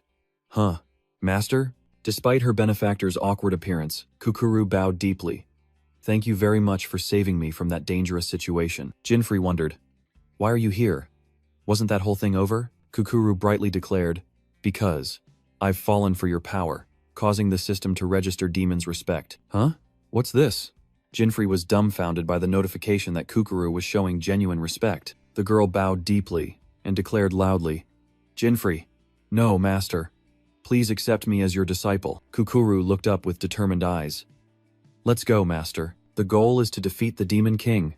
She enthusiastically pointed forward, leaving Jinfrey exasperated by this mess. Jinfrey coldly retorted, If you want to go by yourself, making Kukuru gasp and shout. Why? Suddenly, she had an epiphany. Ah, I understand. To become a disciple, I must first show my strength. Why do you keep deciding everything on your own? Jinfrey mumbled with a helpless expression. Without a word, Kukuru plunged into the sea to prove herself. Jinfrey just stood there silently, without a hint of expression. Maybe I should go now, he had just thought when a voice called out from the water. Master! Kukuru surfaced, carrying and holding various large and small fish in her mouth, the spoils of a swift hunt. How is it, master? Are my skills good enough? She proudly displayed her spoils, receiving a brief compliment. Fast, Jinfrey acknowledged. Excellent. Truly worthy of the sea wolf tribe. And Kukuru puffed out her chest proudly as the system explained her tribe. Seizing the opportunity, he turned his back and waved. I have nothing left to teach you. Congratulations on graduating, Kukuru frantically shouted. I haven't even officially joined yet. Master, I truly want to become stronger. Hidden behind the shark mask, Jinfrey's eyes flickered slightly at the earnest plea. Her playful expression vanished, replaced by Kukuru's desperate and longing gaze. Jinfrey secretly thought it was useless to reason with this girl, while Kukuru stubbornly insisted on becoming his disciple and promised to repay him. Finally, Jinfrey sighed in defeat. All right, only for this dungeon. Kukuru was stunned, then burst into joy. Huh? You're really taking me as your disciple? I can't waste time, and besides, I don't want you to get revenge and steal my stuff again. Jinfrey coldly explained. Hearing the confirmation that she was only accepted for a limited time, Kukuru still jumped for joy. Thank you, master. Don't call me that. Call me that again and you're out. Kukuru immediately saluted militarily, responding loudly. Understood, sir. I get it, Jinfrey. Good, let's move, Jinfrey ordered, and both stepped into the glowing teleportation circle. The destination appeared. The S-rank dungeon of the fourth continent. Pablo Palace, deep beneath the sea. Jinfrey floated in the deep blue water, the shark mask already equipped. All right, I can breathe normally, he thought to himself. The battle plan is this. The Memoria necklace on his neck suddenly flashed with magical light. System notification. Jinfrey used the necklace's skill, changing his profession from alchemist to summoner. Huh? A job change? What's with this equipment? Jinfrey himself was bewildered. Suddenly, he heard Kukuru's voice, realizing it was Sonic Wave, the sea wolf tribe's ability that allows communication like dolphins. Jinfrey opened the magic book, decisively shouting a word. Summon. A small yellow creature flashed into existence, the system confirmed. Summoned beast Dendon, E rank, capable of paralyzing opponents with electricity. Kukuru's eyes shone brightly, exclaiming excitedly. What is this? It's so cute. My profession skill is still low, so I can't summon spirits yet, Jinfrey explained. But this is a pretty decent summoned beast. At the bottom of the ocean, Jinfrey ordered, Hey Kukuru, lure a suitable creature here. Kukuru cheerfully responded, and immediately darted away like a blue arrow through the water. Watching her silhouette, Jinfrey secretly thought his leveling plan was progressing smoothly. He turned to Dendon, stating firmly, Now I can level up Dendon efficiently. Not long after, Kukuru returned, calling out loudly, Jinfrey, I brought it back! But what she brought back wasn't just one, but an entire army of sea monsters, leaving Jinfrey stunned. Without a moment's hesitation, he pointed forward, ordering his summon. Go! Electric bulb. The ferocious monsters charged forward, unaware of the trap awaiting them. Dendon immediately responded, its entire body flashing with brilliant yellow lightning. A terrifying electrical explosion spread, engulfing the entire monster horde in astonishment. At that moment, Jinfrey summoned the Demon's Club, ready for the sweep. He swung the massive weapon, smashing one monster while the others were still convulsing. The entire monster horde had been completely paralyzed by Dendon's electricity. Jinfree analyzed that although the damage wasn't high, the paralysis effect was the key to this strategy. The system panel appeared, Dendon leaping from level 1 straight to level 12 inches a single blow. Jinfree explained that thanks to cooperative combat, Dendon would continue to gain experience and level up. And just as expected, another notification appeared. Dendon had reached level 18. Good pace, Jinfree said, satisfied, then urged, Kukuru, more. And the girl happily obeyed. Looking at the spiked club in his hand, he suddenly remembered. By the way, I still have Mira's borrowed weapon. Oh well, never mind. Dendon unleashed Electric Bulb, sweeping away the swarm of sea monsters, helping it leap from level 18 to 21. Jinfree smirked with satisfaction. Good, at this rate I can max out its level, when he suddenly heard a shout. From a distance, Kukuru excitedly shouted, I've brought a big one. Jinfree's eyes gleamed mischievously. Oh, hey, it really is a big one. Right behind him, a colossal tentacle slowly emerged from the seabed. A magnificent octopus monster, so massive it obscured the entire view, had appeared. The system confirmed its identity. Evil Hraken, level 175. Jinfree turned around, calmly praised. Well done, Kukuru, leaving the girl bewildered, not understanding what was happening. While Kukuru was still blushing from the praise, Jinfree began to explain. Listen, the giant octopus you brought is this area's sub-boss, he continued. And after defeating it, the Demon King will be forced to appear. Kukuru was stunned.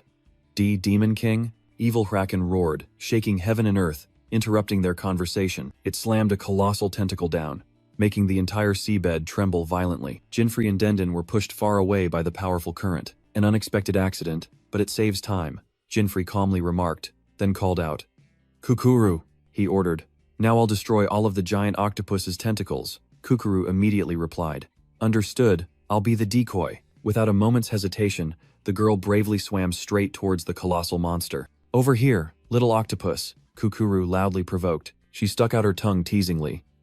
Try and catch me. Provoked, Evil Hraken roared in anger, completely falling for their lure the tiger out of its mountain lair strategy. Jinfree analyzed.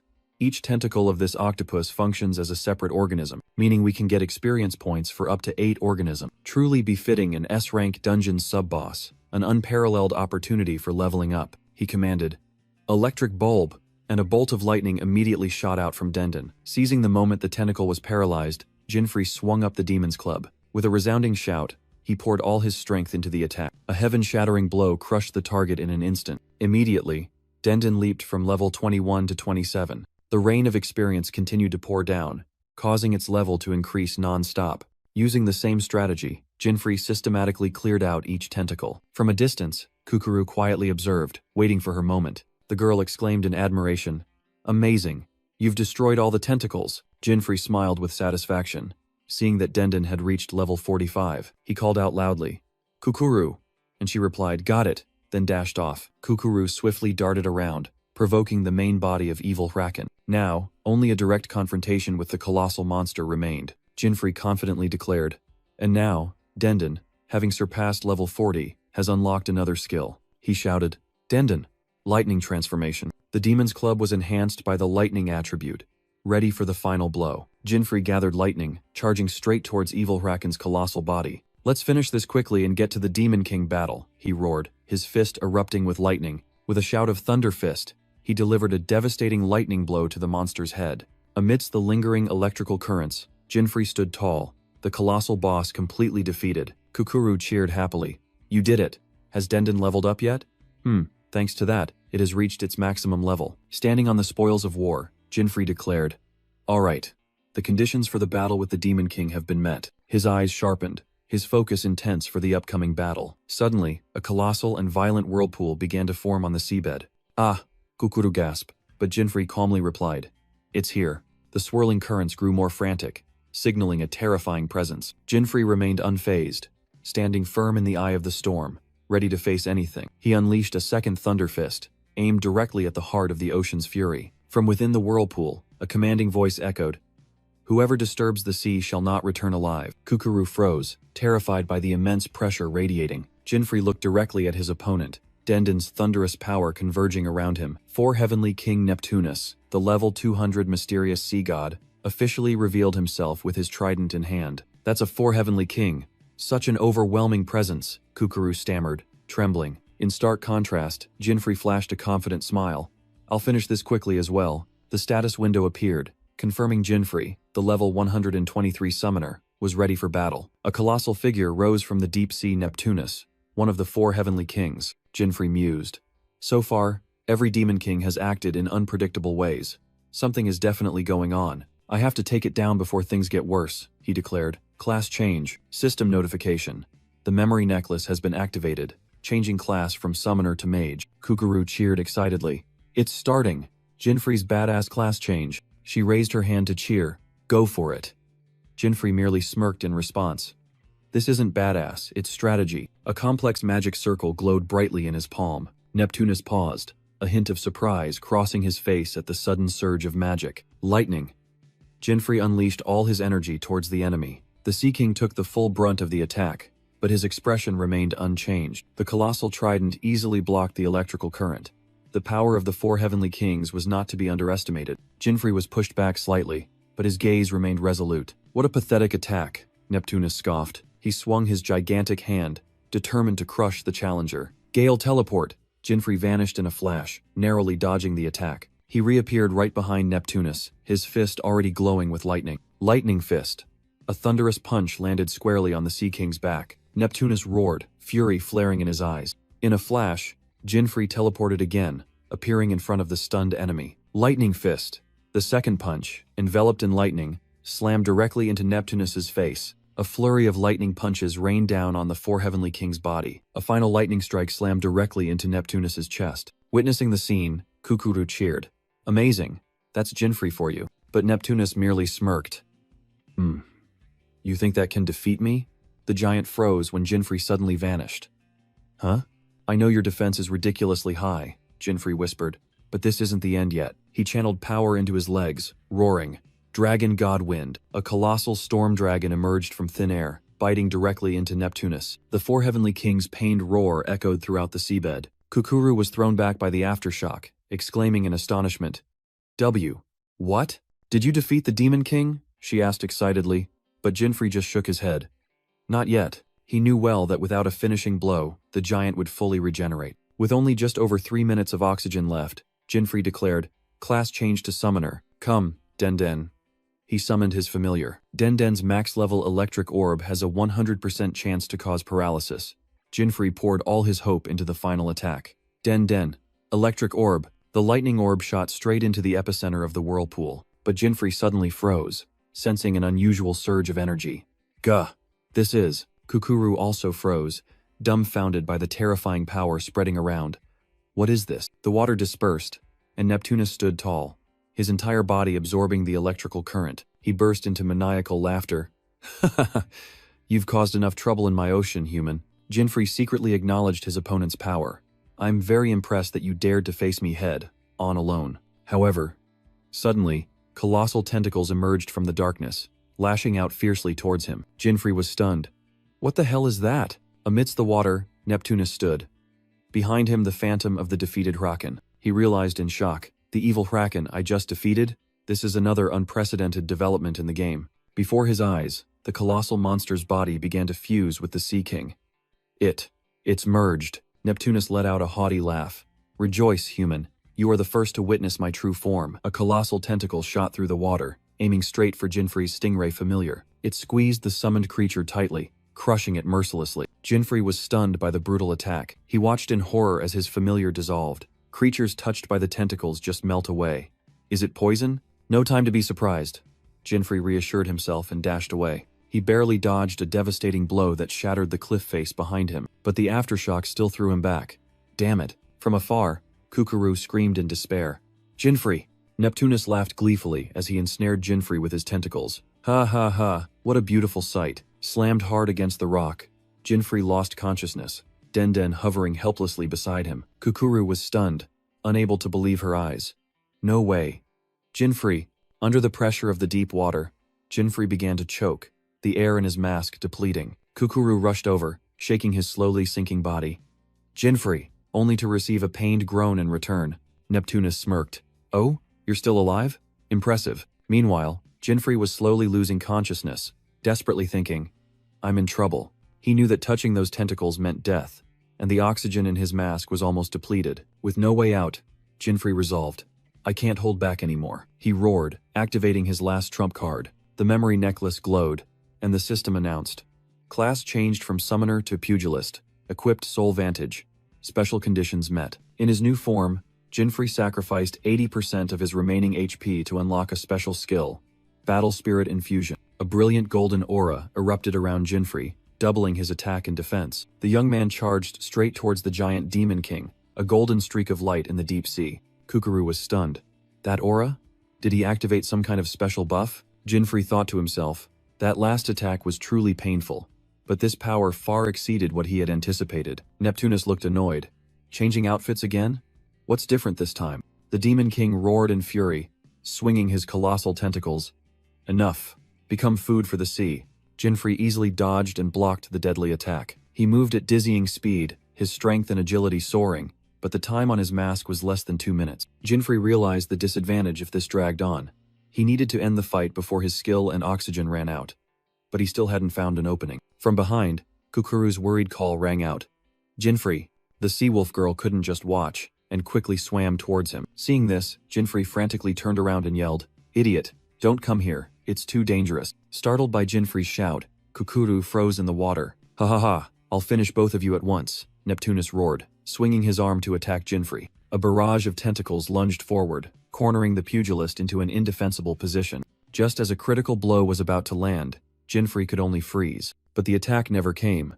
Neptunus paused in astonishment. A blue figure had rushed in, Kukuru shielding Jinfrey with her body. Under the Demon King's astonished gaze, the sea wolf girl now stood beside her comrade. Don't underestimate the speed of the sea wolf tribe, Kukuru playfully declared.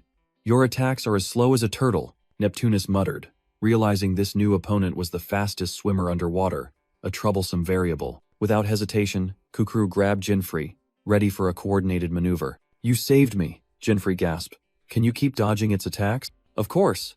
Leave the dodging to me, Kukuru affirmed. Jinfrey, focus on the Demon King. There's not much time, Jinfrey ordered. When I give the signal, charge in, attack, then retreat immediately. With eyes gleaming with determination, Kukuru decisively agreed. Petty tricks! Neptunus roared furiously as his tentacles repeatedly struck empty air. Kukuru pulled Jinfrey, gliding like an arrow, easily piercing through the barrage of attacks. In a flash, both had vanished, leaving Neptunus bewildered and searching. Where are they? A sense of unease made the Demon King look upward.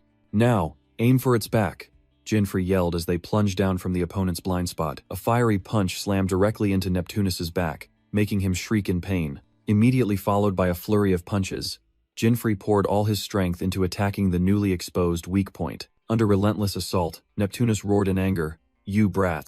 Jinfrey thought to himself. There wasn't much time left. This was the last chance to end it all. Now. He lunged down like a lightning bolt, aiming straight for the Demon King. Jinfrey's face shone with determination, his lightning-clad fist ready. A devastating punch slammed directly into Neptunus's face. The terrifying impact force shook the entire body of water. Jinfrey roared, continuing to unleash a barrage of blows on his opponent's back, making Neptunus shriek in pain. Don't get cocky. Neptunus gritted his teeth, trying to recover after the series of blows. But then he froze, realizing something was wrong. Looking for this? The Demon King was stunned to see Kukuru holding his important item. I have a bad habit of accidentally taking things, the sea wolf girl grinned. My apologies. Neptunus was speechless, his eyes wide with disbelief. My weapon? He yelled, while Jinfrey casually taunted. More than just a little, wouldn't you say? Well done, Kukuru, Jinfrey praised, then growled. Thunder Fist. He unleashed his ultimate technique. Consecutive thunder fists, a series of thunderous punches continuously rained down on Neptunus's bare back. Each blow carried destructive power, pushing the Demon King to his limits. Amidst the storm of fists, Jinfrey suddenly called out, Kukuru, grab it and get to shore immediately. He's recovering too fast, and I'm almost out of oxygen. Understood, Kukuru replied, while Jinfrey put all his strength into it. I'll punch you onto dry land. Quickly, use that weapon to finish him off. Understand? Jinfrey roared amidst the encirclement. Huh? Me? Don't hesitate. We're running out of time. I can't defeat him alone. Jinfrey's words stunned Kukuru for a moment. But then, her astonishment quickly gave way to steely determination. Understood. I'll give it my all, Kukuru replied, raising her hand in confirmation. She immediately dashed onto the water's surface, Following the predetermined plan, Kukuru broke through the sea's surface, soaring into the air. Standing firm on the water, she declared loudly, "I'm ready, Jinfrey." Below, Jinfrey tensed, gathering lightning into his fist. Thunder Fist. The furious electrical current converged, transforming his arm into a weapon of destruction. Thunderous Great Break. The punch, imbued with the power of lightning, exploded. Neptunus roared in pain as the devastating attack struck directly into his body. The terrifying impact force propelled the four heavenly kings out of the water. Class change. Summoner. Dendon. Electric Orb. Jinfrey seized the opportunity, changing tactic. Blasted into the air, Neptunus realized in horror that his body was completely paralyzed. Dendon can only hold him for 1 second. "This is your last chance, Kukuru. Go." Kukuru drew a card, shouting, "Equip!" A gigantic battle axe appeared, and she charged straight towards the motionless target. Kukuru's face gleamed with ferocity as she swung her weapon with all her might. The sharp axe blade descended, aiming directly at Neptunus in that fated moment. In the decisive moment, Kukuru plunged down, swinging the gigantic battle axe directly at Neptunus. The sharp axe blade struck the Demon King's face, leaving him stunned in pain as fresh blood gushed out. Neptunus's final roar echoed as his body slowly sank to the bottom of the sea. The water surged, then gradually returned to calm, signaling the end of the fierce battle. Jinfrey confidently declared that the fourth Demon King had been defeated, officially concluding the conquest. Meanwhile, Kukuru was dumbfounded as she tried to count the zeros on her reward board. She couldn't believe her eyes. 2.5 million gold and an instant 5-level increase after just one battle. Back on land, Jinfrey explained that he had evenly split the 5 million bounty between the two of them. Kukuru vehemently protested, arguing that she hadn't contributed enough to receive half the reward. Jinfrey smirked teasingly, "You don't hesitate to steal, but you're shy about money?" The Seawolf girl puffed her cheeks and retorted, "Stealing is my skill. Defeating a Demon King isn't." Her peculiar logic left Jinfrey speechless, muttering that he both understood and didn't. He decisively concluded, saying it was time for them to go their separate ways as promised, then waved goodbye. "Not yet!" Kukuru shrieked in a piercing voice, making Jinfrey jump and turn back. She declared firmly, "I still have much to learn from Master. I'm coming with you." Jinfrey responded with an indifferent gaze and a judgmental silence. He turned his back and walked away, completely ignoring the declaration of the girl trailing behind him. "Wait, Jinfrey!" The wolf girl's call echoed, as she hastily chased after his receding back. Their journey continued to the fifth continent, a pristine land dubbed the Fifth Garden. As soon as they arrived, Kukuru cheered excitedly at the magnificent scenery of the new land. Jinfrey announced their next destination was the death survival game. Despite Kukuru still being excited, the sea wolf girl didn't hesitate, eagerly insisting on coming along. Helpless against her enthusiasm, Jinfrey reluctantly accepted. After all, Jinfrey thought to himself, Kukuru's profession might be useful here. The goal was clear: win the death game, acquire hidden equipment to challenge the fifth Demon King. Upon arrival, both were overwhelmed by the starting area, which was packed with people. Kukuru cheered, so many adventurers, but then she innocently turned and asked, "Hey Jinfrey, what's SSG?" A nearby adventurer burst out laughing, mocking her lack of knowledge. Jinfrey could only hold his head in exasperation, beginning to explain with belated regret. Suddenly, a loud shout rang out, drawing their attention. A man was pointing and scolding an elf girl. "I thought elves with high magic power would be useful, but who knew it would be such a huge disappointment?" He roared, "You already changed classes, and you still chose to be an alchemist." The girl named Levin Luminous Lydia could only bow her head at the insults regarding her weak profession. The team leader waved his hand. "We already have new teammates. You are no longer needed." Lydia desperately pleaded, "But I don't have any other teammates." "Shut up! If you want teammates, go find them yourself, you idiot," the man yelled as he pushed her. Just then, a voice rang out, "Looking for teammates? Why not join us instead of those losers?" The team leader and his companions turned around, stunned by the person who had just interfered in their business. Jinfrey turned back, a smirk on his lips. "Oh? Who are you guys?" "SSG is a team survival game, 3 people per team. We're also short one." Lydia looked up, her voice trembling with hope. "Time is almost up. Will you really take someone like me?" "Of course," Jinfrey affirmed, then turned to Kukuru. "Right?" The wolf girl enthusiastically replied, "If Jinfrey has decided, I have no problem with it." An announcement echoed throughout the forest. Jinfrey turned to Lydia. "The game is about to begin. Are we both ready?" Lydia's eyes welled up with gratitude, while Kukuru put an arm around her, thinking to herself, "This girl really doesn't understand anything." Lydia's former team leader growled, "Taking a useless person into your team. Are you stupid?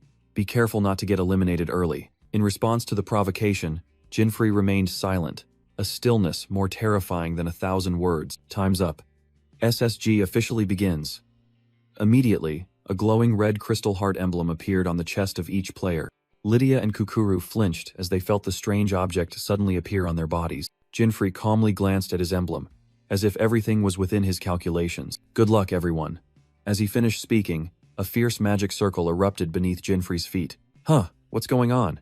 Kukuru and Lydia were also enveloped by similar teleportation circles. Numerous pillars of light shot skyward, carrying the adventurer teams to unknown locations. In a hidden corner of the forest, a flash of light appeared and then faded. Jinfrey's team landed on the ground, the magic circles beneath their feet dissolving into the air. Whoa, where are we? Kukuru looked around in confusion. Is it just the three of us? The wolf girl spun around, finally asking, Hey Jinfrey, what the hell is SSG anyway? Jinfrey sighed. Listen carefully. Within 48 hours, the team that collects the most heart emblems wins. If your emblem is stolen, you'll be eliminated. But stolen emblems can be used to revive teammates. Upon hearing this, Kukuru's eyes lit up, and an excited smile appeared on her lips. Kukuru excitedly summarized the rules, while Jinfrey turned to the elf girl to formally introduce himself. The elf girl smiled back. My name is Levin, then glanced towards the sea wolf girl. And the noisy one over there is Kukuru. Wasting no time, Jinfrey immediately ordered, Levin, let's start round 1. Craft something for me. Levin was bewildered by Jinfrey's sudden request, not understanding what he intended to do. Despite her confusion, she replied, Yes, I always carry a lot of herbs. Jinfrey pointed forward. Then use alchemy to create an exploding grass and throw it in that direction. Levin confirmed the request, then focused her energy, beginning the magical crafting process. A green glow enveloped her hands, and a new item gradually formed. System notification. Grade A exploding grass, a plant that explodes on impact, has been successfully created. Just throw it in that direction, right? Levin mumbled, then wound up. Here I throw. Following Jinfrey's instructions, the exploding grass was thrown with a perfect trajectory. Suddenly, a terrifying explosion ripped through the forest tranquility, sending 3 adventurers flying into the air. Jinfrey smirked with satisfaction as the enemies fell right in front of him, while Levine's eyes widened in astonishment. The stunned team leader struggled to his feet, muttering, What the hell? Where did that explosion come from? Jinfrey coldly approached, his voice full of disdain. Heh, we meet again. Now, your heart, I'll take it. Realizing the attacker was Jinfrey, the team leader could only stammer in shock. You, he roared in anger. You bastard, what the hell did you do? Jinfrey calmly replied, How does it feel to be hit by Levin's exploding grass? The team leader's furious gaze shifted to Levin, making her flinch in fear. Don't mess with me, you little elf, he yelled. Why didn't you say you had that skill sooner? He gritted his teeth, his voice full of regret. Otherwise, we would have kept you on the team. Just as the team leader was distracted, Kukuru darted forward like lightning, aiming straight for his heart emblem. With a mischievous grin, Kukuru held up her prize, a newly acquired heart emblem. Jinfrey thought to himself.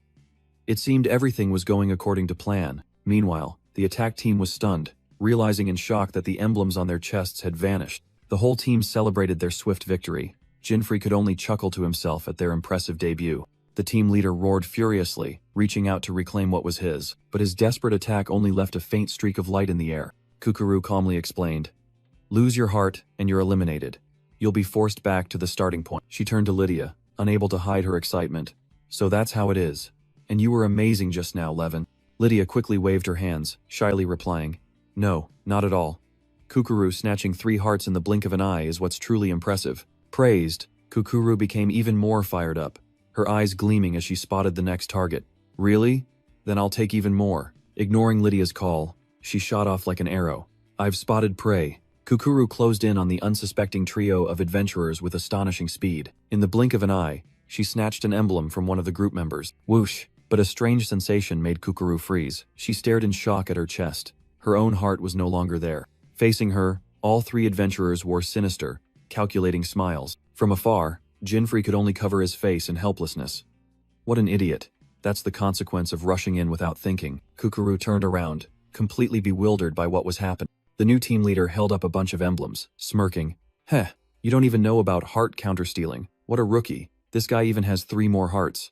Lucky us. Kukuru was stunned when her heart badge was snatched away, as the rival captain sneered, explaining his expensive counter item. Levin Luminous Lydia exclaimed in shock.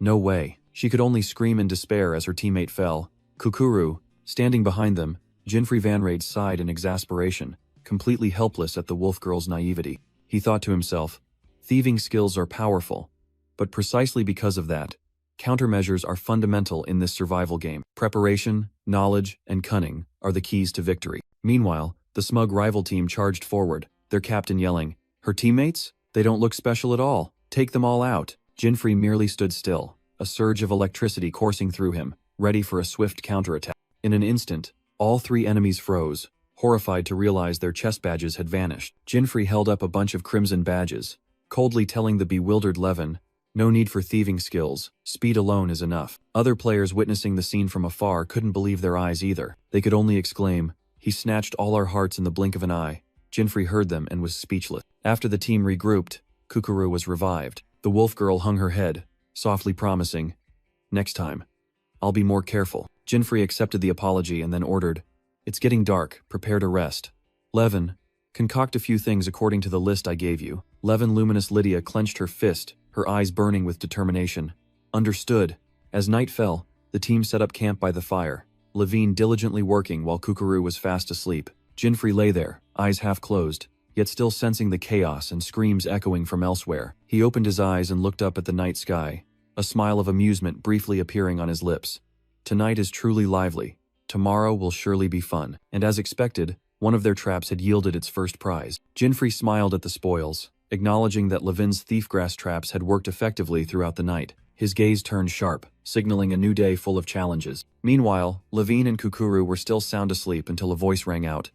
"Wake up, you two." Chided by Jinfrey for their carelessness, the two girls groggily woke up in bewilderment. "We have early guests," Jinfrey smirked, warning, "Don't let them steal your hearts." Levine and Kukuru immediately startled, completely bewildered by what was happening. From the forest, a group of three appeared, their blonde-haired leader clicking his tongue.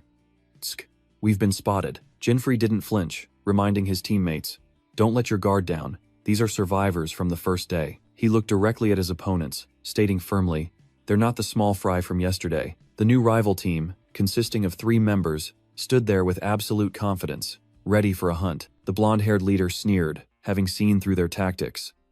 "Detection skills, huh?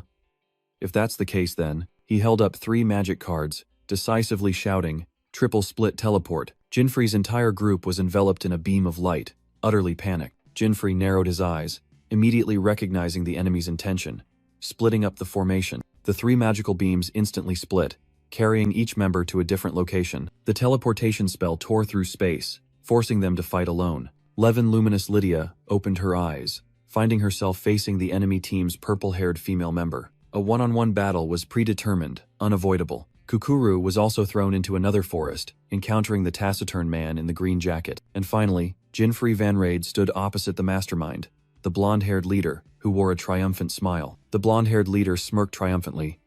"Heh, now you're all separated," he smugly explained. "Use a separation item, then let my pre-summoned creatures finish them off. That's our strategy." Facing him, Jinfrey's irritation meter silently skyrocketed. The blonde man continued to provoke. "What's wrong? Worried about your teammates? Don't worry, I'll send you back to the starting area to meet them soon enough." "You talk a lot for someone standing alone," Jinfrey retorted coldly, stunning his opponent. He smirked confidently. "Those guys aren't easily defeated," Jinfrey asserted in his thoughts. "The one who has to return to the starting point will be you." Meanwhile, in another forest, Kukuru let out a determined growl. At the same time, Levin Luminous Lydia also vowed to herself that she absolutely could not lose. A streak of red light flashed, tearing through the silence of the forest. Kukuru charged forward with astonishing speed, her twin blades glinting in her hands. She easily glided past the encirclement of 3 summoned beasts. The green-jacketed summoner clicked his tongue. "Skok. Faster than I thought." "It's not that I'm fast, it's that you're slow," Kukuru retorted from a tree branch. She threw a dagger, but it was deflected by her opponent's gauntlet. Kukuru quickly analyzed. If she just took down the summoner, the monsters would disappear. "All right, I'll take him down quickly and snatch that heart." Immediately, she dove down like an arrow, aiming straight for her target. Her dagger was blocked by the opponent's sturdy shoulder armor. "You're fast, but your attacks are weak," he scoffed. But Kukuru merely bared her fangs and snarled. "Then why don't you try blocking without a shield? Don't be such a coward, you brat." Provoked, the man in the green jacket ordered his monsters to tear her apart. But surrounded by 3 beasts, Kukuru merely offered a defiant smile. In a flash, blood splattered everywhere. With a spectacular flip, she dodged the attack, and cut down one of the beasts in an instant. Kukuru landed, scoffing. At that speed, you'll never catch me. The man flew into a rage, yelling at his useless monster, but then he suddenly froze, bewildered. Where had the girl gone? I told you, you're too slow. Kukuru suddenly appeared behind him, her rogue skill stealth activated. The man only had time to realize the imminent danger with a look of horror. A devastating punch to the face left him no time to react. His large body collapsed to the ground after the lightning-fast attack. Huh? Who's the one with the flimsy attack now? Kukuru held up the emblem she had just snatched. With a triumphant smile, she declared, and just like that, I win. Your heart is mine now. But as she turned away, she froze. The monsters were still there, glaring at her. Wait, isn't this guy a summoner? A terrifying thought flashed through Kukuru's mind. She had made a huge mistake, thinking he was just a cowardly summoner hiding behind a shield. A grave miscalculation. Kukuru realized she had fallen into a trap. Winning the emblem was one thing, but now it was time to run for her life. At the same time, elsewhere in the forest, Levin Luminous Lydia was activating a detection spell, an A-grade detection herb, an alchemical item capable of detecting all magic within a 100-meter radius. Levin Luminous Lydia murmured, no signs of movement. She recalled, they dodged the first attack with a smokescreen, and I completely lost track of them after that. However, from a distance, she was squarely in the enemy's sights. The ponytail archer observed her prey through binoculars, a smug smile playing on her lips. The hunter's voice echoed through the air. Whatever your plan, I see right through it. Taking down someone like you is child's play. She whispered as a flash of light appeared in the distance. I see you. Immediately, Levin shouted plant barrier, creating a wall of leaves that blocked the arrow. Without a second's hesitation, she threw an energy orb.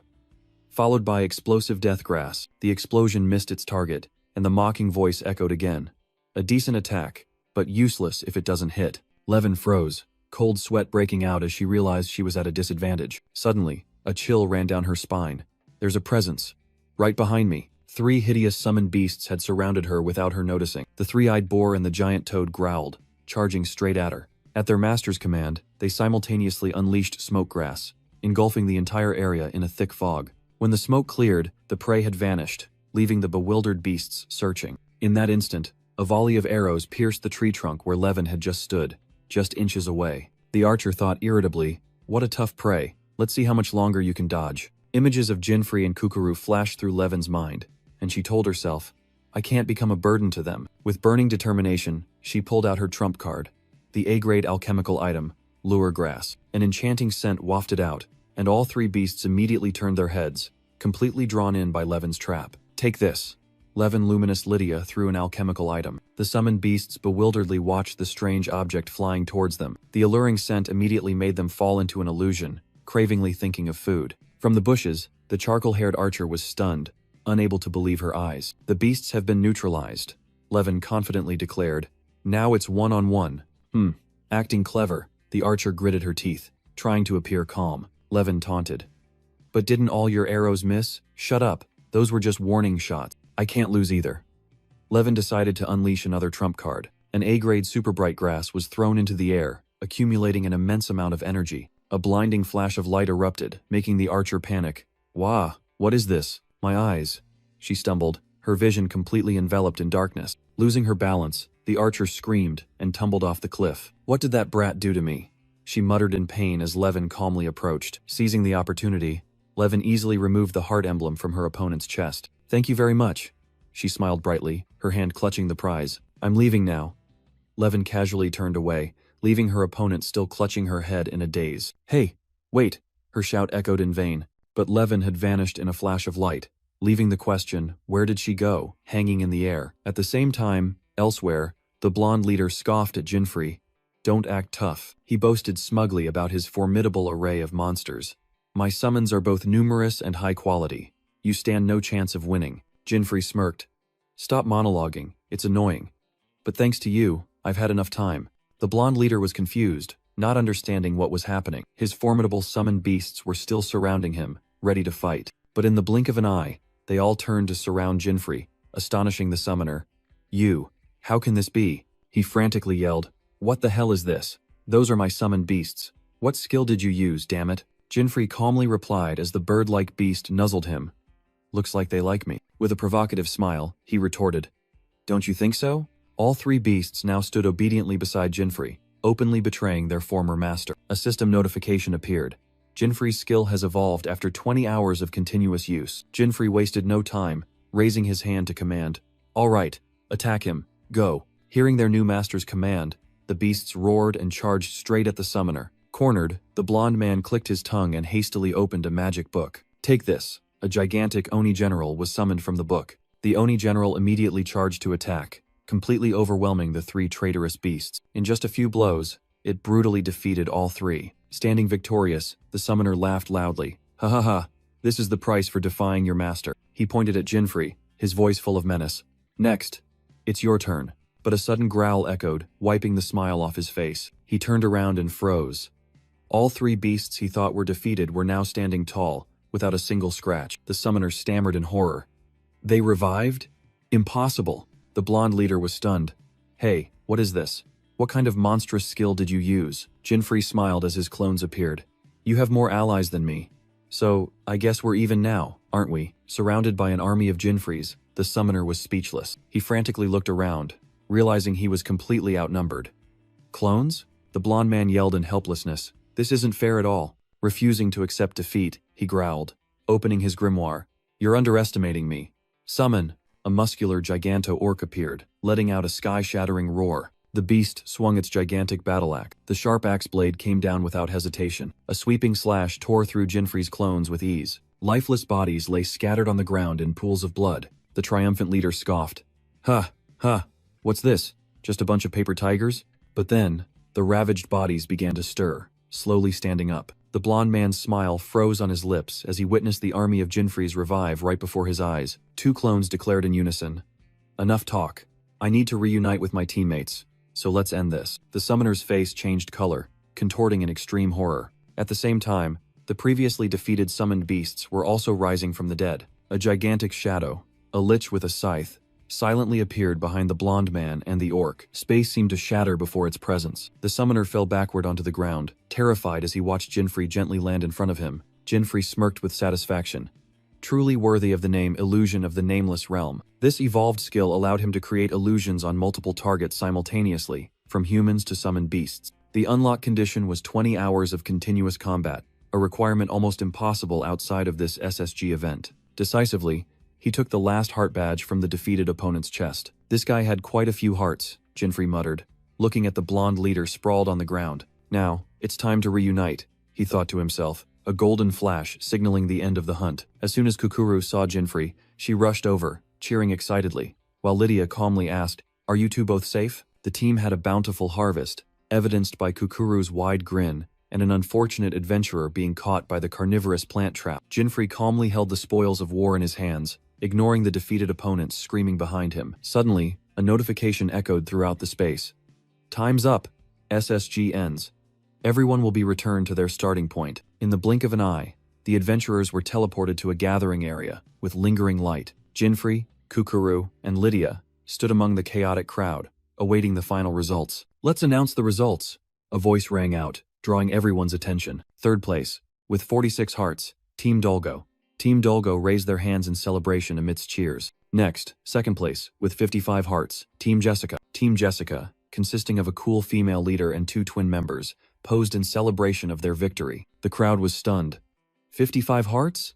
The previous record was 50, so they broke the record.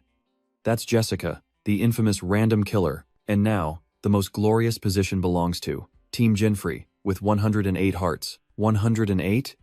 The entire arena fell silent, unable to believe the number that had just been announced. Someone in the crowd realized, I heard about Jinfrey on the news. It's him. This is my first time seeing him in person. Jinfrey's team, the champions of the tournament, will receive a reward of 100 million G, along with a mysterious item. The Hayless Chest, Rarity F. Levin Luminous Lydia was confused. Me, I really get all 100 million G? Jinfrey chuckled, while Kukuru excitedly said, Keep it, we don't need money. The black-haired young man pointed at the chest. As promised, all I need is this item, Lydia explained with relief. With this money, I can gather the most precious alchemy ingredients. That's settled, Jinfrey said. But before you go, please craft one last thing for me from these ingredients. After the agreement was made, the three waved goodbye, promising to meet again. Night fell. At the inn where Jinfrey was staying, Kukuru was fast asleep, in a posture that couldn't be more outrageous. In a hidden corner of the forest, Jinfrey quietly acted alone under the moonlight. He mumbled as he looked at the item's information. Alright, the noisy one is asleep. Time to deal with this. Thanks to the memory necklace, Jinfrey had secretly changed his profession from alchemist to summoner. With a short incantation, he summoned a small spirit beast. Summon Den Den. This chest was the reward for collecting 100 hearts, and its secret was about to be revealed. Jinfrey, in his summoner guise, raised his hand, ordering his spirit beast to begin. The small creature gathered energy, roared, Den Den's shadow, and unleashed a powerful bolt of lightning. Next, he used 2 items he had asked Lydia to craft, flamegrass and icegrass. As the 3 attributes of fire, ice, and lightning simultaneously struck the chest, its invisible lock began to open. Inside was an equipment with immeasurable power. The Destroyer's left arm. With this hidden piece of equipment, a part of his power was complete. The Destroyer's left arm, an artifact with the skill Hyper-Reaction. Jinfrey Van Raid smiled, feeling the new power flowing through his veins. Normally, I would head straight to the S-rank dungeon. But there's a problem, and that problem was loudly calling his name. Jinfrey, hurry up! At the eatery, Kukuru was full of vigor, eagerly asking about the next plan. Jinfrey silently ate his meal, his mind reeling with difficult choices. He couldn't risk taking Kukuru, who couldn't even fight demons, into an S-rank dungeon. Therefore, Jinfrey decided, Kukuru, I'm assigning you a training exercise. He handed her a long list, pointed towards a distant mountain, and ordered her to gather ingredients. Kukuru was stunned by the number of items, but the conditions were even harsher. No using thieving skills. Facing her resistance, Jinfrey coldly turned his back.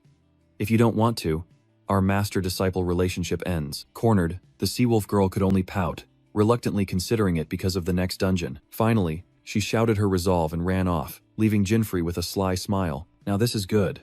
Finally getting to enjoy the feeling of soloing. He leisurely stepped into the teleportation gate of the 5th Continent's S-rank dungeon, but deep down, he knew he was doing it for her benefit. Don't be mad at me, Kukuru. Immediately, Jinfrey was thrown into another space, free-falling through the sky. A feeling of extreme exhilaration erupted in the young man's chest. Terrifying wind pressure roared in his ears, signaling an extraordinary challenge. The 5th Continent's S-rank dungeon, Sky Island. A challenge that begins right from the sky. Jinfrey Van Raid calmly observed another adventurer free-falling in a panic. The blonde young man screamed hysterically. What is this? The ground. The ground. For those unprepared, death was inevitable. Even knowing this, another man still scoffed. Ha ha ha, idiot. He confidently declared that in this dungeon, a parachute was the most basic equipment. His parachute deployed. He smugly boasted about his perfect preparation to Jinfrey. But then, the man suddenly froze as he noticed a swarm of strange creatures approaching. They weren't birds, but a flock of hideous flying monsters screaming. A star-mouthed monster lunged, tearing his parachute to shreds in utter horror. Mid-air, Jinfrey thought to himself, good thing I didn't bring Kukuru along. At the same time, in a distant forest, Kukuru joyfully exclaimed, Found it! Finally found it! The monster's screams pulled Jinfrey back to reality, his gaze sharpening. The sky monsters tore apart what remained of the parachute, drowning out the adventurer's screams. Without a hint of hesitation, Jinfrey extended his hand forward. The destroyer's left arm on his hand subtly glowed with immense power. A green, multi-eyed monster charged straight at him, baring its sharp fangs. Jinfrey calmly raised his left hand, ready for battle. The skill Anti-Gravity Ring was activated. An invisible surge of energy blasted the monster away. There's really nothing like hidden equipment, he thought, then calmly continued his journey. Jinfrey activated the Assault Wind Teleport skill, dashing like a bolt of lightning towards the floating island. The destination was the ancient temple within the Island of Destruction and Creation. Alright, I'm here, he calmly landed, electrical currents still lingering around him. His gaze immediately locked onto the target. A magic mirror. Found it. This is it. But as soon as the intruder was detected, shadowy monsters rose from the darkness, surrounding him. A swarm of hideous monsters of all shapes and sizes roared, preparing to tear the stranger apart. Jinfrey simply raised his hand, activating the anti-gravity skill. In an instant, he stood amidst puddles of blood and monster corpses, coldly facing absolute victory. Is that all? He muttered, then turned back to face the mirror. Next is that mirror. Jinfrey confidently stepped forward, his reflection clearly visible on the ancient surface. Suddenly, the image in the mirror transformed, becoming a mysterious, shadowy entity. He mused, I am an opposing entity. What will I reflect? A confident smile subtly appeared on Jinfrey's lips, as if he had anticipated everything. The system explained that this event only activated when he reflected the ring of the left hand of the god of destruction into the mirror. Jinfrey looked at his own reflection, and both raised their left hands. He clenched his fist. The destroyer's left arm burst with energy, beginning its transformation process. The mirror emitted a dazzling light, reflecting the ring of the left hand of the god of destruction to create its opposite. Jinfri's appearance changed. His hair turned brown. His eyes turned red as a new legendary item appeared. The ring of the right hand of the god of creation. After the trial, Jinfri Van Raid received the ring of the right hand of the god of creation, along with a farewell from the mysterious entity. Now, the hidden equipment duo, the ring of the left hand of the god of destruction and the ring of the right hand of the god of creation, was complete. Next, I'll allocate the accumulated SP points. Alright, let's go. The next objective was clear. Defeat the heavenly dragon demon king Bahamadan reigning in the S-rank dungeon of the 5th continent. In the Sky Temple, a gigantic shadow appeared, exuding an oppressive presence. The dragon raised its head, its eyes glowing. It's been a long time since such a strong human presence appeared. In response to the provocation, Jinfri plunged straight down from the sky, lightning swirling around him. The status window appeared, proving the superior strength of the level 161 young man. He gently landed on the ground, an overwhelming aura emanating from him. The two rulers, one of the sky, one of destiny, finally faced each other. Jinfri smirked. Still as arrogant as ever, Demon King Bahamadan. The information panel for the 5th Demon King, Bahamadan, level 250, appeared with the trait Ruler of the Sky. The dragon narrowed its eyes. Have we met somewhere before? I usually don't forget the scent of a strong opponent. Jinfri listened silently, a thoughtful expression on his face. He thought to himself, I still haven't grasped the details, but considering how the previous demons all acted strangely, Bahamadan lost patience, and a dark energy orb began to gather on its claws. The dragon roared, unleashing its ultimate skill, Dark Fire Roar. A gigantic stream of purple-black flames surged towards Jinfri. Facing the destructive attack, Jinfri's blue eyes shone with determination. Assault wind shift. A bolt of lightning tore through space. In the blink of an eye, Jinfri appeared right in front of Bahamadan, stunning the dragon. No more holding back. His eyes gleamed with steely determination. The power of the ring of the right hand of the god of creation was revealed. The supergravity skill. Supergravity! Jinfri roared, unleashing an invisible force field from his palm. The gigantic heavenly dragon was suddenly violently pulled forward by a terrifying gravitational force. It realized in astonishment. Being pulled in? Is this a gravity-type skill? Seizing the opportunity, Jinfri enveloped his fist in blazing flames. Fire Fist. A thunderous punch struck directly at the monster's jaw. A barrage of fierce attacks was unleashed, giving the opponent no moment of rest. I can't create distance, Bahamadan thought to itself. An interesting technique. Suddenly, Jinfri actively jumped back, creating a safe distance. He stomped his foot, roaring the name of his ultimate skill, Dragon God Storm. From the ground, a jade-colored energy vortex surged up, transforming into the head of a roaring dragon. The energy dragon opened its mouth wide, swallowing Bahamadan in a destructive attack. Jinfri watched breathlessly at the epicenter of the explosion, where the storm was raging. He knelt down, his gaze never leaving the swirling dust. How did it go? A glimmer of hope flickered in his mind. When the smoke cleared, Bahamadan hovered in midair, completely unharmed. Bahamadan spoke, with a tone full of amusement. How interesting, human. Entertain me further. Jinfri could only silently face the harsh reality, an undeniable truth. In aerial combat, the power stat difference between them was 50%. Before the giant dragon, Jinfri looked tiny and alone. Don't die too quickly, Bahamadan whispered as dark flames began to gather in its hands. A massive dark dragon firebomb was fired straight at Jinfri. The young man gritted his teeth, his body tensing against the deadly surge of energy. Super anti-gravity. A blue energy sphere was created to counter it. You think you can block that with times that asterisk? The dragon's voice echoed, full of mockery. Just then, a dark flame slash unexpectedly struck from behind, stunning him. This is bad. A desperate thought flashed through Jinfri's mind. The insidious attack hit, leaving him no time to even cry out. Bahamadan narrowed its eyes, a flicker of surprise at the tenacious resistance. At the decisive moment, a gravity shield managed to form, minimizing the damage. Minimizing damage with a gravity skill right before impact. But still too green. The dragon roared, unleashing its finishing blow. Heavenly Dragon's Roar. Jinfri was completely engulfed in a barrage of dark energy projectile. A terrifying explosion swallowed everything. Jinfri's body was blown away like a leaf in a storm. The impact force sent Jinfri flying, and he struggled to maintain balance in midair. Damn it. A wave of helplessness rose in the young man's eyes. Facing him, Bahamadan was gathering a sphere of destruction, dark energy surging. Cold sweat trickled down, despair evident as death loomed. Suddenly, a system notification sounded. Conditions met. New skills for both divine artifacts unlocked. The destroyer's left arm and the creator god's right-hand ring simultaneously flared with dazzling light. It's here! Jinfrey stood firm, no longer evading, directly confronting the dragon's wrath. This is what I've been waiting for, he smiled confidently. Dark vortex, a pitch-black vortex appeared, bending and completely absorbing the incoming energy stream. Bahamut was stunned, unable to believe the sight before its eyes. What? The entire destructive attack was compressed into a small, shimmering sphere. It swallowed my entire attack? Jinfrey calmly explained. All your attacks will be drawn in here. The destroyer god's second skill, Black Hole. He boldly held the opponent's power in his palm, making the dragon wonder. He absorbed it? Bahamut lowered its head, still skeptical. Does such a skill truly exist? You seem to be panicking. Jinfrey smirked provocatively. The dragon growled. I won't fall for such a cheap provocation. No sooner had it spoken than a colossal shadow enveloped Jinfrey from above. Provoked, Bahamut plunged down like a meteor, its sharp claws aimed directly at him. Jinfrey had no time to react, completely submerged in the dragon's furious attack. Bahamut scoffed when its physical attack wasn't absorbed. What's wrong? Can't absorb this? The dragon was smug, having found a fatal weakness.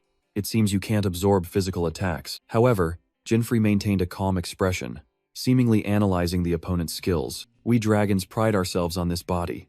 Die, human, Bahamut roared, determined to deliver the finishing blow. Before the torrential attack, Jinfrey remained unusually calm. His eyes were unruffled, as if victory was already in his grasp. Bahamut's earth-shattering punch hurtled forward, aimed directly at Jinfrey, but it only struck empty air, the dragon stunned. Teleportation? Jinfrey had appeared right behind it, both hands raised, accumulating a new source of energy. It turned out that the condition to unlock the second skill was to activate both artifacts simultaneously. The destroyer's left arm absorbs, and the creator's right hand ring will release all that power. The creator god's ring's second skill, White Hole, releasing absorbed attacks. The combination of two opposing powers created an ultimate technique, Vortex of Wrath. Jinfrey unleashed all the accumulated energy towards the still bewildered Bahamut. The dragon recognized the familiar energy with horror. This is my heavenly roar from before? It shrieked in pain as it was engulfed by its own attack. Jinfrey hovered above, coldly observing his achievement. Bahamut was torn apart by the Vortex of Wrath, its body writhing in resistance. Nevertheless, it raised its head defiantly. In the end, it's just an imitation. Jinfrey met Bahamut's challenge with a sneer. Oh, really? The dragon was stunned as a surge of darkness erupted from its own punch. What? Even if it's an imitation, can you withstand an attack 3 times stronger than your own? Jinfrey growled. He unleashed Dark Flame Dragon form, a destructive fireball that shot straight at the monster. Bahamut was thrown backward by the terrifying power, unable to resist. It let out one last agonizing shriek as its colossal body crashed to the ground. Jinfrey hovered in the air, silently looking down at his fallen foe. A system notification rang out, confirming the resounding achievement. Demon God Bahamut, level 250, has been defeated. Meanwhile, in a magnificent building, an important meeting was being convened. The Vice Guildmaster of the Adventurers Guild, Nixie Crofin, spoke. The other 4 couldn't make it due to other missions. A resolute voice rang out. There's no need to be so formal, Vice Guildmaster. Wyatt Dang, a member of the 8 Guardians, affirmed his loyalty. Just give the order, and I'll be there immediately. A nun teased. You're as serious as ever, aren't you? Maria, Jenny, another Guardian, showed impatience. I'm just free. Let's get straight to business, Vice Guildmaster. Sitting silently in the corner was Mira Goldland, the last member present at the meeting. NXY smiled. I understand. Then let's get straight to the main point. Actually, we've received a few disturbing reports recently. Wyatt guessed. Is this instability about a dangerous guild or powerful creatures appearing? NXY denied with a stern expression. No, they are not a guild, nor are they creatures. Mira Goldland listened, a hint of confusion on her face at the unbelievable information. Wyatt Dang and Maria Jenny also fell silent, and the atmosphere in the meeting room grew heavy. NXY Crofin clasped his hands, beginning the meeting. The first report we received was about seeing a black phantom. At the same time, in the plaza, the victory announcement rang out. The 5th demon god has been defeated by Jinfrey Vanraid. Rewards received, moods good. Jinfrey thought to himself, maybe I should head to the 6th continent. Suddenly he paused. What about Kukuru? The training will surely take time, but meanwhile, Kukuru was struggling with an eel, whimpering but determined. It's gross, but this is for the next dungeon. Returning to reality, Jinfrey frowned as he saw a noisy crowd. What's going on over there? An adventurer explained. Are you an adventurer too? For some reason, the teleportation gate to the 6th continent is broken. The teleportation gate isn't working? Jinfrey was stunned. There was never a bug like this in the game. Back in the meeting room, NXY continued. A black shadow, like mist or something, he emphasized with a stern expression. Sightings of them have been reported for about 2 weeks now. Amidst the crowd, Jinfrey began to lose patience. How long will I be stuck here until it's fixed? Suddenly, the halo above his head flashed. Huh? Jinfrey's eyes sharpened, staring at an invisible space right next to the adventurer. NXY's words echoed from elsewhere. Clearly, they are not human. He calmly took a sip of tea, trying to maintain composure before the coming storm. They are neither demons nor creatures. They suddenly appeared, and then began attacking humans. Just then, a distorted black shadow began to form from the air, right next to Jinfrey. Jinfrey Vanrade fell silent, his expression hardening as he sensed an unusual aura. It's unclear who or what their purpose is, he thought to himself, but they are definitely a threat. I have a bad feeling about this. From nothingness, a shadowy entity began to form, its single glowing red eye flashing ominously. Meanwhile, elsewhere, NXY Crofin declared decisively, before irreversible damage occurs, the 4 of us must resolve this issue. The shadowy entity's second eye flared, its presence becoming increasingly distinct and murderous. Jinfrey flinched, cold sweat breaking out as he sensed the imminent danger. Even if we don't know what the enemy is, we still have to defeat them. NXY mused, hands clasped, giving a name to the new threat. The nameless entities. The phantom's red eyes swept through the space, as if searching for prey to attack. Jinfrey was stunned, trying to calm himself. I don't know the nature of the enemy, but I definitely have to take them down. NXY continued his train of thought, his eyes sharpening. Those things, the nameless entities. Right at Jinfrey's feet, the initial puddle of shadow began to swirl and abnormally swell. A silent roar echoed as the shadow exploded into a grotesque face with a savage grin. Jinfrey was dazed by the sudden transformation, his entire body stiff with astonishment. In an instant, the shadow transformed into a black-armored giant, towering and obscuring the sky. The young man stood motionless, pitifully small before the monster's overwhelming stature. The surrounding crowd screamed in panic. What the hell is that? How can a creature like this be in the middle of the city? The shadowy giant let out an earth-shattering roar, purple dark energy radiating from its body. What is this thing? Jinfrey realized in horror. I've never seen a creature like this before. He desperately searched his memories. It's not in the game. What the hell is going on? In the middle of the plaza, a colossal shadowy monster materialized, spreading extreme terror. A young adventurer collapsed, desperately crying for help amidst the chaos. The towering phantom of death advanced, ready to claim the lives of innocent people. But at that very moment, a skill was activated.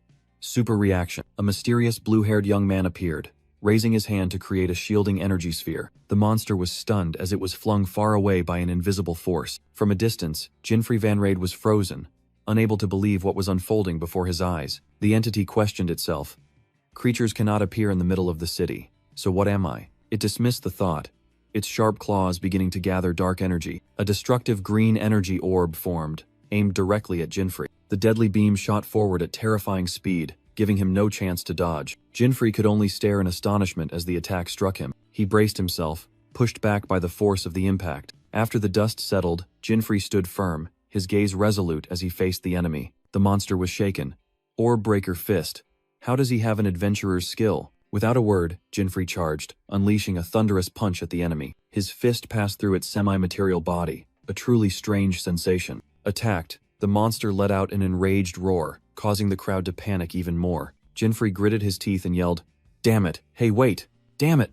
I'm too late!" Jinfrey despaired as the monster roared, raging vortex. Suddenly, a purple flame erupted, summoning a towering skeleton warrior amidst the chaotic crowd. The shadow monster froze, its glowing red eyes revealing clear confusion at the sudden appearance. The newcomer simply stood there silently, the greatsword in its hand ready for battle. Rage overcoming its confusion, the monster charged directly at the new obstacle. A brilliant golden slash tore through the air, flinging the shadow entity away with a roar. The skeleton warrior swung its sword with unimaginable power, decisive and ruthless. Grrr!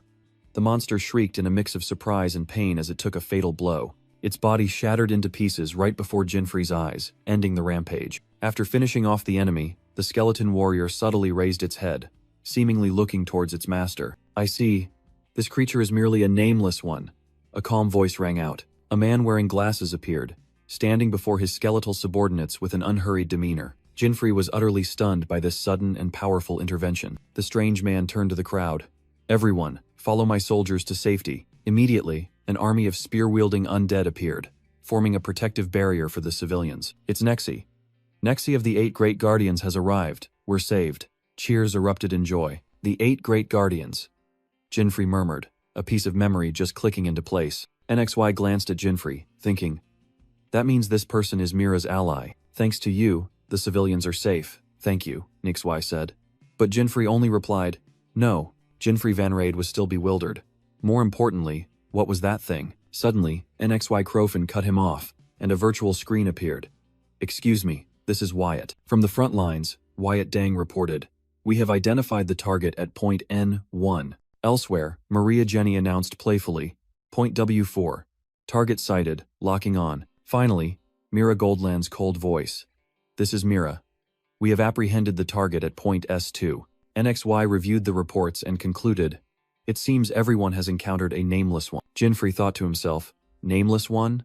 So that's the name of this mysterious enemy. He suddenly realized a horrifying truth as he looked at the corpse on the ground. Wait, there isn't just one. NXY turned back, his sharp gaze fixed on him. Now then, where were we? Jinfrey Van Raid. Jinfrey was stunned. You know my name? NXY smiled, offering an incredible proposition. Aren't you interested in joining the 8 Great Guardians? The black-haired young man was silent, his eyes showing a hint of contemplation. Then he scratched his head and chuckled. No, I prefer to enjoy the freedom of an adventurer. In a moment of recollection, NXY had once told Mira, a certain adventurer has caught my attention. Back in the present, NXY explained, I heard your name from Mira. You certainly have a distinct aura. He glanced at Jinfrey's equipment. And what you're wearing too. NXY extended his hand politely. Allow me to properly introduce myself. I am NXY, Vice Guild Master of the Adventurers Guild. A thought exploded in Jinfrey's mind. Vice Guild Master. That means he's the strongest among the 8 Great Guardians. The handshake between Jinfrey and NXY took place under the colossal shadow of a dark entity, signaling a terrifying truth. NXY thought to himself, his power is exactly as reported. Even my top undead soldiers can't compare. He called out, drawing the young man's attention before revealing a secret. Jinfrey-kun, NXY began.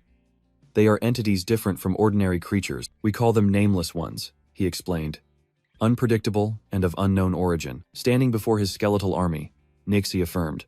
However, there is one thing we know for sure. He directed his gaze towards the growling shadow monster. With a serious expression, NXY warned, if left unchecked, these entities will eventually become a threat to the survival of humanity. Immediately after his words, a colossal skeleton knight appeared, swinging its destructive greatsword. A single slash tore through space. The Nameless One monster was ripped to shreds in the blink of an eye. Jinfrey stood stunned amidst the dissipating dark energy, completely overwhelmed. He could only utter a choked sound at the display of absolute power. NXY turned back and commanded, that's why, if you encounter a Nameless One, destroy it. A cold smile spread across his lips.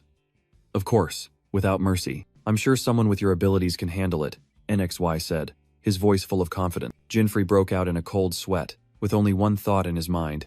This is the power of a Vice Guild leader? NXY Crofin, the Vice Guild leader of the Adventurers Guild, a high-level necromancer, stood there majestically with his undead army. At point N1, a shadow entity spread terror, but a knight stood to block its path. The monster roared savagely, charging straight towards the city's sole guardian. Wyatt Deng scoffed, raising his sturdy shield high. The Nameless One's claws violently clashed against the shield, but couldn't pierce it. The knight stood firm as a rock, completely blocking the destructive attack. Even so, he broke out in a cold sweat at the opponent's terrifying power. Wyatt silently assessed. This attack hits pretty hard, definitely over level 300. But, counterattack, he yelled, seizing the opportunity to activate a skill. The shield flashed, completely deflecting the monster's next attack. The Nameless One was stunned, growling, with that level, you still can't defeat me. Shield bash. Wyatt retaliated with a thunderous counterattack. The attack, based on absolute defense, struck the monster's body directly, making it shriek in pain. The shadow entity smoked profusely, its body beginning to disintegrate. In just a moment, the Nameless One had completely vanished at the Guardian's feet. Wyatt Deng, one of the 8 Great Guardians, said coldly, target eliminated. Must contact the Vice Guild Master immediately. At the same time, at point W4, another Nameless One was staggering before a nun. Nun Maria Jenny puffed on her cigarette, uttering contemptuous words. Oh, you filthy and defiled flesh, bringing calamity to this world. No, Those who dare defy me will pay with their lives. She stomped her heel hard on the ground, radiating an aura that cracked the earth and forced the monster to retreat. Maria raised her giant cross high, its brilliant holy light signaling an impending judgment. With a cruel smile, Nun Maria Jenny exhaled smoke. Ha ha ha. Die, you nameless thing. A painful roar echoed as the attack landed. Black blood splattering everywhere. The skill Vulgar Prayer transformed the cross into a destructive weapon, its power surging with her arrogant attitude. For the sin of wasting my time, Maria coldly declared. Rot in hell. Meanwhile, elsewhere, Vice Guild Master Nixie Crofin explained the situation to Jinfrey. Unless the Nameless One problem is resolved, all intercontinental travel will be frozen. Jinfrey nodded in confirmation, but his mind was deep in thought. There were never Nameless Ones in the game, he muttered. Wait. I remember hearing a similar rumor once. A light flashed in Jinfrey's mind. If that rumor was about these guys, I could get never-before-seen hidden equipment. Just then, Nixie looked at the communication screen and praised. As expected, well done. He was surprised by the speed of the report. That was fast. This is Maria, but an urgent message appeared. Maria's voice full of remorse. I'm sorry, the target escaped. NXY was stunned. Maria, the strongest of the three, let the enemy escape? A signal from another guardian cut in. It was Mira Goldland. I'm fine, tracking them with spirits. Heading to point S5, NXY immediately ordered. Understood. Everyone, gather at point S5. I'll come too. Jinfrey unexpectedly spoke up, interrupting the instructions. He explained clearly. We need information about the enemy, and being stuck here is a big problem. NXY listened in silence, then admitted. That's right. Your help is very useful, NXY said. However, he looked directly at Jinfrey, asserting, all decisions on site will be made by me. We are responsible for your safety. Jinfrey agreed, and NXY nodded. Then let's go, Jinfrey. At point S5, Mira and her team's pursuit of the Nameless One was fiercely underway. Suddenly, a giant shadow entity appeared, roaring. Wait, Mira angrily yelled. Trying to run? This time I won't let you escape. The entity turned to mock Maria. Letting a small fry like that escape is truly disgraceful. Maria could only grit her teeth, enduring the bitter sarcasm about her previous failure. Wyatt Dang appeared in time to reassure her. Unexpected situations can happen at any time, Maria. He activated defensive magic, asserting, We 8 great guardians are a team. We support each other. Finally, the 4 guardians successfully cornered the Nameless One. Just then, Nixie and Jinfrey also arrived, making Maria secretly think that the forces were fully assembled. Mira recognized those present, but then paused. Vice Guild Master, Wyatt, Maria, and... Huh? She pointed in surprise. Why are you here, Jinfrey? Which made him just scratch his head and give a wry smile. NXY Crofin immediately corrected. That can wait. Now let's focus on taking down the target first. But Mira hastily grabbed Jinfrey, reporting shocking news. Wait, Vice Guild Master. That Nameless One just spoke. NXY turned back in shock. Spoke? A creature thought to be mindless, yet, immediately, Jinfrey's halo flashed a danger warning. Without hesitation, he yelled, Everyone, fall back. The Nameless One looked up, flashing a devilishly wide grin. It growled, Heh, looks like we have more food. And an army of shadows rose from the ground. The entire team was stunned, realizing they had walked straight into a deadly trap. The shadow monsters roared, charging simultaneously towards Jinfrey and Mira. Maria! Mira shouted, warning her teammates who were preparing for battle. The red-haired teammate didn't hesitate, summoning Ifrit. Burn! A sea of flames engulfed the monsters, and piteous screams echoed. The ferocious flames incinerated the shadow minions without a trace. Within the protective ring of fire, the whole group safely watched the remnants of the enemies vanish. Mira said smugly, So weak, while Maria reproached herself, I can't forgive myself for hesitating. NXY Crofin mused. A talking creature. This is more serious than we thought. He delivered a chilling conclusion. They possess intelligence. Jinfrey Van Raid and Wyatt Dang remained silent, digesting the shocking information. Maria, Jenny, and Mira Goldland also wore serious expressions, aware of the true danger. Suddenly, Jinfrey froze, his eyes gleaming with vigilance. I sense a strong magical presence deep in the forest, he muttered. Another Nameless One. The whole group immediately turned their gaze towards Jinfrey, awaiting an explanation. Wyatt Dang narrowed his eyes and asked suspiciously, How do you know? NXY quickly interjected. He seems to have received special training in mana detection back home. In any case, we can't leave them be, Nixie said decisively. Jinfrey, lead us there. Jinfrey was a little flustered but still nodded in agreement. Yes. Under Jinfrey's guidance, The elite team advanced deep into the dense forest. "It's here," Jinfrey announced. Before them was a giant, glowing magic circle. Jinfrey pointed towards the magic circle at their feet. "Beyond this, I sense an enormous amount of mana that belongs to no one." NXY Crofin narrowed his eyes, recognizing it immediately. "This is a spatial gate, a sage-level skill," Jinfrey concluded coldly. "This confirms that no one can steal an adventurer's skills," he thought to himself, as memories of his past life flooded back. "If so, these monsters are leveling up, just like us." A terrifying realization flashed in his mind. This is going to become a real problem. NXY Crofin smiled optimistically. "It's fine. With 4 of the 8 guardians and a promising rookie here, we'll be alright." Wyatt Dang suddenly realized. Promising rookie? Ah, Jinfrey, the guy from the newspaper? Maria Jenny glanced at Jinfrey with a sharp, scrutinizing gaze. "So you're that times person? Let's go in," NXY suggested. But then he paused when he saw Jinfrey's smile. "Why do I feel like I'm being led by the nose?" The whole team didn't hesitate, stepped into the magic circle, and were enveloped by a blinding light. They appeared in a cold stone corridor. "Damn it, there's nothing here but a door." Wyatt Dang immediately took position. "I'll go first. Everyone follow." Maria Jenny ordered Jinfrey. "Hey rookie, let the shield go first. We'll cover the rear." Jinfrey smirked. "All right, I'll follow your lead." A heavy, iron-gloved hand gripped the doorknob, slowly pushing it open. Wyatt cracked open the door, cautiously peering inside. The whole team hid behind him, ready for battle. He stepped into the dark space, his sturdy back shielding his teammates. "Nothing for now," Wyatt announced after scanning the area. Suddenly, Jinfrey froze, his feet seemingly nailed to the stone floor. He spun around with a vigilant gaze, startling Wyatt, who was walking ahead, into looking back. A terrifying clang echoed as the iron gate slammed shut, separating Jinfrey and Wyatt. On the other side, Nixie Crofin and the other guardians could only stare in shock. "Are you two all right?" NXY frantically shouted as he realized a trap had been activated. He desperately shook the cold bars, but they didn't budge. Wyatt reassured his teammates, while Jinfrey concluded coldly. "This is a trap. We're locked in, but why so suddenly?" Wyatt hadn't finished speaking when a shadow began to coalesce on the ground. Both immediately spun around, sensing an ominous surge of killing intent. From the shadows, a skeletal monster enveloped in purple flames rose, muttering about the intruders. Target acquired. "Engage."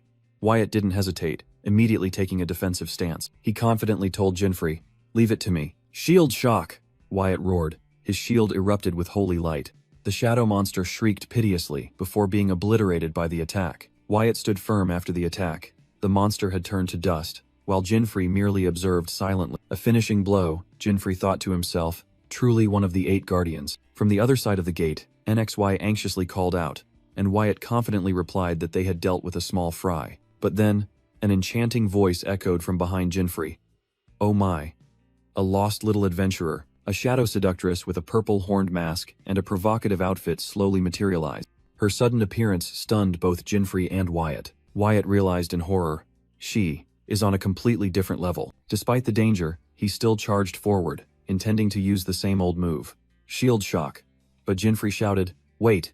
From the shadows, a ghostly entity with a surge of purple energy swirling around its body appeared. She let out a soft, provocative laugh, as if toying with her prey. Suddenly, she unleashed a swordsman's skill, shouting, "Shield break!" Wyatt Dang couldn't react in time, his face revealing extreme horror at the unusual attack. The Guardian was sent flying, his body crashing hard onto the cold ground. Witnessing his teammate easily defeated, Jinfrey Vanrade couldn't help but be stunned. "How pathetic," the demoness said. "My name is CCBAD." An info panel appeared, showing level 285 and a multitude of multi-elemental skills. Jinfrey muttered to himself, confirming a horrifying truth.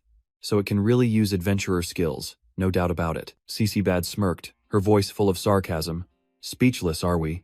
You must be terrified." Wyatt struggled to his feet, gritting his teeth. "Damn it. I was too careless." "Fall back, Jinfrey. Don't worry. I'll slowly enjoy both of you." The demoness licked her lips, then paused. "Wait.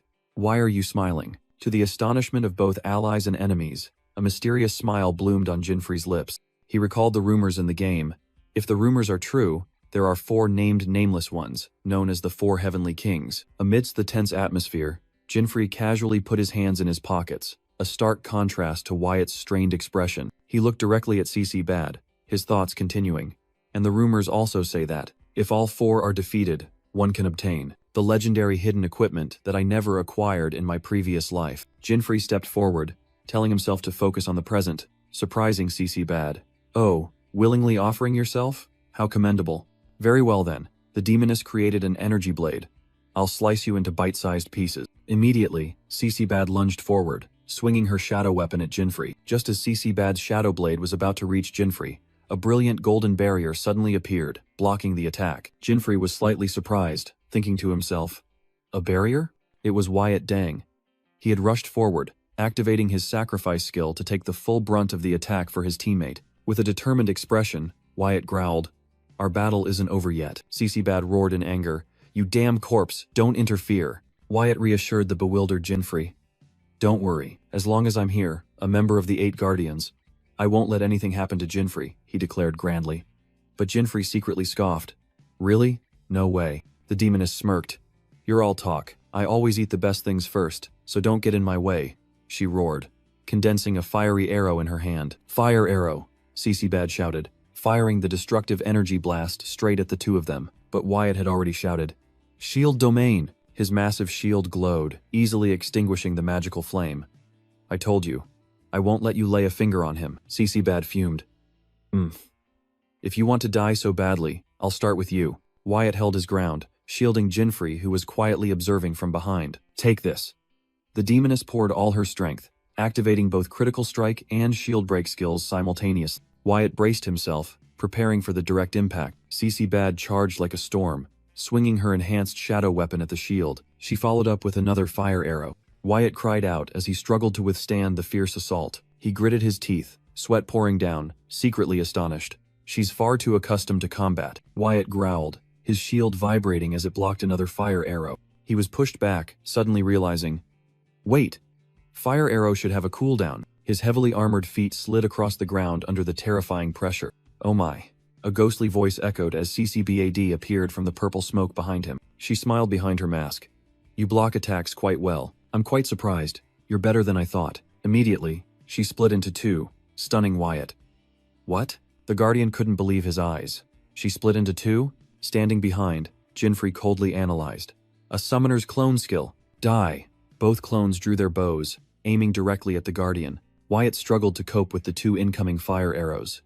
Even the clones can use fire arrow? He was shocked to realize. That rapid-fire volley earlier.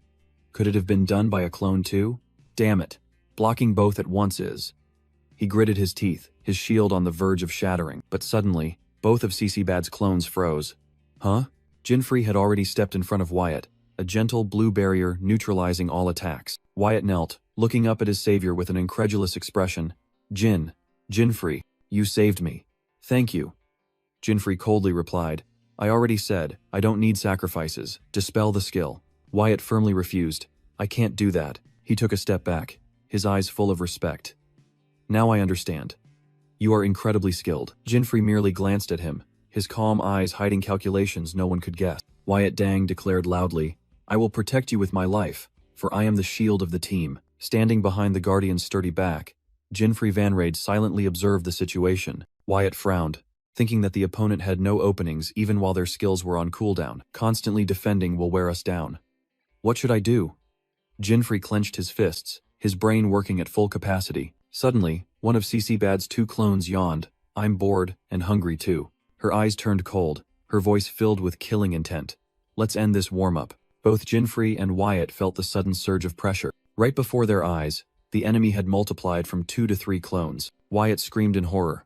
"No way. There are 3 of them now," Jinfrey mumbled, trying to analyze. The clone skill should only be limited to 1 copy. A light flashed in his mind. Wait. Fire arrow. So clones can also summon clones. CC Bad's mocking voice rang out. Surprised by such a trivial thing? You're still too green. Facing the perilous situation, fiery wings blazed up behind Wyatt. But the threat multiplied exponentially, as 5 CCBAD clones simultaneously drew their bows. Despair was evident on the faces of both young men. 5 fire arrows shot forth simultaneously, carrying destructive power. "Ifrit burn," Wyatt roared, unleashing his flames to fight back. Meanwhile, on the other side of the gate, Mira's teammates were pouring all their efforts into attacking the iron bars. NXY Crofin cried out in despair. "This is bad. It won't break." He could only helplessly stare at the gate, silently praying, "Please, be safe, both of you." Amidst the rubble, Jinfrey shook his dying teammate. "Hey, Wake up! He screamed in despair, trying to cling to the life of the one who had shielded him. A faint voice echoed. Wyatt softly called his name in delirium. Glad you're safe. Wyatt was injured and coughing up blood, but Jinfrey just yelled, Don't talk anymore. With his remaining eye, Wyatt gazed into the void. I am the shield. That is my pride. Jinfrey glanced at the enemy. 3 CC bad clones were still standing there, observing coldly. Damn it! He gritted his teeth, feeling helplessness gnawing at his mind. All escape routes were cut off. Teleportation was exhausted, and defensive gear couldn't withstand it either. A tear rolled down his cheek, symbolizing utter despair. Memories of the piercing attack flooded back, fresh blood staining his vision red. Jinfrey realized with a shock that the fatal attack, Wyatt had taken the full brunt of it for him. I'm sorry. This shield couldn't protect you. Wyatt whispered, his words broken. In the distance, the 3 demonesses silently watched the tragedy, devoid of any emotion. Jinfrey bowed his head, silent in the pain and simmering rage. Wyatt gasped his last words. HP status. Critical. I need you to do something for me. Their whispers seemed to catch the attention of one of CC Bad's clones. After hearing the request, Wyatt smiled peacefully. All right, I'll gladly entrust it to you, Jinfrey whispered, and Wyatt's consciousness faded. Thank you. CC Bad sneered. Done with your tearful farewell? How troublesome. Cooldown's over, she roared. But behind Jinfrey, fiery wings blazed fiercely. A whoosh sound echoed, and fresh blood stained the air as one of the 3 demonesses fell. The remaining one was stunned, not understanding what had just happened to her clone. Before them, a hand gripped the hilt of a hideous demonic sword. Jinfrey Vanrade, with eyes cold as ice, whispered a deadly warning. Get ready. He stood tall over the corpse of the first enemy, an aura of death enveloping the remaining 2. The demoness was utterly terrified, a single thought flashing through her mind. When did he move? Despite their fear, rage surged, and both roared, charging to attack. How dare you be insolent? Pray! Die! But Jinfrey was faster. He shot past their heads like a harbinger of death. The sharp blade of Centipede slashed down, giving the opponents no chance to resist. A single sword strike finished off the second one. The power of the new weapon was truly terrifying. The last demoness could only watch in stunned silence as her comrades were wiped out in an instant. I warned you, Jinfrey's voice echoed. There won't be a next time. He activated the sword's skill, shouting, Liquefy. Countless dark spikes erupted from the sword, piercing the last demoness from all sides. CC Bad's final scream echoed as the system announced the rewards had been granted. A purple card floated before Jinfrey, but he paid it no mind. His gaze was fixed on the distance, where his teammate Wyatt Dang lay motionless. Jinfrey quietly walked over, standing before the body of the one who had sacrificed himself for him. In his mind, Wyatt's dying wish echoed, I have a request. Blood dripped from the wound. Jinfrey bowed his head, the weight of the promise heavy on his shoulders. In Jinfrey's mind, Wyatt's plea echoed, there's a weapon I want to restore. Lying on his last breath with an empty eye socket, Wyatt suddenly awoke. He smiled weakly. Weapon soul transfer, right? It was an ultimate skill, usable only once in a lifetime, and Wyatt realized. So, there's still hope. With a serene smile, he accepted. Understood. I will gladly entrust my weapon's soul to you. When the flame of life fades, an adventurer's weapon returns to heaven. But if there is someone to inherit the will, the weapon's soul can be transferred through a ritual called soul transfer. Jinfrey solemnly swore as the new weapon took shape. I will accept your will, without a moment's hesitation. Wyatt took his last breath, his face strangely peaceful. Suddenly, a loud noise echoed. Jinfrey turned around, someone's voice calling out, The door's open. We can go in. NXY Crofin and Maria Jenny rushed in, NXY shouting, Ha, Jinfrey-kun. But then both froze, horrified by the scene before them. Jinfrey stood there, a solitary figure amidst the bodies of fallen enemies and his fallen comrade. NXY rushed forward, his voice faltering. This is Wyatt. Maria cried out in despair as she ran to the body. Wyatt, what happened? The brave guardian's face was now devoid of life. Hold on, I'll heal you right away. Maria knelt, pouring all her strength into casting healing magic. She looked up at Jinfrey, who remained motionless. NXY approached, his voice stern. You're also seriously injured. Can you tell us what happened? Jinfrey bowed his head, looking down at his sacrificed comrade, and whispered the painful truth. He shielded me. Jinfrey bowed his head, painstakingly recounting the brutal truth to Nixie Crofin, as Wyatt Dang's body lay there. NXY Crofin fell silent, looking at the battlefield strewn with demon corpses, understanding how fierce the battle had been. Wake up, Wyatt, Maria Jenny screamed. You fool, why did you sacrifice yourself? Mira Goldlin gently held her distraught comrade. Maria, he's gone. In the heavy silence, NXY Crofin turned away, while Jinfrey could only stand there with a heavy gaze. Maria Jenny collapsed beside her fallen comrade, sobbing his name. Wyatt. NXY Crofin's words echoed over the image of Wyatt Dang with closed eyes.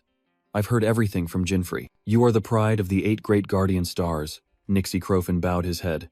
Rest in peace. Pain turned into fury. Mira Goldland's and Maria Jenny's eyes became sharp and resolute. Jinfrey also suppressed his grief, his gaze firm as he looked straight ahead. The entire team stood solemnly as a skeleton knight carried Wyatt's body away. NXY Crofin swore. We will definitely avenge you. Before them, another door appeared. A new challenge awaited. This time I'll go first, Nixie Crofin declared, taking on the vanguard role. The heavy wooden door slowly pushed open, revealing the darkness within. The group cautiously stepped through the doorway, the atmosphere as tense as a drawn bowstring. Maria Jenny noticed something unusual. The door isn't closing. That's right, but it seems we still can't refuse this warm welcome.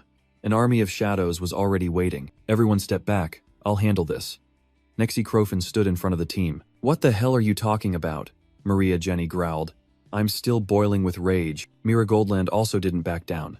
Me too, Vice Guildmaster. NXY Crofin agreed with his teammates' surging desire for revenge.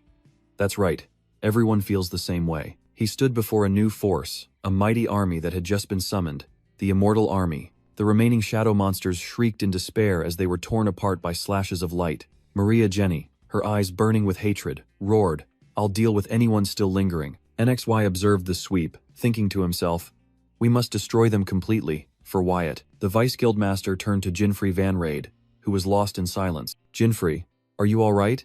NXY asked, breaking the heavy atmosphere. Jinfrey hesitated before replying.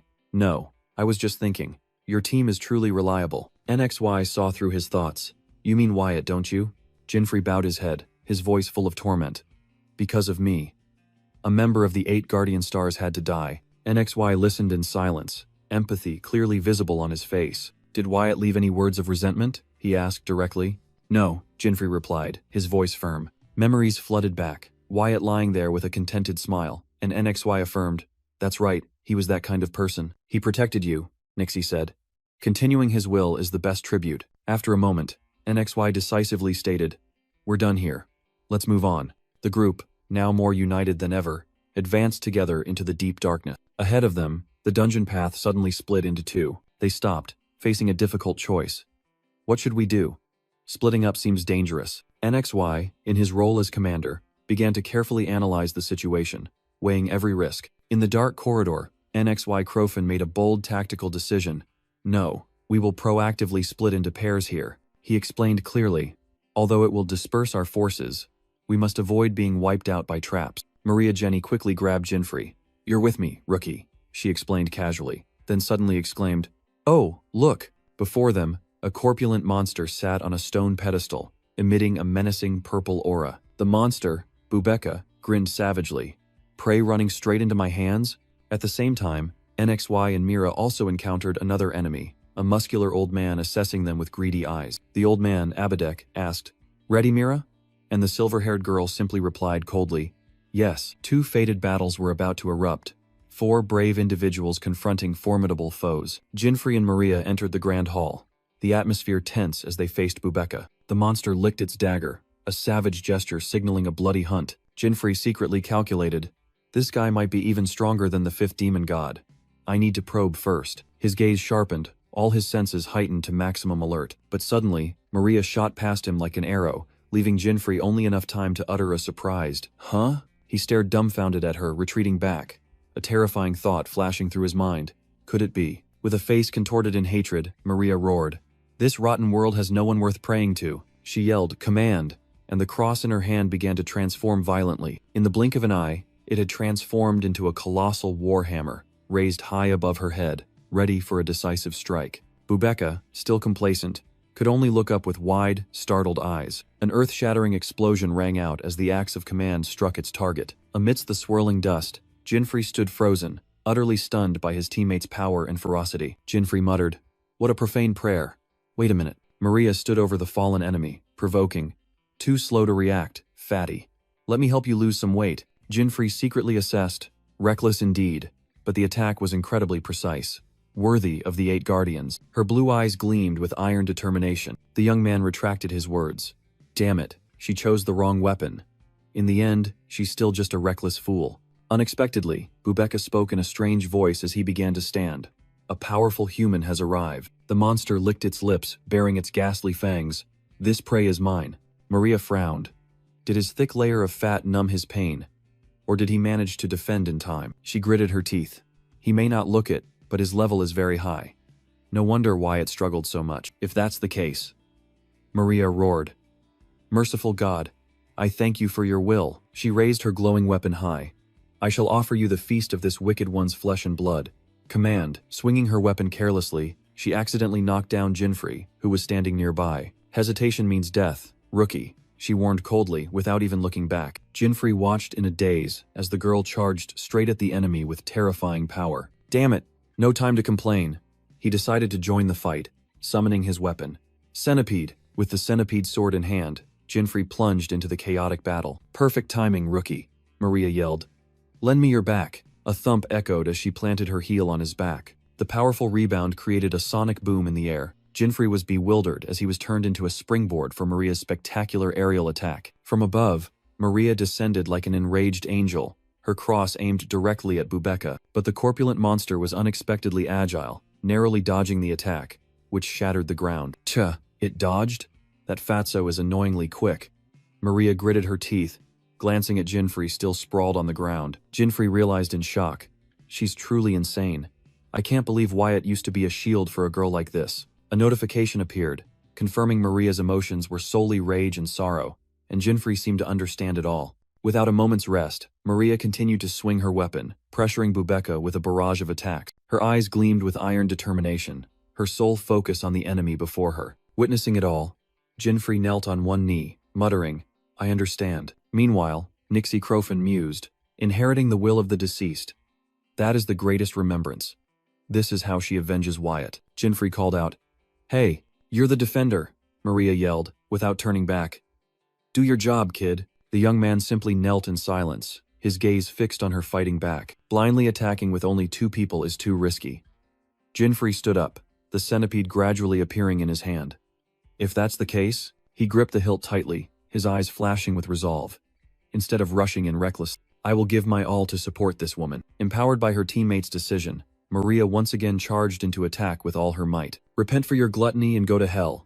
Amen, she roared, a crazed smile on her lips. Bubeka growled in response, dark energy erupting. Kylan, thunderous roar. At the same time, elsewhere, Mira Goldland was also summoning her spirit beast. Huko, their opponent, Abadek, sat calmly on his throne amidst the thunderous storm, patiently awaiting the battle's commencement. Abadek roared as Huko's lightning bolts enveloped his body. Contrary to expectations, the old man tensed up and savored it. Such a pleasantly numbing sensation. With blazing red eyes and a cunning smile, Abadek seemed completely unharmed. He flexed his muscles, gleefully declaring, My body feels much lighter now. Witnessing the scene, Nixie Crofin called out his teammate's name. Mira. Mira Goldland responded with a resolute gaze, ready for the next attack. She raised her hand, summoning two more powerful spirits. Kylan.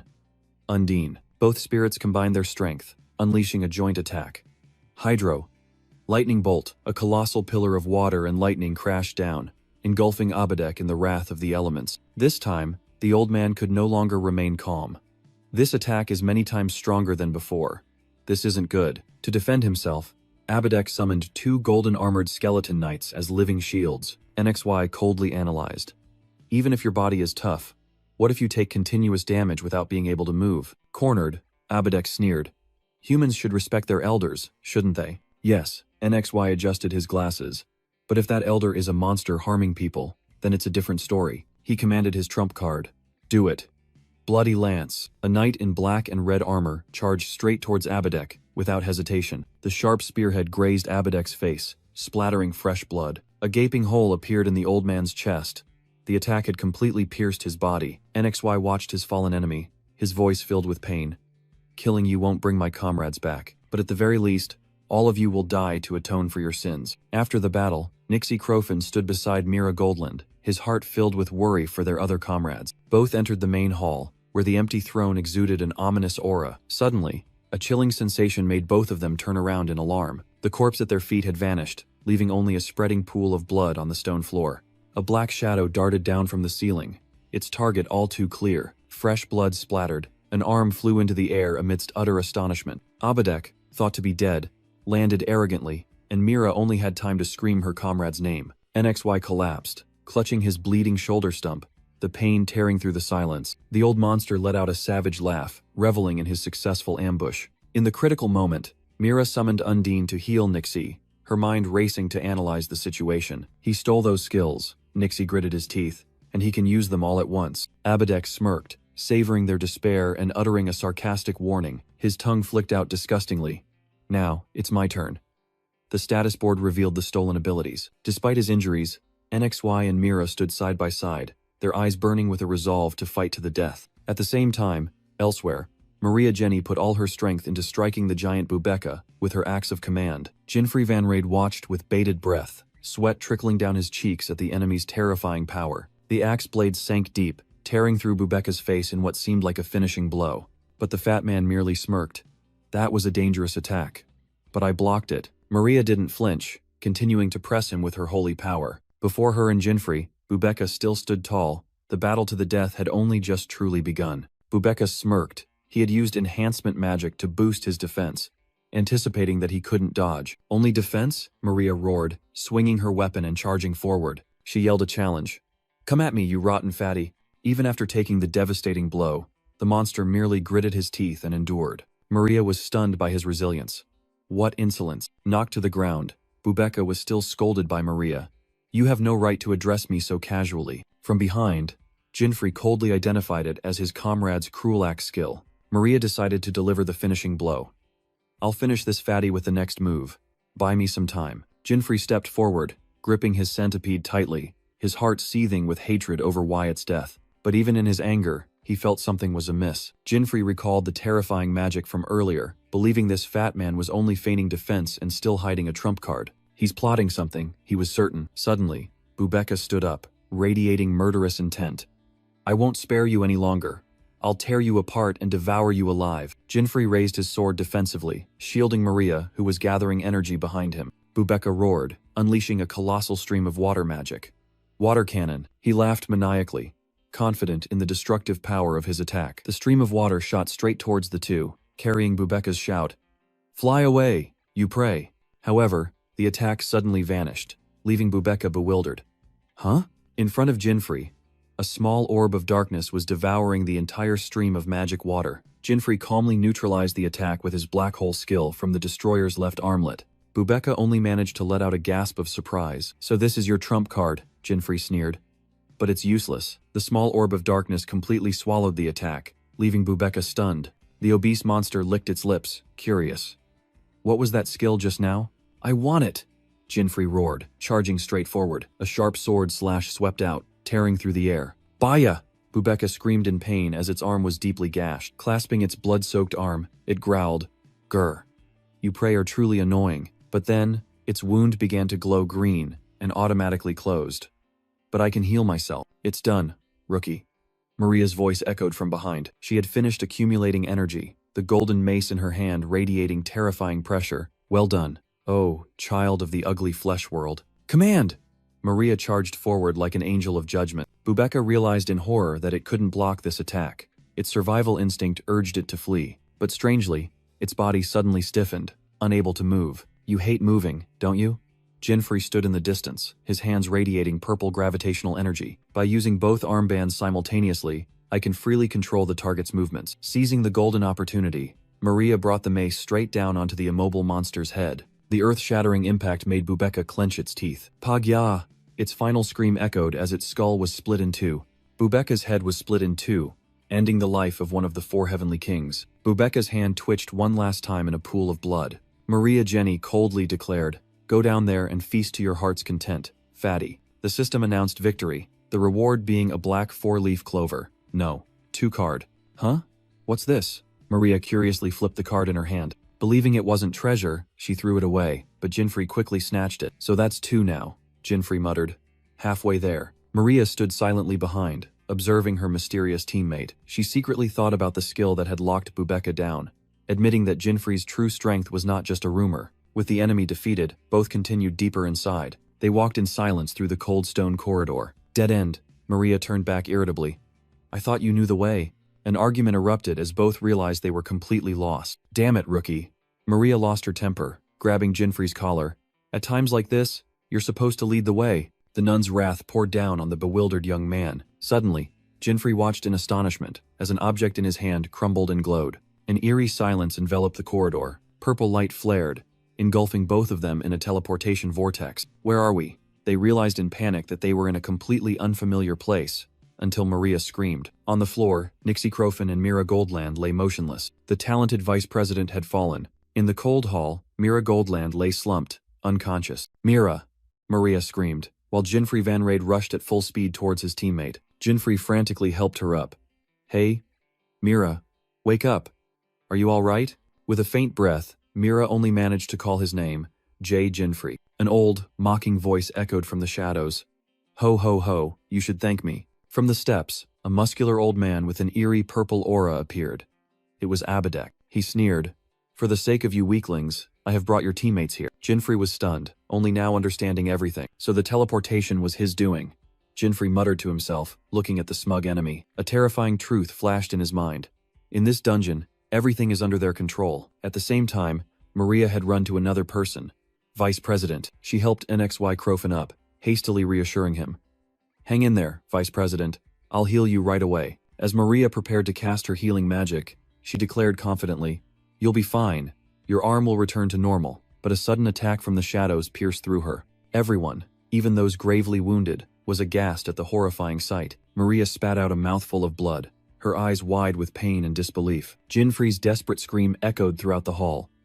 Maria! The fatal wound made her body contort in agony. Before Nixie's eyes, Maria collapsed into her own pool of blood. Jinfrey and Mira froze at the horrifying sight. An evil voice echoed. Almost. Don't even think about healing your comrade, young lady. The enemy revealed himself, a muscular old man, gathering a deadly aura in his hand. Maria, are you all right? Jinfrey yelled in despair. On the ground, Nixie and Maria could only whisper in regret. It's my fault. I let my guard down. Despite his wounds, NXY roared. Forget about me. Heal yourself quickly. But it was too late. Maria lay motionless in a spreading pool of blood. She realized an even more horrifying truth in a panic. What is this? I can't use my skills. The cruel voice echoed again. Ho ho ho. Let's see what we have here. Maria looked up, her eyes filled with fear and confusion. Before her, the old man casually held her own battle axe. What? That's... Jinfrey was stunned.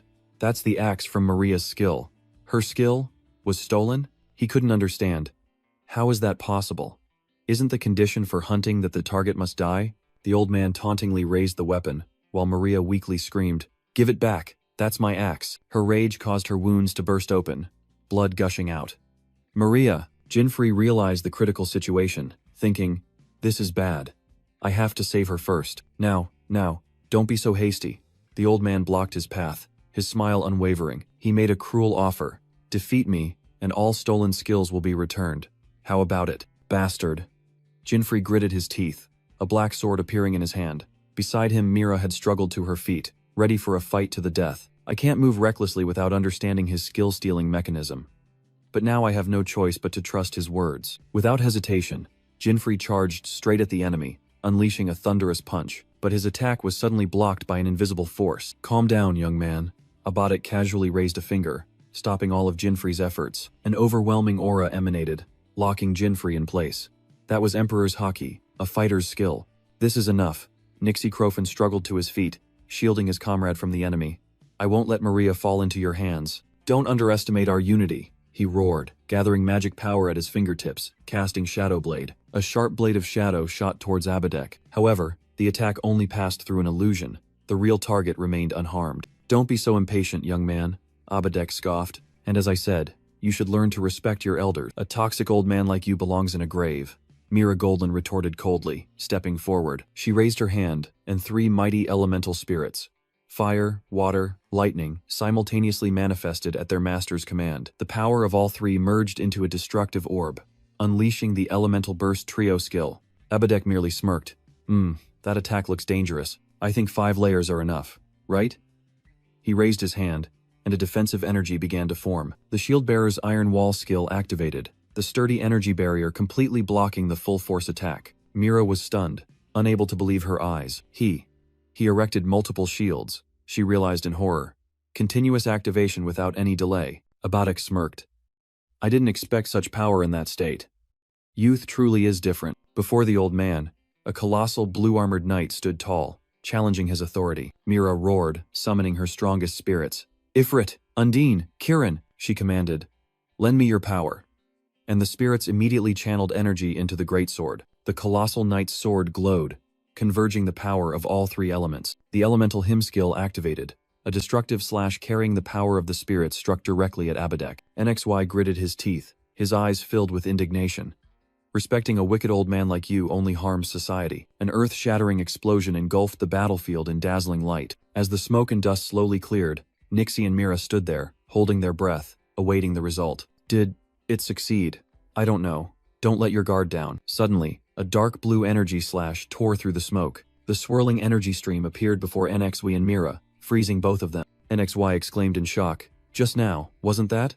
Mira also realized in horror, the vice captain's skill. From within the smoke, Abadak emerged, coldly announcing the name of the skill he had just stolen, Shadowblade. With glowing red eyes and a sinister smile, he growled, "Let me return it to you." But then, Abadak suddenly paused, turning to look at Jinfrey, who was still motionless behind him. The old man muttered in confusion. How? How did he manage to steal that? Meanwhile, Jinfrey gritted his teeth helplessly. Damn it, I still can't move. Jinfrey's eyes widened, sensing a deadly threat approaching. Behind you, both of you, dodge! Jinfrey yelled as Abadak suddenly appeared right behind Enxi and Mira. In response to the warning, Mira roared. Ifrit! A blazing blue flame shot out to block the attack. Even so, the aftershock of the attack still sent both Nixie and Mira's Ifrit spirit flying to the ground. Abadak calmly remarked, Ho! So you summoned a spirit to take the hit, and then counterattacked immediately. The fire spirit Ifrit struggled to get up, bravely shielding its two exhausted teammates. The old man flashed a sinister smile. Not bad. I'm a little surprised myself. NXY gritted his teeth in fury, seeing Maria had fallen. Don't you dare use my skill so casually, you damn old man. Turning his greedy gaze towards Mira, Abadak declared, Now, let me devour your skill as well. NXY frantically screamed in despair. Mira, run. Abadek's golden staff descended with unstoppable force. NXY could only watch in horror. From a distance, Maria also shrieked her teammate's name. Mira. Mira was stunned, completely helpless against the incoming finishing blow. But suddenly, an invisible pulling force yanked NXY backward. My body? It's being pulled, he realized in shock as the ground cracked open. Even Abadak had to stop, struggling to resist the mysterious pulling force. At the epicenter, Jinfrey stood, a protective sphere enveloping him and the recently pulled NXY. On Jinfrey's right hand, the creator's right-hand ring shone, activating the supergravitation skill. Abadak sneered. Oh, it seems you can move now. What kind of skill is that? NXY Crofin looked at Jinfrey in surprise. Is that you? Thanks, but Jinfrey merely ordered coldly. The three of you, step back. I'll handle this. But, next we still hesitated, unable to believe his eyes. Meanwhile, NXY began to analyze. The conditions for him to steal a skill are, he must see it and obtain the owner's blood. The monster Abadak stood towering, purple evil energy swirling around his body. Blood. NXY suddenly realized, recalling the moment his arm was severed, creating an opportunity for the enemy. He deduced, he has full vision of the dungeon, so he only needs blood.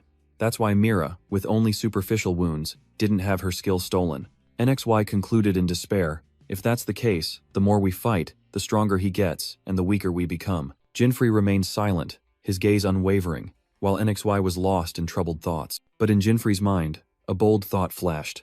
But if my hunch is correct, then we're the ones with the advantage. It seems we're at a dead end, Nixui muttered, feeling the situation was hopeless. He looked at Jinfrey's back, a glimmer of hope igniting, but with that mysterious power and cool head, perhaps. Finally, Nixui made up his mind. All right, as one of the 8 guardians, though it pains me, I entrust everything to you, Jinfrey. Don't worry, Jinfrey replied concisely, his confidence like a calming balm. Abadak looked at the new obstruction. Because you're protecting them, you're the one I have to face? You naive fool. He thought to himself, this guy's skill seems troublesome, so I used my overlord's aura, but Jinfrey stood shielding NXY and Mira, thinking to himself, this might be more troublesome than I thought. Perhaps I should deal with him quickly? Abadek decided to launch a preemptive strike, clasping his hands to gather power. Before that, just to confirm, Jinfrey unexpectedly spoke. If I defeat you, will the skills truly return to their original owners, right? Abadek froze. Abadek sneered. Theoretically, as long as the target isn't dead, the skills are just borrowed temporarily. He scoffed arrogantly.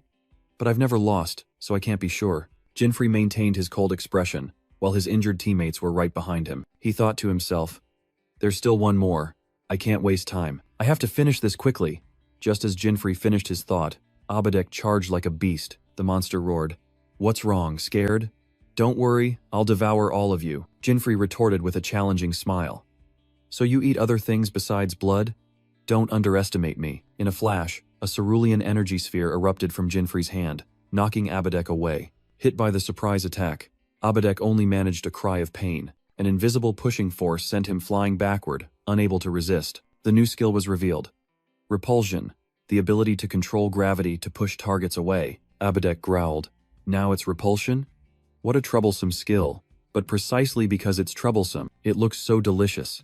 His eyes blazed with a covetous desire to seize it. Without a moment's hesitation, Abadek gathered his strength and charged for a second attack. But this time, he crashed into an invisible force field, unable to advance another step. Jinfrey calmly activated the opposing skill, super gravitation, pulling everything towards him. The ring on his hand glowed brightly, unleashing a terrifying gravitational pull.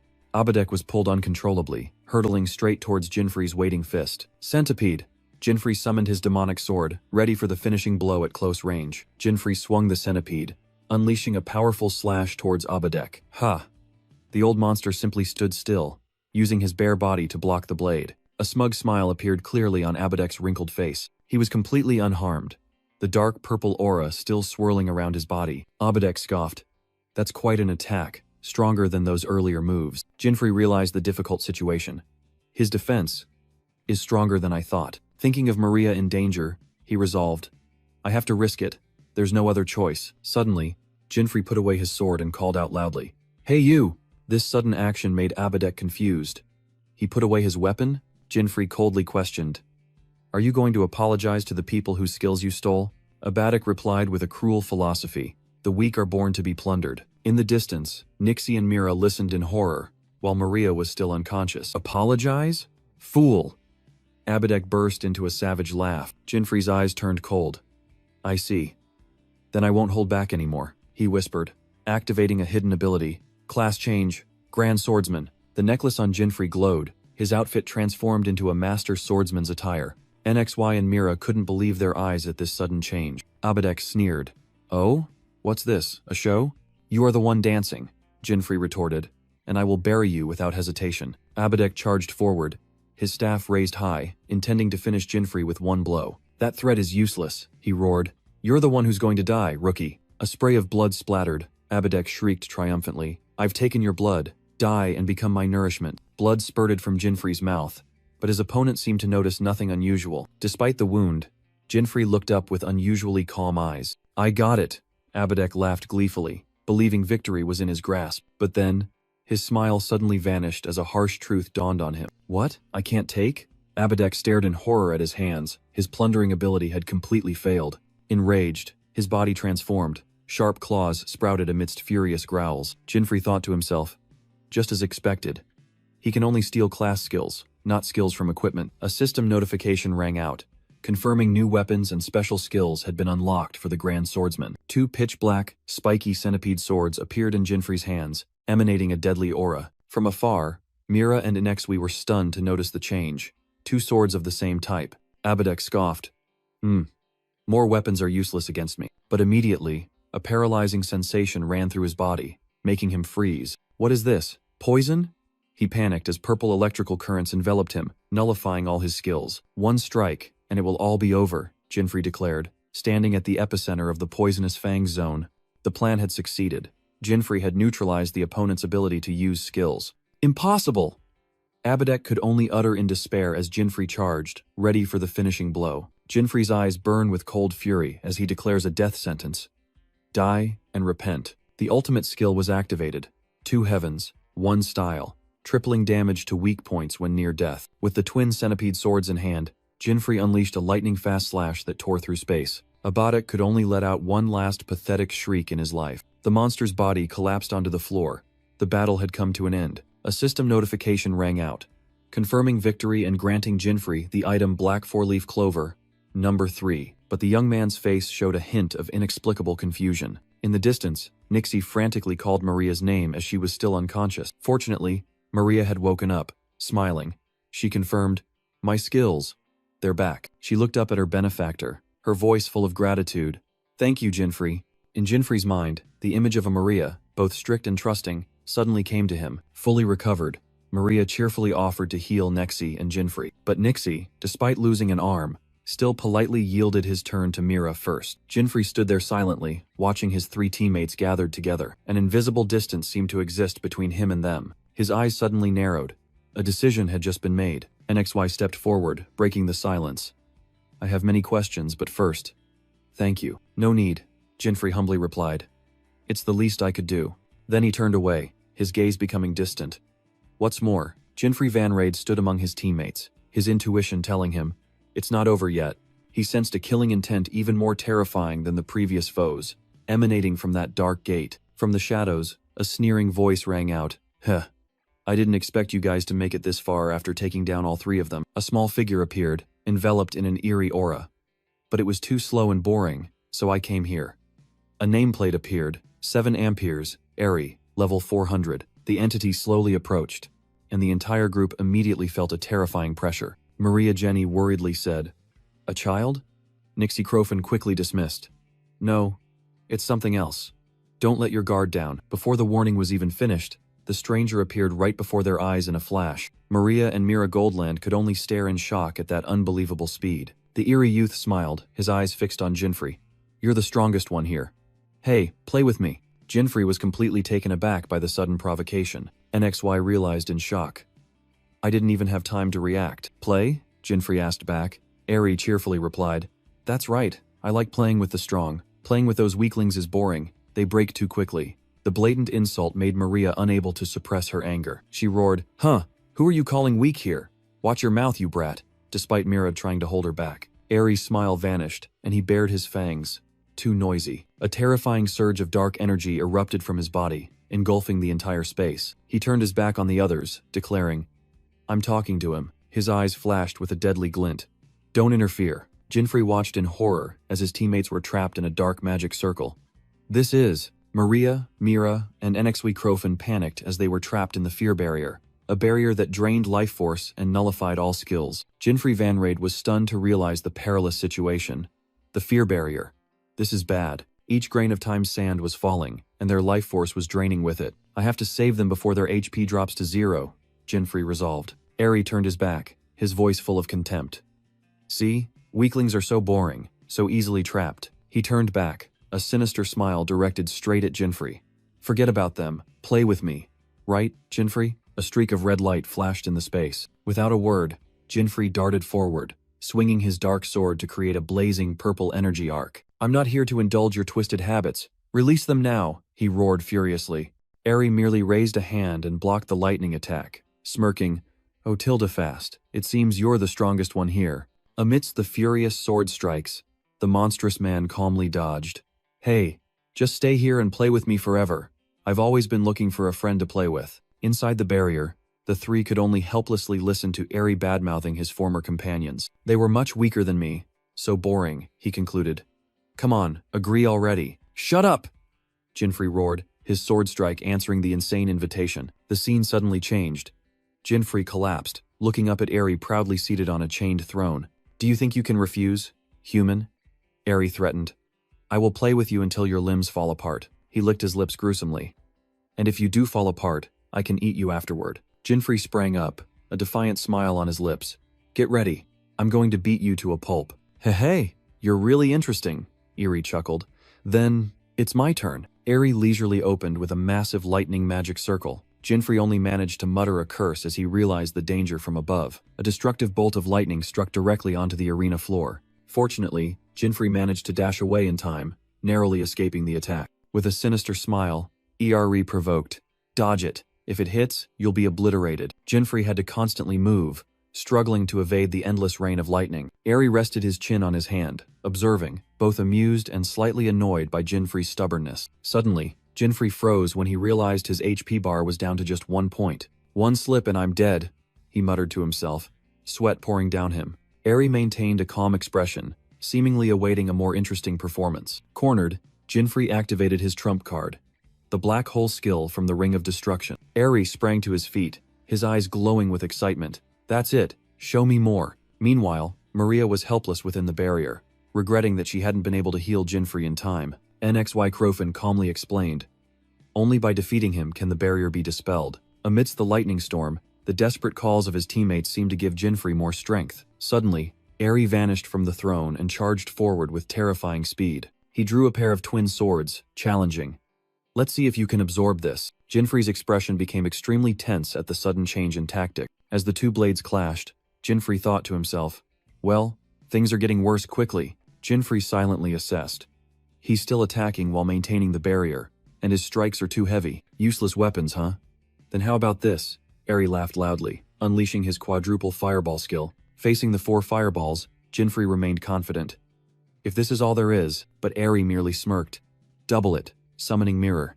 8 blazing fireballs rushed forward. Jinfrey exclaimed in shock. "What?" The enemy simply crossed his arms, a smug smile forming behind his black mask. With a delighted aha, he savored Jinfrey's surprise. Eri easily used his split skill to nullify Jinfrey's counterattack. Without hesitation, Jinfrey unleashed the absorbed lightning energy with his white hole skill. Eri was utterly thrilled. "Excellent, Jinfrey. Now, let's see if I can blow your entire body away." A massive blue energy surge was fired, engulfing Jinfrey. Only 1 HP left. Is this really the end?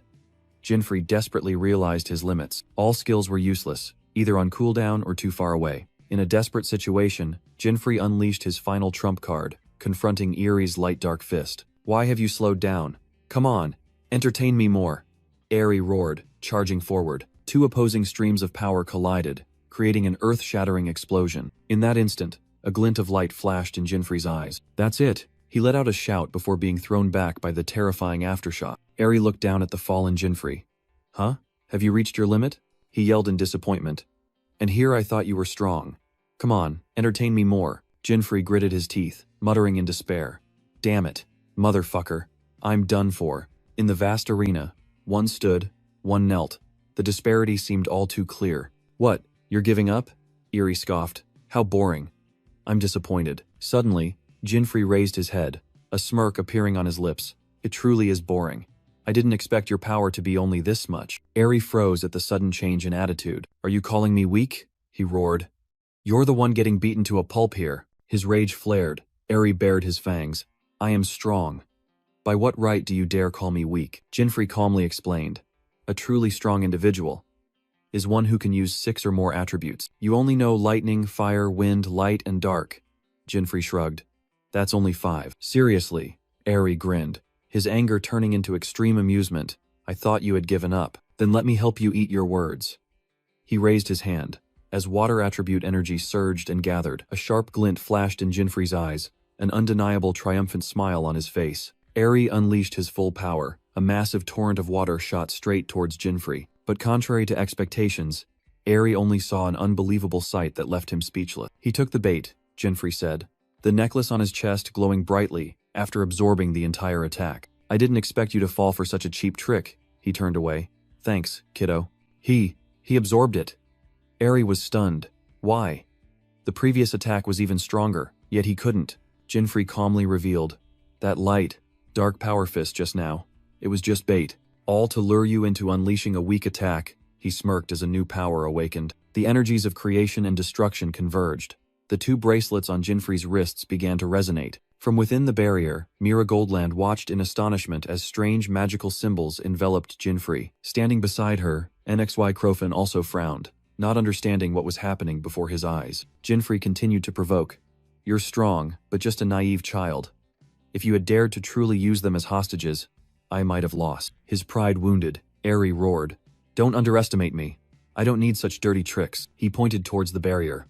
"They are only there to be spectators to my victory." "This isn't over yet," Eri shrieked, summoning twin swords, radiating intense, killing intent. Facing the enraged enemy, Jinfrey calmly replied, "No, it's over." At least for you. He flashed a supremely confident smile.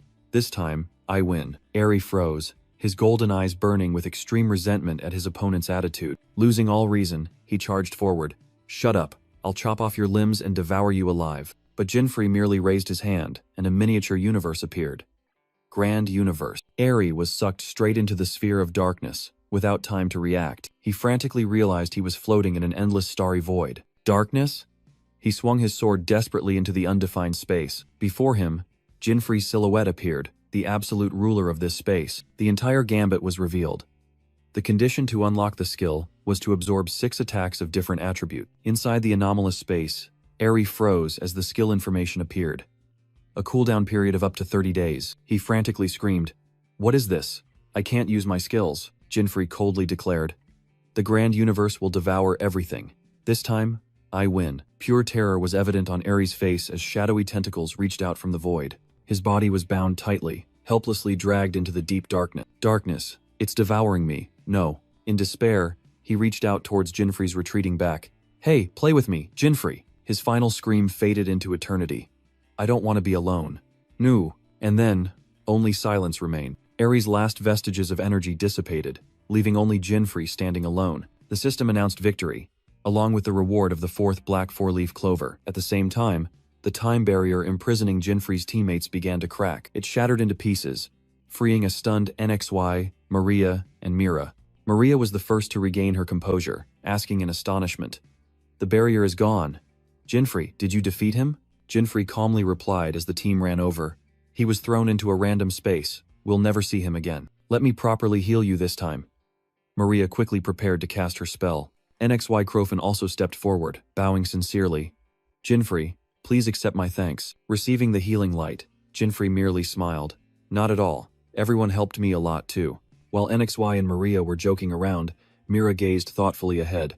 "It seems there's nothing valuable left here." Jinfrey calmly mused. "Uri, the last of the Quattro, has been defeated. My halo no longer detects any signals. The small fries seem to have scattered." Suddenly, Mira cried out in alarm.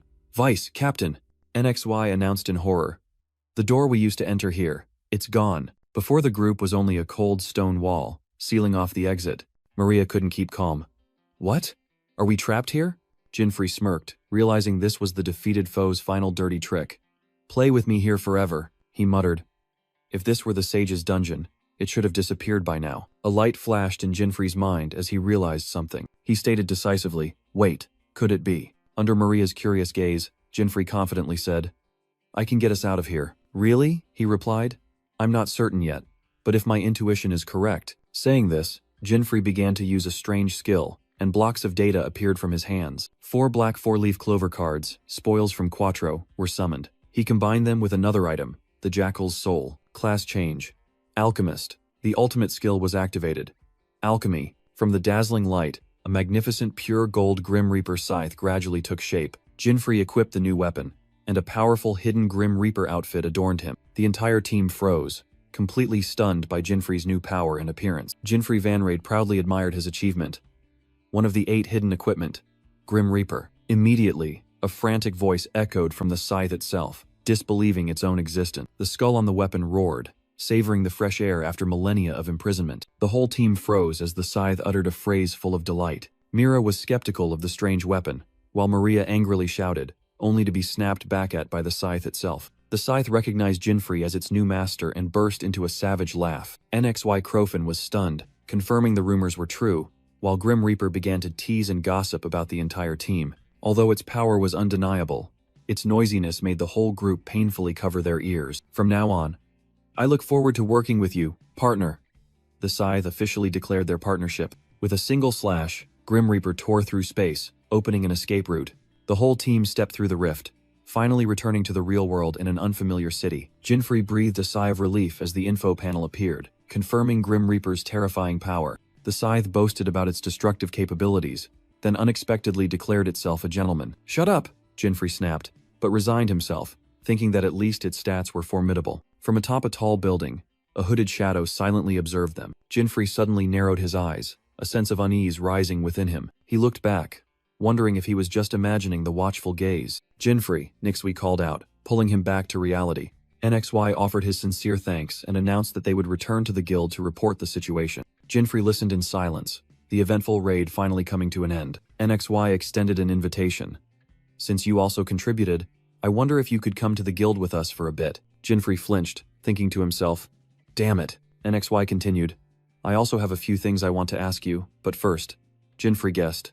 If the Vice Guild Master is asking, it must be about the hidden equipment. He planned his escape. If I go with them, they'll definitely hold me for questioning, or worse, confiscate my equipment. No, better make a quick exit. But Nixley played his trump card. The chairman also wants to speak with you. Jinfrey froze. Wait, the chairman you mentioned. Is the chairman of the Adventurers Guild who wants to meet me? NXY explained. That shows how seriously the guild is taking this Nameless One incident. Of course, we won't force you, but it would be great if you agreed. The invitation from the guild's leader himself made Jinfrey reconsider. A mysterious smile suddenly appeared on Jinfrey's lips. He had made his own decision. Meanwhile, in a distant land, the 8th continent, a subordinate knelt, reporting to 4 powerful shadows. My lords. The Si Tianwang, including Air, have been annihilated by a surprise attack from humans. The 4 entities on their thrones fell silent, a terrifying stillness enveloping the grand hall. The messenger continued. Among them, there was a human wielding a divine weapon. That name was like a fuse, and one of the leaders roared. It's been a millennium since I last heard that abominable name. They dare to stand in our way again. Amidst the chaotic space, an oath echoed. No matter what, we will fulfill the wish of the Lord of the Abyss. A venomous curse from the shadows rang out. Whoever stands in our way shall die. While Jinfrey and his group calmly moved forward, they had arrived at the Adventurers Guild headquarters, and NXY announced, Chairman, we have arrived. Inside the luxurious office, the group faced a dignified old man, the guild chairman. Zingsman, a berserker, praised them. You all did very well in defeating the Nameless One. NXY, Mira, Maria. And, NXY replied, and Chairman Joe continued in a somber tone. Indeed, what happened to Wyatt is truly regrettable. Chairman Joe began in a somber tone, mentioning Wyatt Dang. We have lost a talented individual, both for the guild and personally. Then he turned to Jinfrey, his eyes full of gratitude. On behalf of the guild, I sincerely thank you. Jinfrey secretly assessed the man before him, Zingsman Joe. This aura, he's no ordinary person. The chairman officially introduced himself. I am Zingsman, and the reason I called you here is because you are the one we are interested in. Hearing this, Jinfrey involuntarily broke out in a cold sweat. Zingsman Joe's expression changed, becoming serious. But truthfully, this incident is not over yet. A giant holographic screen suddenly appeared in the middle of the office, drawing everyone's gaze. Jinfrey and NXY couldn't help but be astonished by what was being displayed. On the screen was a horrifying sight, a horde of various monsters rampaging through the city. NXY and Maria exclaimed in shock. Monsters in the city? How can this be? Mira also couldn't believe her eyes, blurting out. That's absurd. Originally, all cities were protected by sturdy, impenetrable walls against monsters. Jinfrey immediately thought, could this also be related to the appearance of the Nameless One? As if reading his mind, Zingsman Joe confirmed. Exactly as you see, he explained. After you defeated the Nameless One, monsters flooded into cities on the 6th continent. We have dispatched reinforcements and are evacuating civilians. NXY quickly grasped the situation. So we should also go to the 6th continent and rendezvous with the forces there? The chairman nodded. You're sharp. How are you all doing, Nix? Thanks to Maria, we are ready, Nixie confidently replied. I apologize for assigning a mission immediately, but the situation is urgent, Zingsman Joe said. We are short on talented and reliable individuals. He looked directly at Jinfrey, his voice full of urgency.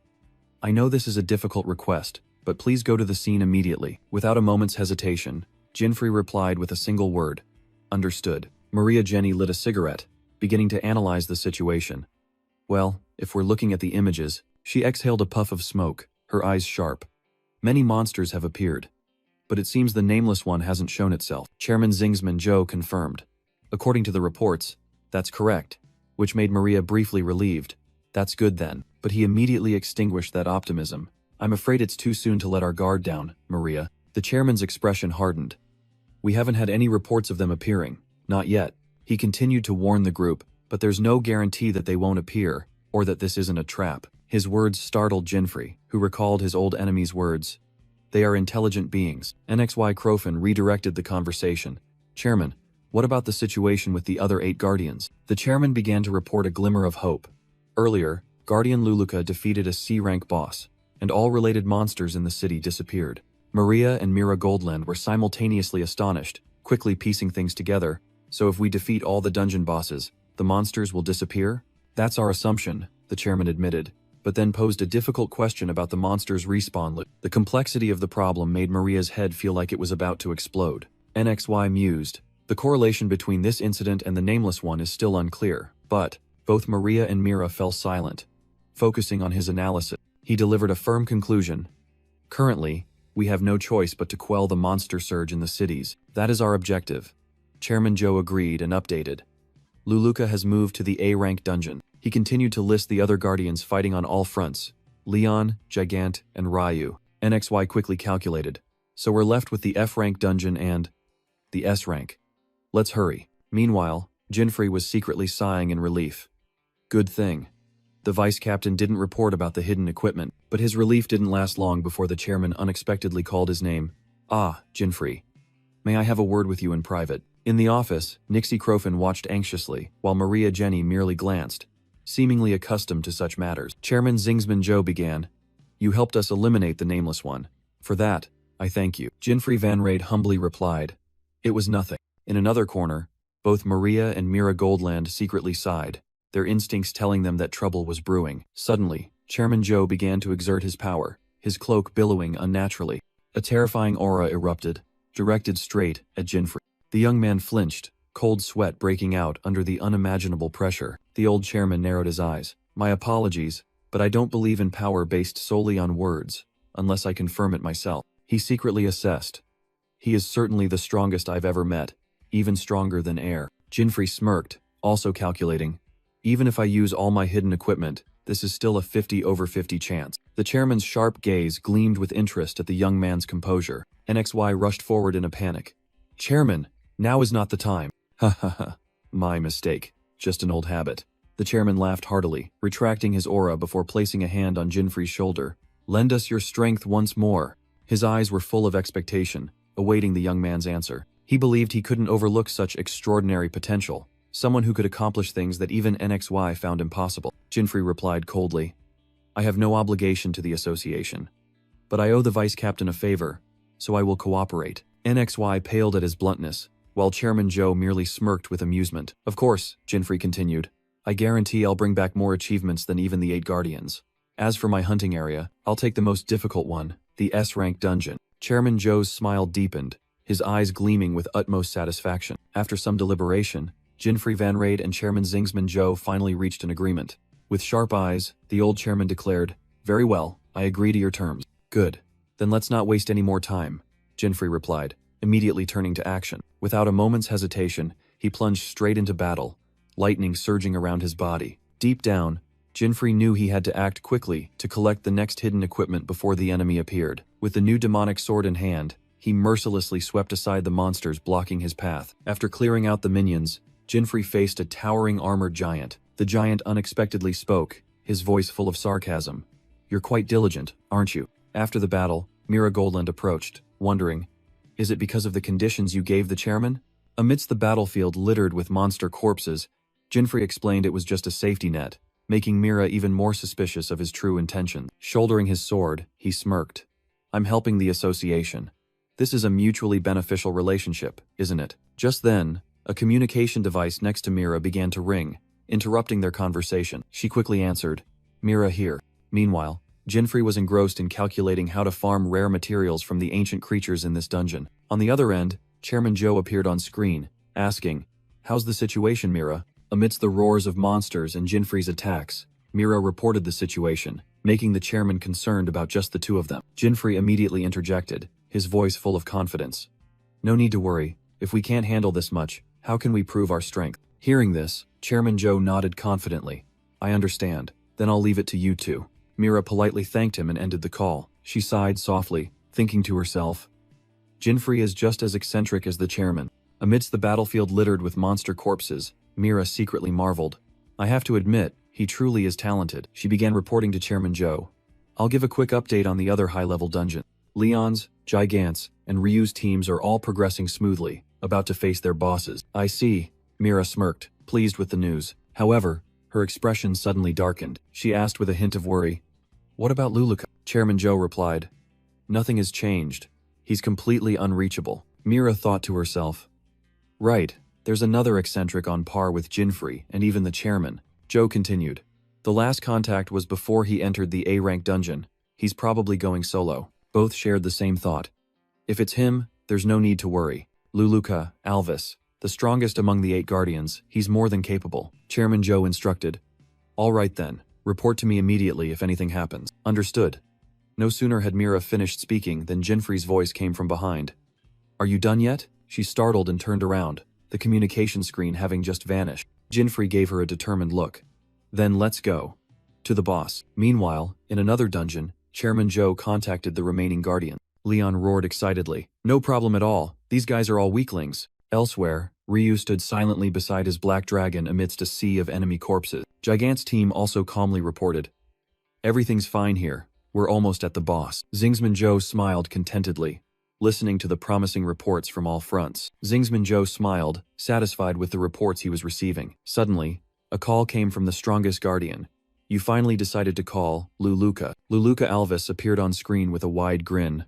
Ha ha ha, can't be helped with that. I just arrived at the A-rank dungeon, he announced amidst a majestic mountain landscape. Chairman Joe wondered. A bit late for you, isn't it? Ran into a little trouble on the way. Luluka casually replied, a giant monster's corpse lying at his feet. After hearing the reports, Joe issued his final instructions to all active guardians. And one last thing, he said with a meaningful expression. Meanwhile, Leon burst out laughing. What an arrogant rookie. But I like that audacity. Ryu maintained his cold, expressionless face. Gigant, on the other hand, was furious. He's utterly detestable, daring to speak so disrespectfully to the chairman. So arrogant. He clearly doesn't know who he's dealing with. Zingsman Joe gently appeased. No, he might be a bit rude, but he's not a bad person. The call ended, and Luluka pondered alone amidst the wilderness. He smirked. The name Jinfrey that the old man mentioned had piqued his interest. Now I'm starting to get curious about him too. At the same time, in another dungeon, Jinfrey and Mira had reached the end of the path. Countless corpses of various monsters lay strewn behind them. A blood-soaked battlefield bore witness to their unstoppable power. Before them, the final boss, the level 400 Iron Golem, spoke with astonishment. Mira gestured for the boss to be silent, while Jinfrey was still confused about the concept of a challenge. Jinfrey decisively stepped forward. Mira, sorry, but this one's mine. Yeah, whatever you say, Mira replied indifferently, then suddenly paused as she sensed something. Suddenly, a figure swooped down from above, landing directly in front of them. Jinfrey and Mira were both startled and astonished by the uninvited guest. The stranger looked up with an arrogant smile. So you're Jinfrey, huh? Let's see. What interesting things you have. Between them and the Iron Golem, Guardian Luluka Alvis stood blocking the way, his eyes fixed solely on Jinfrey. Jinfrey was confused, thinking, who is this person? He immediately felt the terrifying power emanating from Luluka, a completely different level. Mira recognized the familiar face, exclaiming in horror. Why are you here, Luluka? The name Luluka jolted Jinfrey. He remembered this person's identity, one of the 8-star guardians. Luluka casually explained. I heard there's a rookie daring to challenge the association. Found it interesting, so I came to check it out. He gave Jinfrey a meaningful and provocative look. Jinfrey remained silent, cautiously assessing the situation. Mira still couldn't believe it. The chairman just said you went to an A-rank dungeon. Luluka curtly replied. Finished up there, so I came over. That extraordinary speed and power made Mira break out in a cold sweat, utterly stunned. Hello, I'm Luluka. He extended his hand, strangely friendly. Mira secretly marveled. What an absurd guy, even if he's my teammate. Immediately after, a stone was thrown with terrifying speed. It shattered right in front of Jinfrey, a weighty greeting from the Guardian. The Iron Golem, the dungeon boss, showed annoyance at the appearance of the interloper, daring to chat so casually in front of me. Clearly, you're looking down on me. Luluka Alvis replied sarcastically. Haha, my bad, demon. In the blink of an eye, the Guardian was seated on a high rock. Alright, I'll just sit here and watch. The rest is up to you, Jinfrey-chan. Mira Goldland couldn't believe it. Just to watch?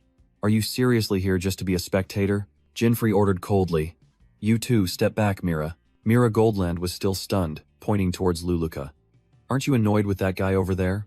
But then she suddenly realized the terrifying killing intent emanating from Jinfrey himself, a pressure that made others not dare to interfere. The Iron Golem roared. What is this? Are you planning to face me alone?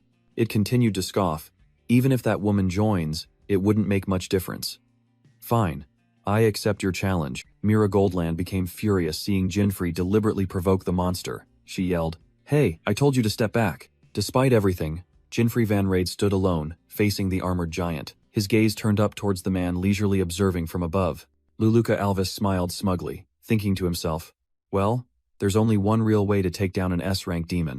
Let's see what our rookie will do. Immediately, Jinfrey shot forward like an arrow. The iron golem roared in surprise at the enemy's speed. Jinfrey's dagger blade clashed, sparking, with the monster's iron gauntlet. Seizing the opportunity, he stepped on its arm and lunged straight for its head. With a battle cry, Jinfrey Van Raid shot into the air, bringing the dagger down. The blade violently struck the iron golem's head, but the giant merely snorted in disdain. The monster was secretly astonished.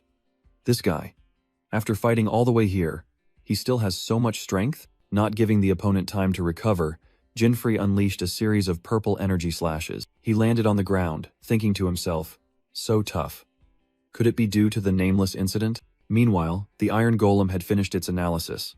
His level was originally only 350, but now it has shot up to 400. Even so, Jinfrey still strained and roared against the opponent's overwhelming power. He struggled to block a devastating punch, while the golem coldly compared.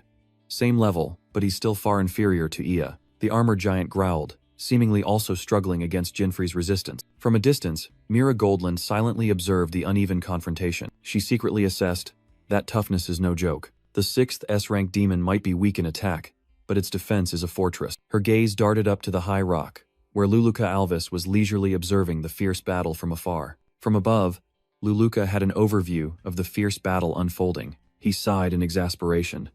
I thought the rookie that old man was keeping an eye on would be something special. Turns out he's just a brute. After a moment of silence, the Guardian pouted. How boring, Luluka admitted. It's true that no rookie has ever gotten this far. He clearly surpasses ordinary adventurer. But that's all, he concluded. I don't understand what the old man saw in this guy. Back on the battlefield, two auras clashed once again, signaling an even fiercer collision. From above, Luluka Alvis slightly frowned. In the dungeon, an attack tore through space, striking the giant directly. The iron golem roared, its chest armor shattered, revealing its beating mechanical heart. I see it. Jinfrey Van Raid smirked, a calculating smile on his face. Oh? More effective than I thought, Luluka muttered, then paused. Wait. Huh? He turned to his silently observing teammate. Mira, did you teach that rookie how to hunt demons? Huh? No, I didn't. Luluka mused. If he's a rookie, this must be his first time facing a demon outside the tutorial area. So how the hell does he know that? His question hung in the air, because Jinfrey knew clearly. This demon's core would determine the reward rank based on the power used to destroy it. One centipede strike is enough. But this time, I'll deliberately go bigger. He raised his hand, summoning a dark greatsword, a Grim Reaper scythe. I'll put everything into this. To prove my strength, I'll go all in. The skull on the weapon suddenly opened its eyes wide, laughing maniacally. Ha ha ha, looks like it's my time to shine. Oh? It suddenly turned to Mira Goldland, who was standing with her arms crossed coldly. So this is the real deal, dating in a cave? Not bad, buddy, noisy as always. Shut up. Luluka was still analyzing. Maybe it's just luck. A weapon with a special mechanism? Rare, but then, his eyes sharpened. The real fight begins now. Let's see if he can get an S-rank reward.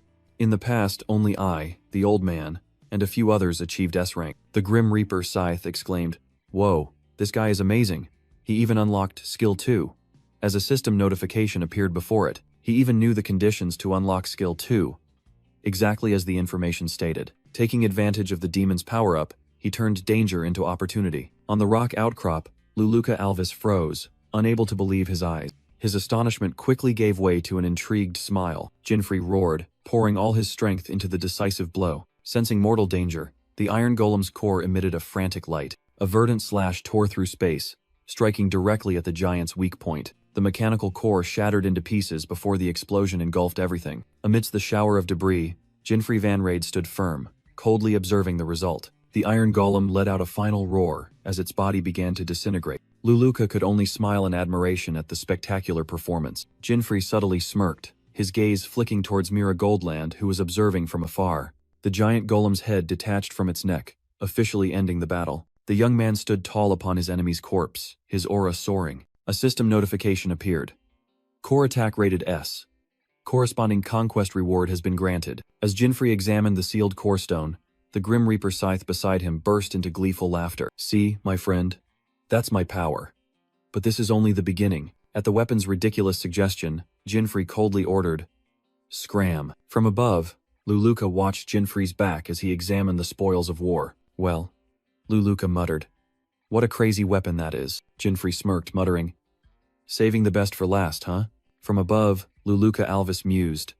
"I didn't expect him to achieve S-rank power with just that blow, and even break my own record." He chuckled softly, a subtle irritation stirring within him. Meanwhile, Jinfrey confidently thought to himself, S-rank reward, obtained as planned. With this, the next step will be... His thoughts turned towards the imposing guild hall. In the meeting room, Chairman Zingsman Joe announced, "Thanks to everyone's help, we have successfully prevented the monster outbreak in the city." He bowed in gratitude. "My sincere thanks to all." Maria, Jenny, and Mira Goldland listened in silence. Luluka maintained his mysterious smile, while Gigant stood behind him with a stern expression. Leon burst into arrogant laughter. "Ha ha ha, with enough passion, I alone am enough to clean up this mess." Chairman Joe turned to his aide. "Nixie." "Yes, sir." NXY Crofin presented the reward summary. "These are all the spoils obtained from the recent conquest." "The power of the 8 Great Guardians is truly no joke," NXY remarked, then continued. "Next is Jinfrey's turn." Hearing his name, Jinfrey remained standing in a corner with his arms crossed, his expression unchanged. Gigant approached, his voice full of provocation. "Ah, so you're that ill-mannered brat?" The old man growled. "Let me tell you, I have no intention of getting along with someone who doesn't realize their reckless actions are disrespectful." Chairman Joe immediately intervened. "Stop it, Gigant. Jinfrey is one of our key players in this campaign." Jinfrey coldly retorted, "I'm not here for your recognition. I'm only here to fulfill my promise to the chairman alone." With that, he summoned a magic console right in front of the stunned Gigant. Jinfrey decisively placed the information panel on the table in front of NXY. Leon, Maria, and Ryu were stunned by the sight before them. The conquest reward for the 6th demon god. An S-rank item had appeared. Gigant roared, "Don't tell me you registered an S-rank attack, just like the chairman and Luluka. That's absurd." Luluka smiled, confirming, "It's true. I saw it with my own eyes. Mira and I can vouch for him." Leon burst into excited laughter. "Oh, you've shown us your passion, rookie." He delivered a thunderous slap to Jinfrey's back. "Well done," making the young man wince in pain. While Gigant gnashed his teeth, Chairman Zingsman Joe merely smiled profoundly. "Not only did you account for the number of monsters you defeated, but you also brought back an S-rank conquest reward," he said with satisfaction.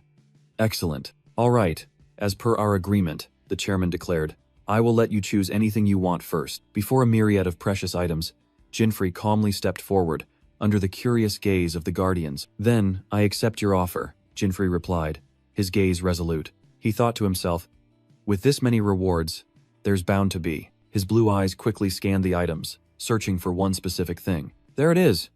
Jinfrey cheered in his mind as he spotted a seemingly ordinary item. He picked up the card, which clearly displayed the information. Cord Monkey's Tail F rank, low-quality material, unsellable. The entire room was stunned, unable to believe Jinfrey's choice. Leon laughed maniacally. "What are you going to do with that useless material?" While Maria panicked. "Jinfrey, why?" The chairman calmly asked again. "Are you sure you want to choose that?" Jinfrey nodded without hesitation. "Yes." With a knowing smile, he affirmed, "I need this." Luluka narrowed his eyes, pondering. Look at him. That expression definitely means he's got something planned. Guild Chairman Zingsman Joe made a surprising offer. "Do you want to join the 8 Great Guardians?" The other Guardians each had their own reactions, from Leon's wide grin to Gigant's stern expression. Maria, Jenny, and Mira Goldland also couldn't hide their surprise at this prestigious invitation. "Sorry," Jinfrey Van Raid replied with a slight smile. He explained, "I don't think I'm the type of person suited for group activities." Only Luluka Alvis seemed amused, humming a soft tune. The chairman chuckled. "Huh.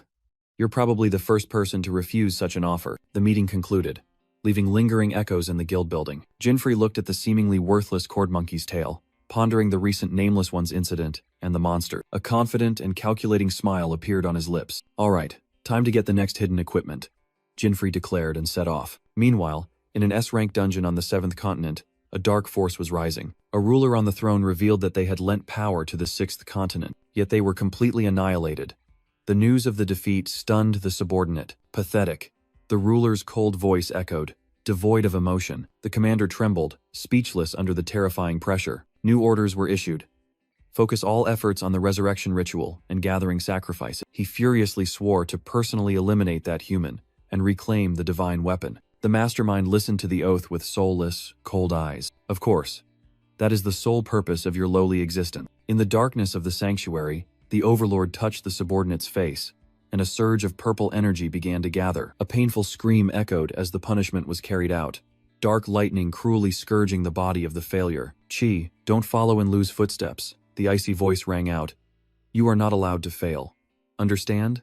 The one called Chi slammed his fist onto the floor, absolute obedience etched with fury. With fiery eyes he looked up and replied, Yes, my lord. Meanwhile, elsewhere, Jinfrey Vanrade had begun his own plan. First were the rare materials obtained from the S-rank dungeon. Next was the F-rank junk he had deliberately chosen from the guild, the cord monkey's tail. Confirming materials, initiating transformation, everything merged in a brilliant golden light, creating a completely new item. The 13th cat-eye scope, an A-rank equipment, was born from seemingly unrelated items. Now, equip it. Immediately, the world through Jinfrey's eyes completely changed. I see it. A hidden path, optical footprints invisible to the naked eye, led him to a secret door. The door creaked open, a blinding white light swallowing the darkness. Jinfrey calmly stepped into a pure space where only a towering stone gate stood. The system warned that if he proceeded further, the halo above his head would react. Despite the warning, he confidently stepped through the gate, and a new notification appeared. Magic item detected. The halo is vibrating. The only item in this room.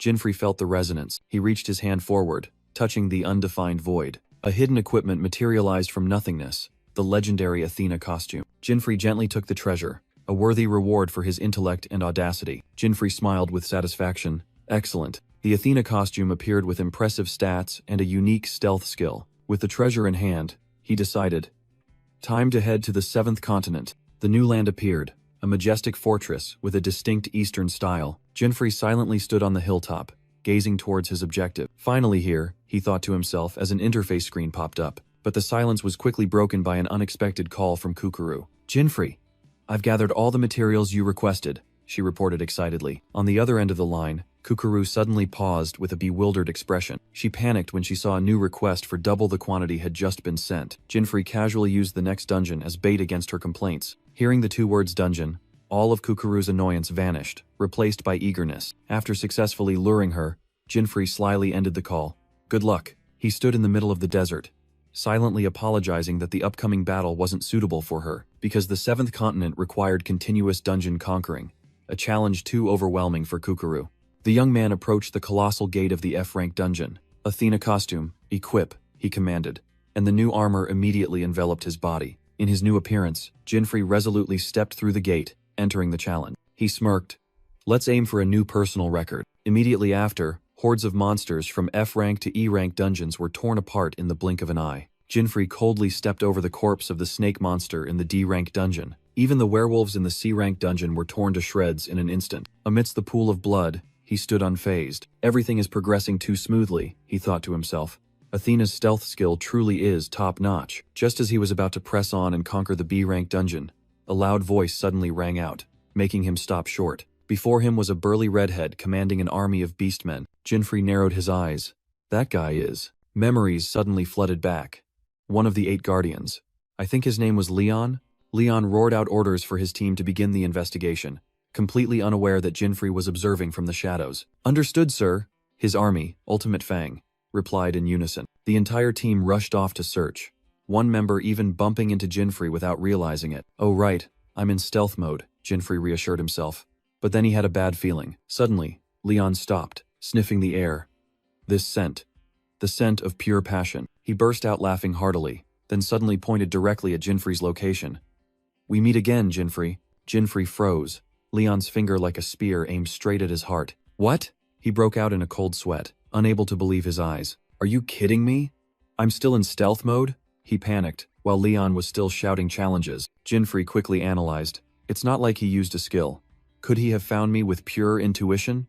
Dispel, he whispered. The Athena costume vanished, returning him to his familiar black attire. Jinfrey sighed, getting a headache thinking of how to explain this stealth incident to the troublesome guardian. Leon's eyes narrow, a glint of recognition flashes through them. I knew it.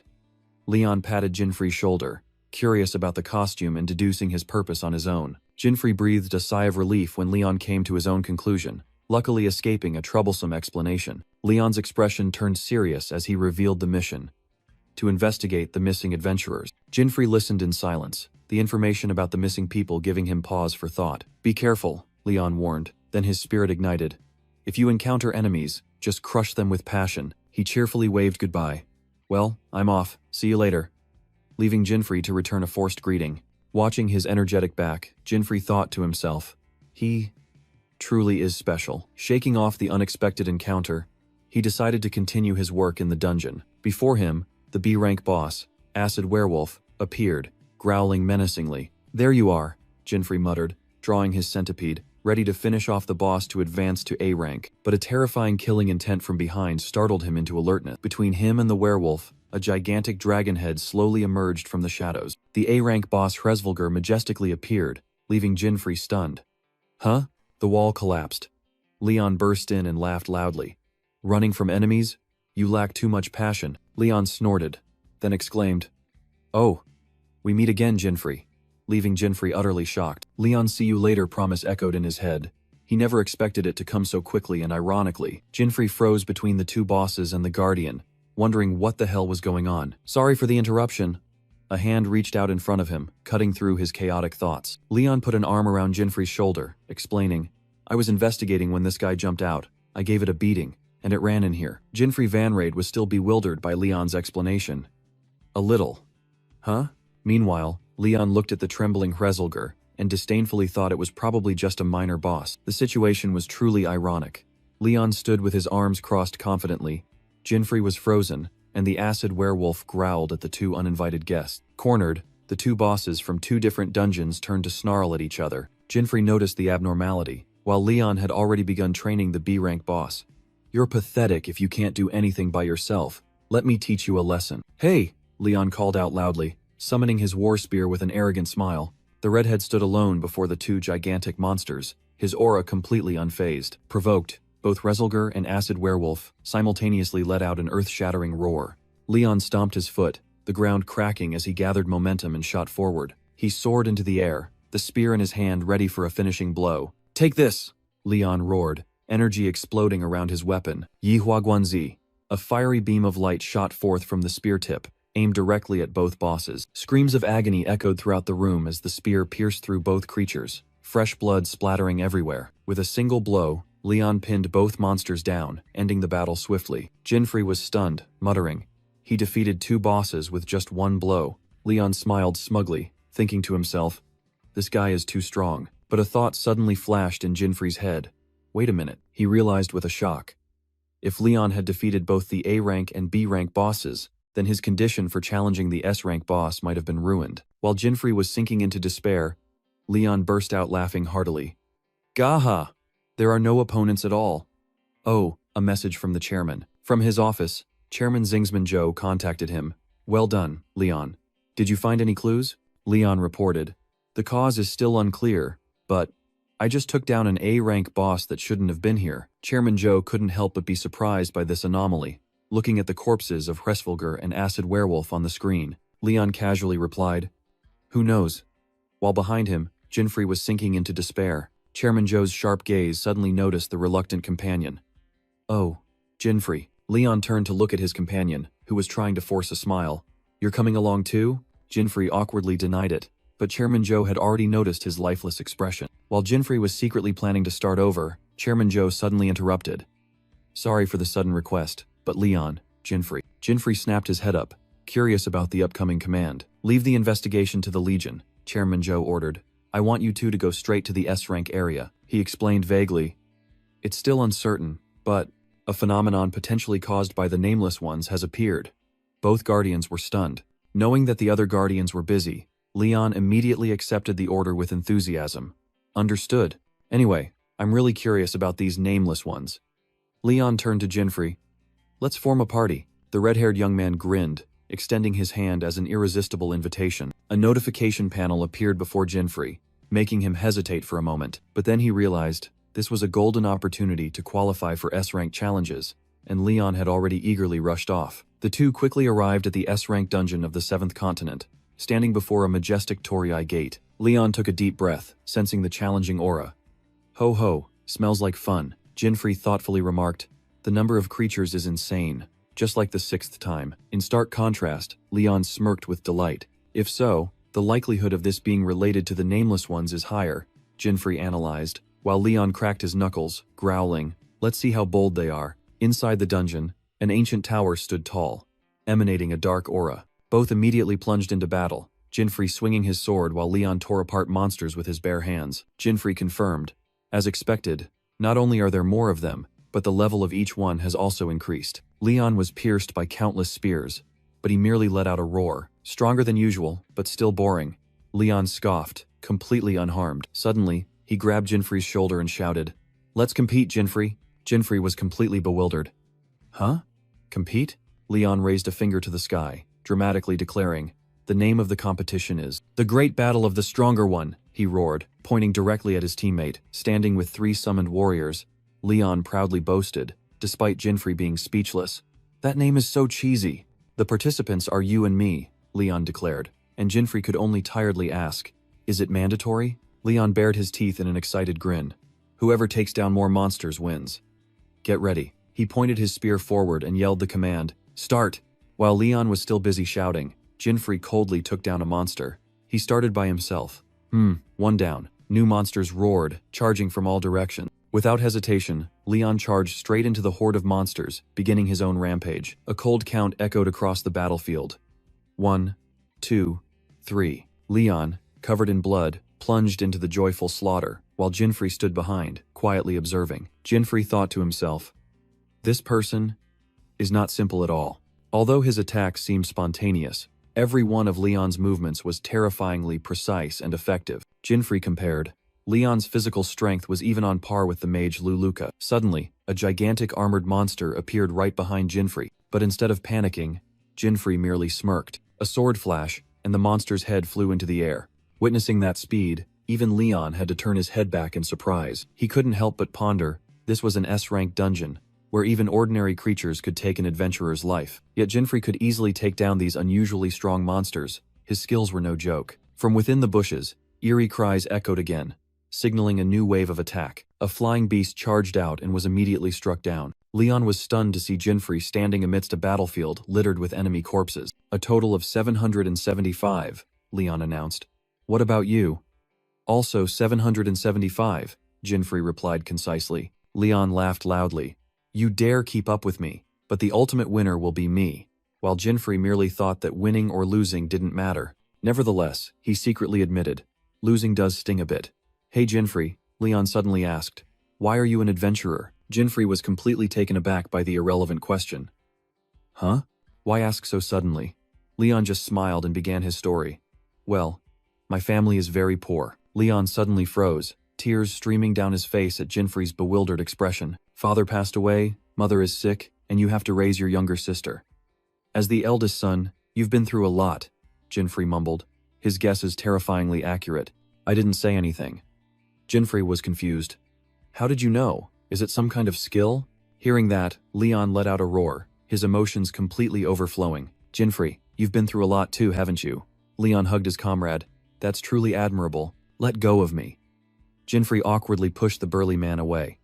"Actually, I also grew up in the mountains." But Jinfrey's explanation was cut short by Leon's even more tragic story. "I have 20 siblings, and grew up in a poor family," Leon sobbed, leaving Jinfrey speechless. He looked into the distance, recalling 10 years of hardship after leaving his hometown. "Finally, I'm strong enough to support my whole family by myself, so I understand how you feel more than anyone, Jinfrey." Leon suddenly burst out laughing, pointing at Jinfrey.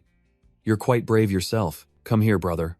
Leon spread his arms wide again, but a sudden surge of killing intent struck. Both immediately spun around, their expressions turning serious. Before them stood a towering minotaur, wielding a long saber, the mid-boss, Crimson Cow. The tense standoff began, the atmosphere heavy. "The mid-boss is here," Leon smirked. "Save the sappy speech for later, brother. Now, let's continue the fight. You humans, you won't take another step." Crimson Cow unexpectedly roared in their language. A deadly silence fell, leaving both Jinfrey and Leon stunned. "That guy just spoke?" Leon whispered.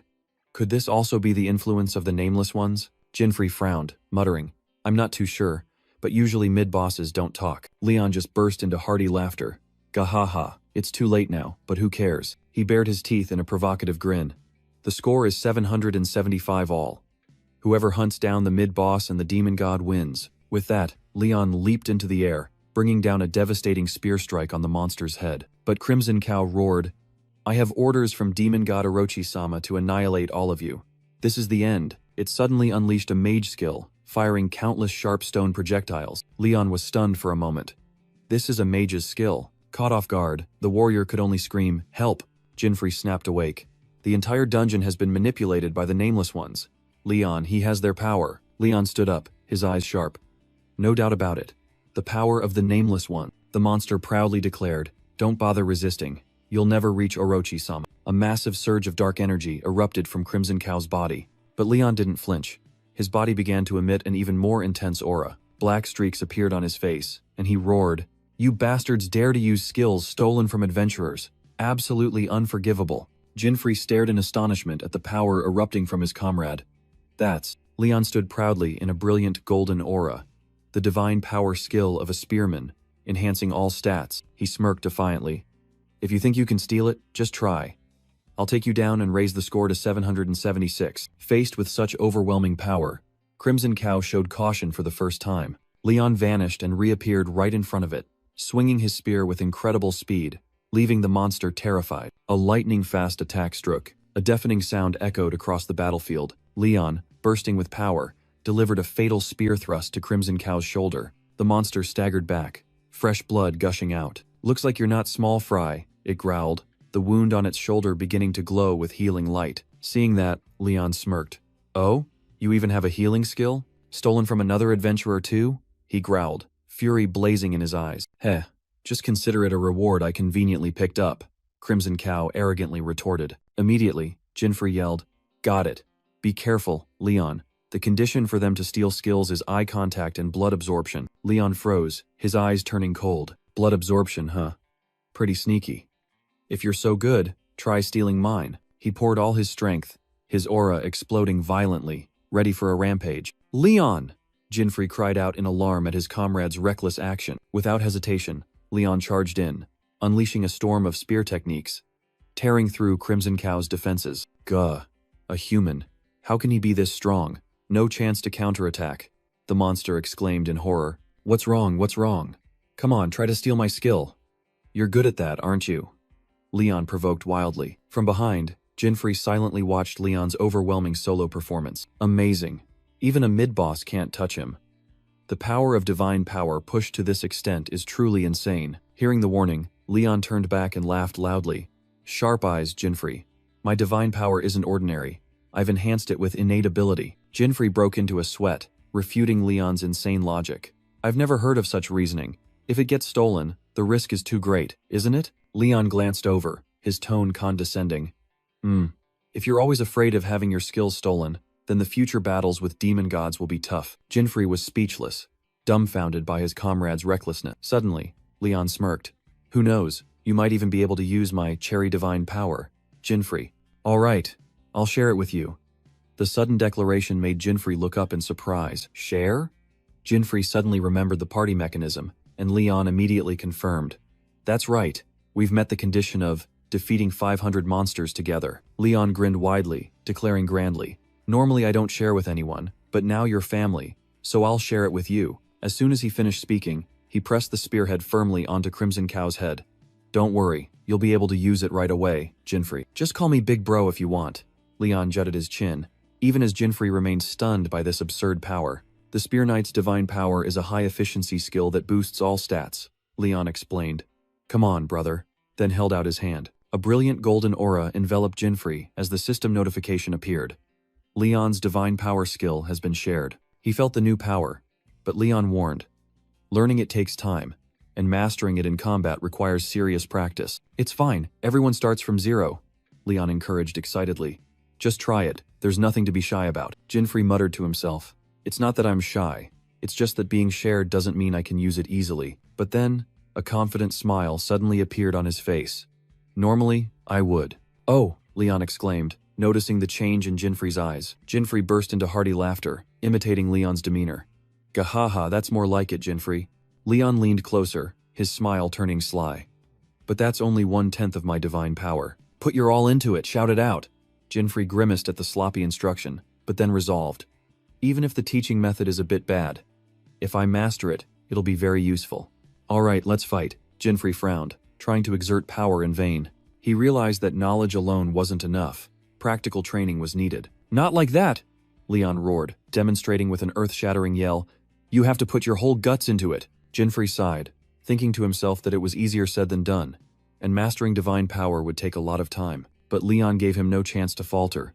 Of course. That's why you have to grit your teeth and learn quickly. Try again. This is crazy, Jinfrey muttered. There's no way just putting your guts into it will work. He clumsily imitated, causing Leon to declare bluntly, Jinfrey, you're clumsier than I thought. Not like that. It has to be like this. Leon tensed up and demonstrated right beside him again. Jinfrey tried to feel it.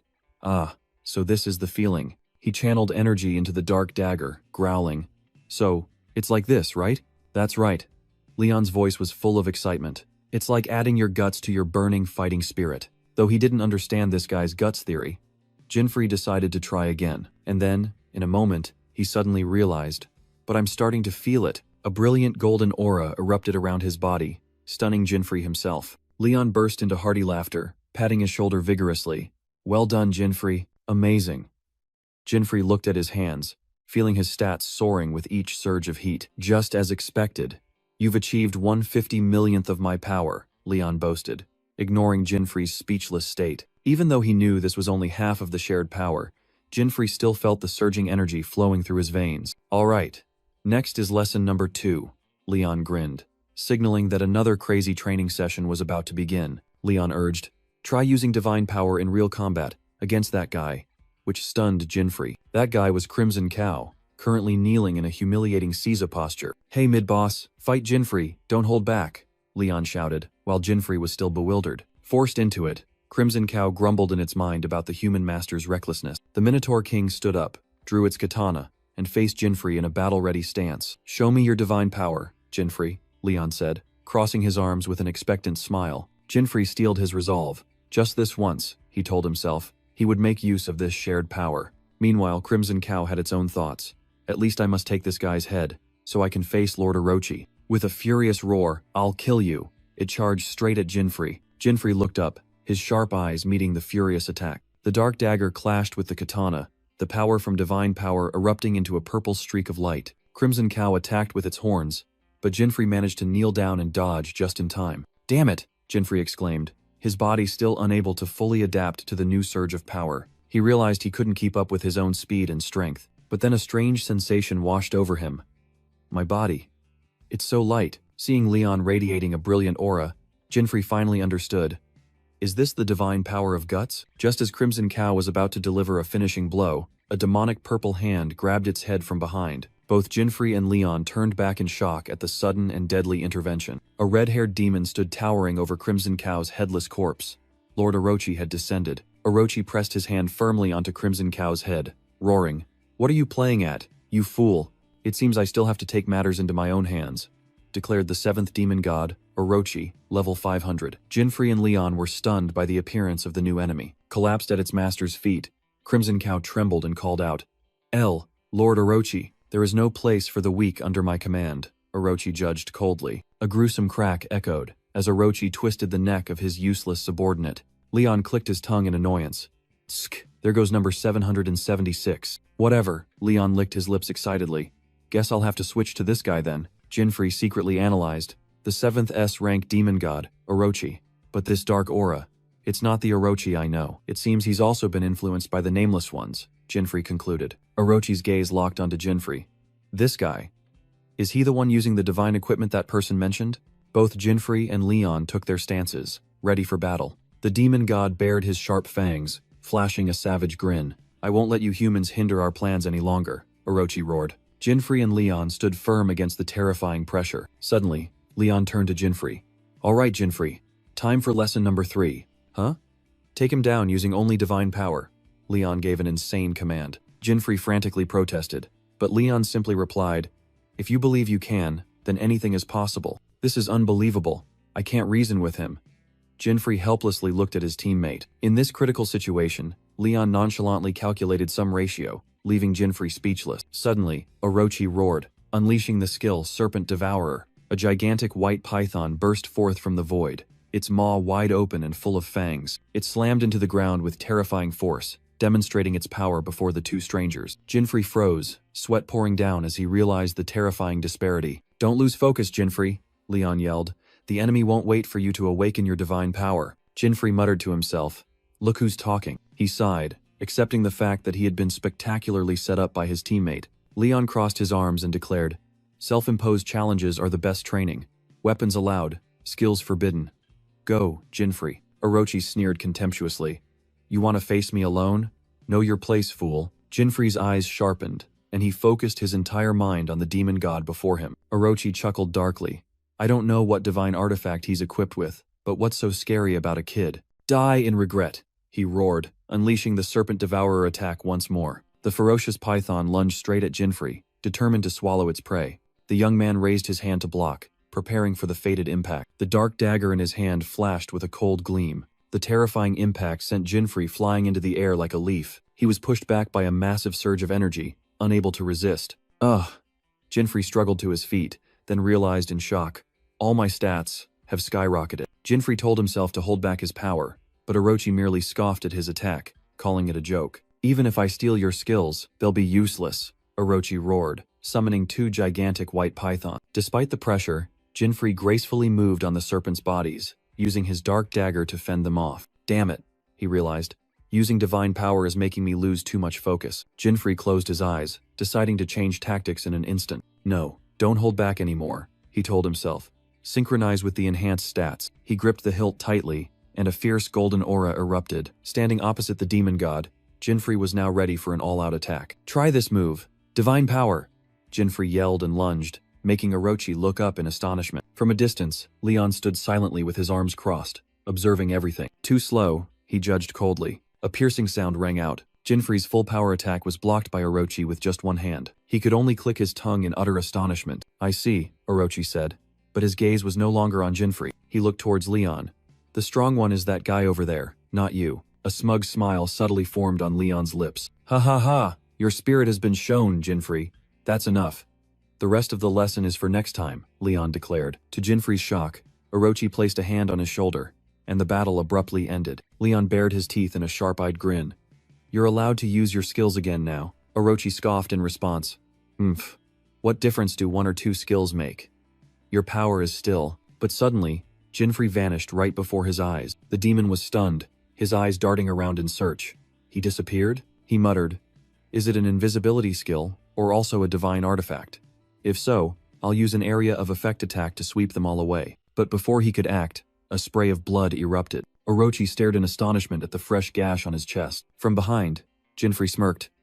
"Just to be sure, you don't have overwhelming power like some wild kid Superman, do you?" Enveloped in a golden electrical current, Jinfrey appeared right behind Orochi, his dark dagger ready. A brilliant purple slash tore through the air, making the demon cry out in pain. Under continuous attack, Orochi roared in fury.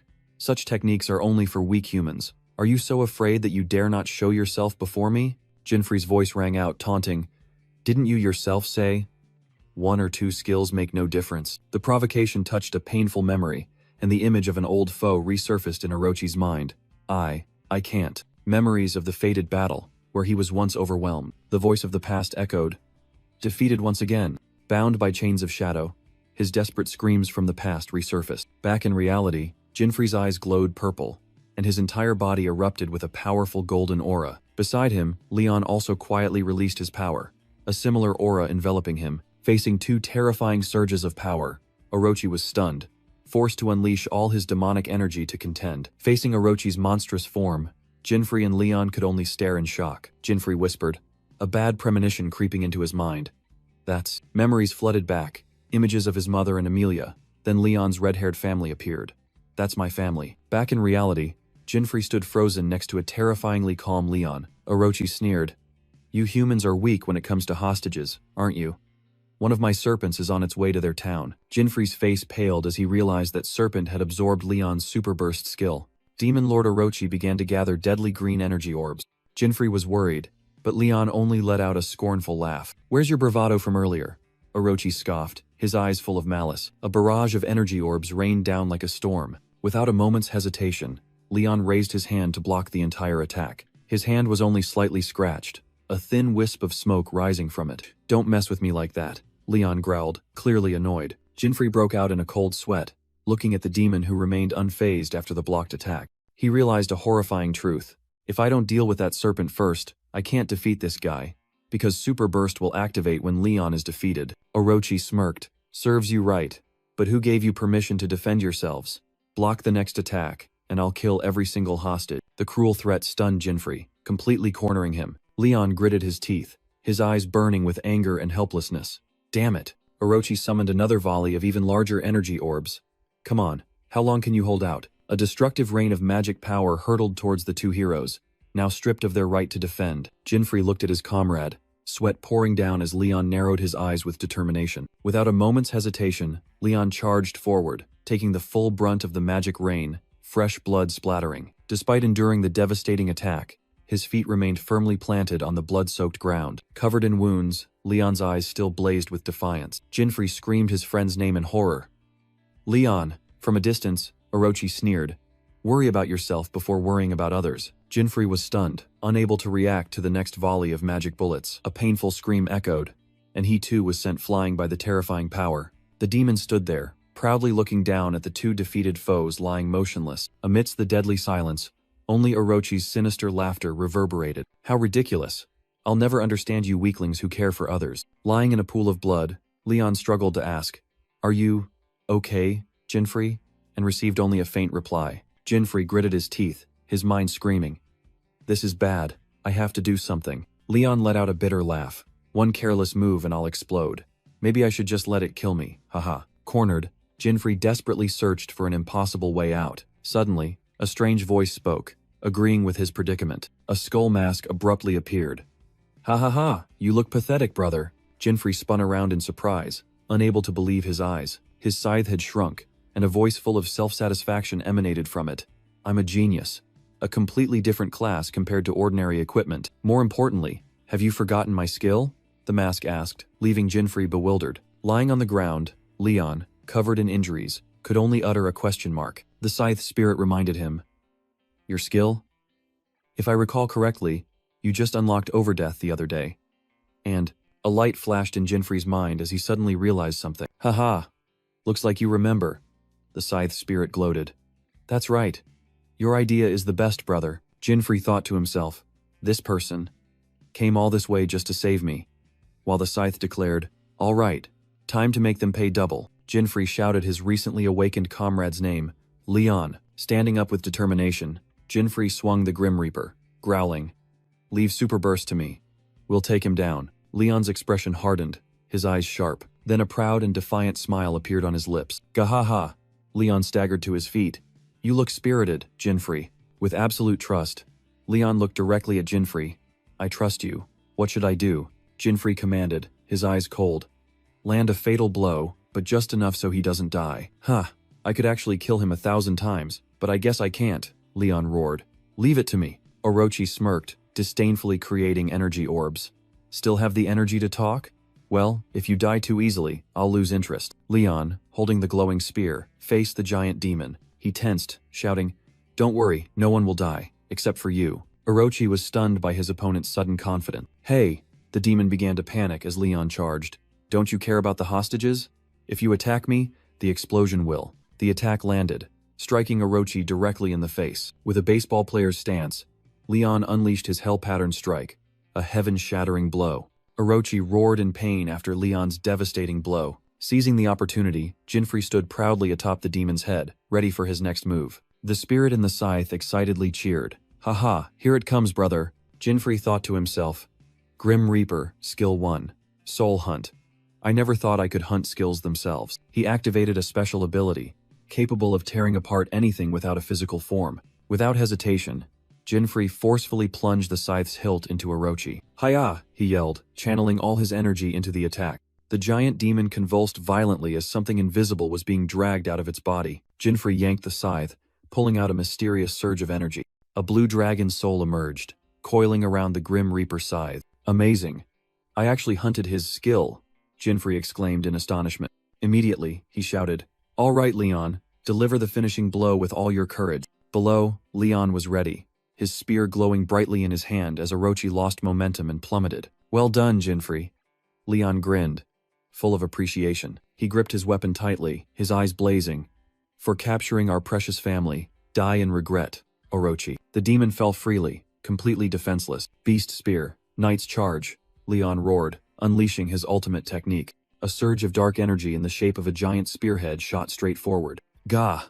Orochi could only let out a horrified cry as his body was pierced. Amidst a shower of blood, Leon stood firm, his spear having pierced through Orochi, ending the battle. Orochi collapsed, only managing a resentful grunt before his consciousness faded. "Not enough," Leon sneered, a look of smug satisfaction on his face after the finishing blow. Jinfrey landed on the ground, the Grim Reaper's scythe still held coldly in his hand. "Gahahaha, sorry, Jinfrey," Leon turned to boast. "I took down the demon, so that's 76 points for me." Jinfrey silently watched his teammate, his face devoid of expression. "Still counting that competition?" he asked, while Leon enthusiastically explained his self-made rules. "In short, I win this round," Leon declared, while Jinfrey just thought to himself, "How wonderful," in a weary tone. "But don't be discouraged." Leon patted his shoulder comfortingly.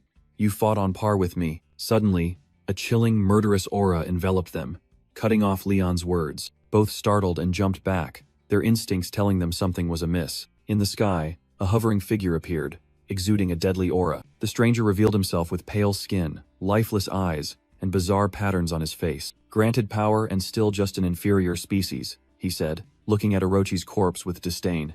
"They're even worse than trash." "Who the hell is that?" Leon asked in confusion, but Jinfrey could only reply, "I don't know." Jinfrey narrowed his eyes. "But it's definitely not a good sign." The stranger growled, "Another nameless one after another," then unleashed a terrifying pressure. "Come on," he sneered, his eyes flashing with deadly intent. A terrifying surge of power pressed down on Jinfrey and Leon, forcing both to brace themselves. Amidst a haze of purple energy, the new enemy slowly approached.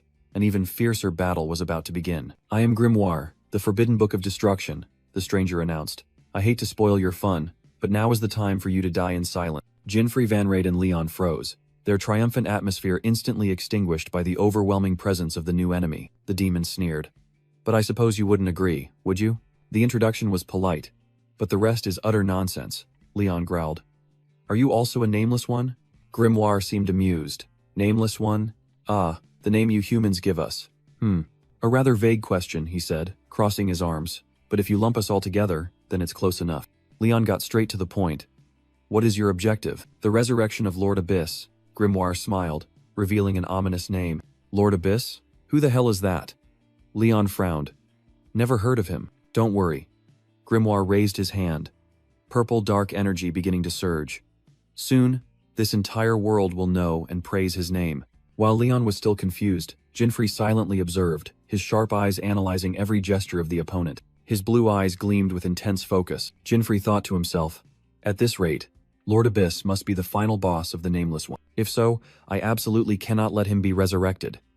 Jinfrey gripped his sword hilt, deciding to act. Grimoire glanced over, seemingly sensing the surge of power rising from the black-haired young man. "No need to rush," he said, but then froze as a giant dark greatsword appeared in Jinfrey's hand. Jinfrey's eyes now held only resolve, ready for a fight to the death. The book-shaped necklace on his chest subtly vibrated. Grimoire stared at the demonic sword, the smug look on his face gradually vanishing. "I knew the divine weapon had reappeared," he said, his tone now much more serious. Grimoire sneered.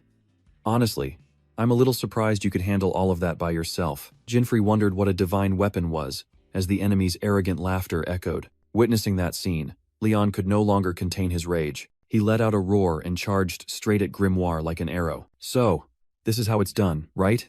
Leon yelled, swinging his weapon with all his might. A world-shaking collision resounded. However, Leon's spear was easily blocked by a giant hand. That person was none other than Orochi, the monster that was thought to have fallen. Jinfrey was stunned. Demon God Orochi. Why is he? Despite his astonishment, Leon still frantically charged to attack the giant puppet. He's still alive? Leon was stunned, but Jinfrey knew the problem was far worse. Standing behind Orochi, Grimoire smirked, dark energy beginning to gather in his hand. He watched Leon struggling with an amused gaze. "Our conversation ends here, doesn't it?" Grimoire coldly declared. A colossal orb of dark energy was unleashed, engulfing the space. From the darkness, a terrifying army of monsters poured out, leaving both heroes speechless. A horde of monsters. Leon couldn't believe his eyes. Jinfrey and Leon stood close together, wary of the swarming enemies. What skill did he use? Grimoire arrogantly declared. This is the noble power of Lord Abyss. Don't compare it to the stolen skills of humans. With a command in an ancient language, he signaled the monster horde to surge forward. Jinfrey was speechless before the ant-like swarm of monsters that had just been summoned. Without a second's hesitation, he unleashed a super counterforce, blowing away the nearest monster. But that effort was like a drop in the ocean. The monster's encirclement immediately tightened again. Damn it, there are too many of them. Jinfrey gritted his teeth, realizing the dire situation. Even the sky was covered by flying monsters, cutting off all escape routes. The young man resolved. The only way is to defeat all of them. Witnessing Jinfrey fighting alone, Leon roared his comrade's name. He spun around, his furious gaze fixed on Grimoire, who was still calmly opening summoning gates. You damn nameless bastard, don't think you can escape. Leon roared, charging straight forward. Grimoire merely glanced coldly, showing no sign of flinching at his opponent's rage. Offended, the demon slightly smirked. What did you just say? Shadowy tentacles rose from the ground, swirling around Grimoire. Leon suddenly froze, sensing a deadly killing intent. A sharp shadow spike pierced through the ground, blocking his path. In a flash, countless other spikes simultaneously emerged, piercing the red-haired warrior's body. Hearing the desperate scream, Jinfrey turned back in horror. Leon! He yelled as he saw Leon fall, bound by a chain of shadows. Grimoire haughtily looked down at the defeated foe. I told you not to lump us in with those common creatures. Then he turned to Jinfrey with a condescending gaze. You're quite good yourself, aren't you? But from the ground, Leon struggled to his feet, his fists glowing with fighting spirit. Now it's my turn. Leon roared, charging straight at Grimoire with a lightning-fast spear thrust. But the enemy merely raised a hand, effortlessly blocking the sparking spearhead. Blasted back by the recoil, Leon staggered, while Grimoire stood firm. Clumsy spear play, Grimoire scoffed.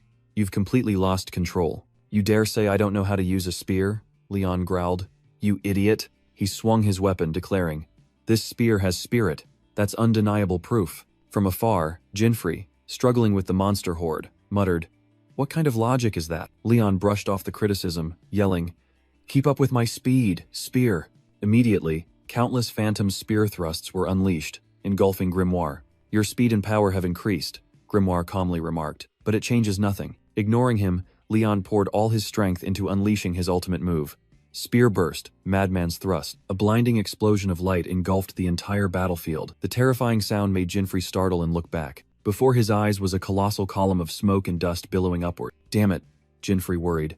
I can't tell what's happening over there. When the dust cleared, Grimoire appeared, unharmed behind a shield of shadows. He smirked. Your spear didn't even touch me. Leon didn't flinch. There's a severe lack of spirit here. Then he burst out laughing. You're right. But this attack of mine, it's not over yet. Grimoire froze, as the tip of Leon's spear began to transform, emitting a terrifying surge of energy. Grimoire was stunned. This guy. Is he trying to break through with pure power? Despite everything, Leon let out a heaven-shaking roar. Grimoire's wall of shadows shattered before the spear's overwhelming power. The demon couldn't hide his astonishment at the direct attack. I'm not done yet, Leon sneered, his aura surging. He roared. Spear art. Chaotic shadow pierce. Dozens of phantom spears lunged forward, forming an inescapable rain of attacks. Grimoire clicked his tongue in disdain. Tsk, what a savage and crude attack. But one spear slipped through the defense, grazing his face. Don't get cocky, Grimoire growled. Shadow step. A gigantic shadow foot descended from the sky, aiming directly at Leon. The red-haired young man tensed, putting all his strength into resisting the immense weight. Veins bulged, sweat poured, but the pressure was too great. Finally, he was crushed to the ground by the shadow foot. From afar, Jinfrey cried out in horror. Leon, crushed. Leon still gritted his teeth and cursed. Damn it! Do you see others as mere insects? Grimoire coldly declared. Shadow domination. Shadow tendrils rose from the ground, binding Leon's body tightly, astonishing him. Huh? I can't move. He struggled in vain. Grimoire merely stating calmly, It's useless. I have taken control of your shadow. Body and shadow are one. You can no longer be free. Grimoire coldly observed his bound prey. He muttered, So, this is a battle against your own self, isn't it? But in Leon's eyes, his fighting will had not faded. If that's the case then, he tensed, every muscle straining against the shadow's grip. Pinned to the ground, Leon still raised his head, defying his enemy. Grimoire was stunned. What? He shouldn't be able to move once his shadow is bound. With a heaven-shaking roar, Leon unleashed an aura that shattered the dark shackle. He let out a hearty laugh, clenching his hand, which glowed with newly unleashed power. Your shadow domination? It's broken. Grimoire was speechless, unable to believe the reality before his eyes. Impossible. You can no longer control my shadow, Leon declared boldly, regaining the initiative. Contrary to expectations, Grimoire merely smirked. Interesting. Looks like I'll have to use my old trick. Leon immediately took a defensive stance, wary of the ancient incantations beginning to echo. A surge of purple magic swirled, enveloping Grimoire as he began to chant. The red-haired warrior stood opposite, silently observing his enemy channeling power. What the hell is this? Leon frowned, sensing an unknown threat. His instincts screamed, and he decided to strike first. I have to finish him now. It ends now, you bastard. Leon shot forward, unleashing a lightning-fast spear thrust, but the spear only pierced illusions. Grimoire blocked the attack with ease. With a smug smile, Grimoire whispered the last words of the incantation. His power had reached a new level. Leon clicked his tongue, his face etched with indignation at the situation. This incantation and atmosphere. I have to end this before it's too late. Grimoire smirked. Rise from the shadows. Bind your sacrifice to me. He roared as Leon charged. Shadow Realm's judgment. A sense of unease rose. Leon froze before the surge of magic. My body again? He cried in horror as shadows rose from the ground, binding his legs tightly. Grimoire explained, this technique comes at a price. Both of us are immobilized. But in return, the attack is absolute and fatal. Die, you lowly human. Sharp shadow spikes pierced through Leon's body. He let out a cry of agony, fresh blood gushing from the corner of his mouth. Grimoire let out a delighted laugh, savoring the victory he thought was already in his grasp. Now then, to deal with the rest. He turned his back dismissively. But from behind, a shout rang out. Rui Spear! Grimoire froze, the glowing golden spear having already pierced his chest. What? The spear extended? He exclaimed in shock, looking down at his wound. Still bound, Leon had controlled the spear to pierce through the very shadow that held them both captive. Jiahaha. Looks like your spell doesn't affect the shadow of this spear. Leon growled, a blood-stained smile full of defiance. Haven't you heard, never let your guard down, nameless one? Because I'm not dead yet. Grimoire clutched his wound, grinding his teeth. Damn it, you cursed human. Bound tightly by shadow magic, Leon still stood firm. His eyes flashed with surprise as he realized the severity of the wound. I can move, but this wound is deeper than I thought. Leon mumbled, blood continuously flowing. Grimoire, with a gaping hole in his chest, sneered at his dying opponent. Haha, just trying to act tough when you've reached your limit, he growled, then lunged forward. Die this time. Sharp shadows pierced through Leon's body, causing him to collapse in a pool of blood. A sudden flash of lightning appeared, signaling the arrival of a new force. At the same time, Jinfrey Van Raid landed on the battlefield, his body also covered in injuries after clearing out the monster. Grimoire turned back in shock, unable to believe his eyes. He stared at the battlefield behind him, where his minions had been completely annihilated. When did he defeat all those monsters? The demon mumbled in confusion. Jinfrey immediately knelt beside his fallen comrade. Leon was injured and coughing up blood, weakly calling out the name of the newcomer. Jinfrey? You're completely messed up, are you okay? Jinfrey asked worriedly, but he wasn't in much better shape himself. Hang in there, don't you dare die, Leon, Jinfrey asserted. Just rest, I'll deal with that bastard right away. Grimoire scoffed at the arrogant declaration. You intend to defeat me? How ridiculous. But then he tensed, dark energy violently erupting. Perfect, I'll kill all of you at once. Jinfrey didn't flinch, directly confronting Grimoire as he powered up. Flames of power erupted in Jinfrey's hand, startling Grimoire. Jinfrey delivered a thunderous kick, making Grimoire scream in pain. The demon staggered back, fresh blood splattering on the ground. Despite his injuries, Grimoire's eyes still blazed with hatred, but Jinfrey had also reached his limit. He knelt, breathing heavily. Grimoire sneered.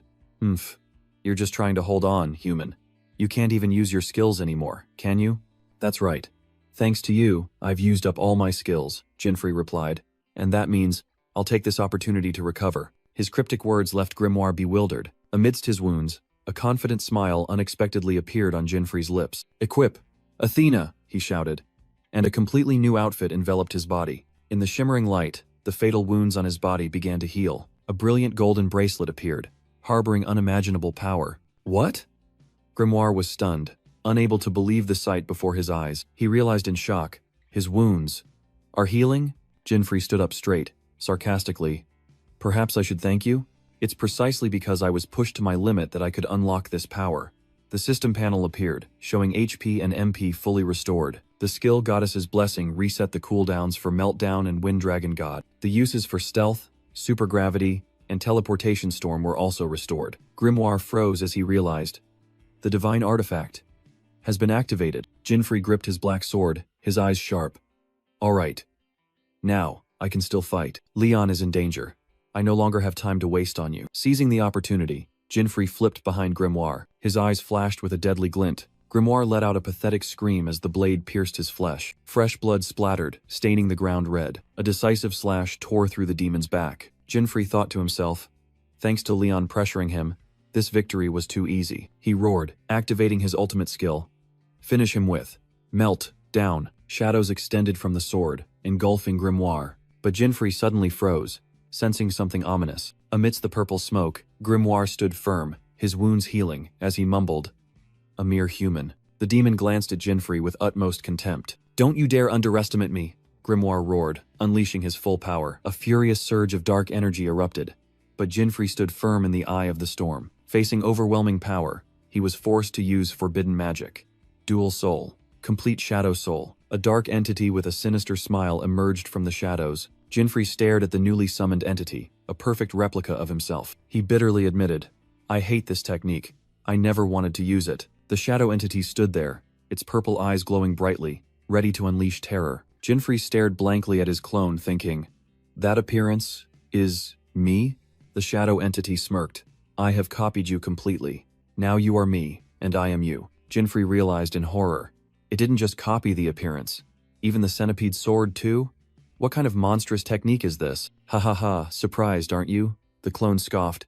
You look visibly shaken. Fear rose in Jinfrey's heart.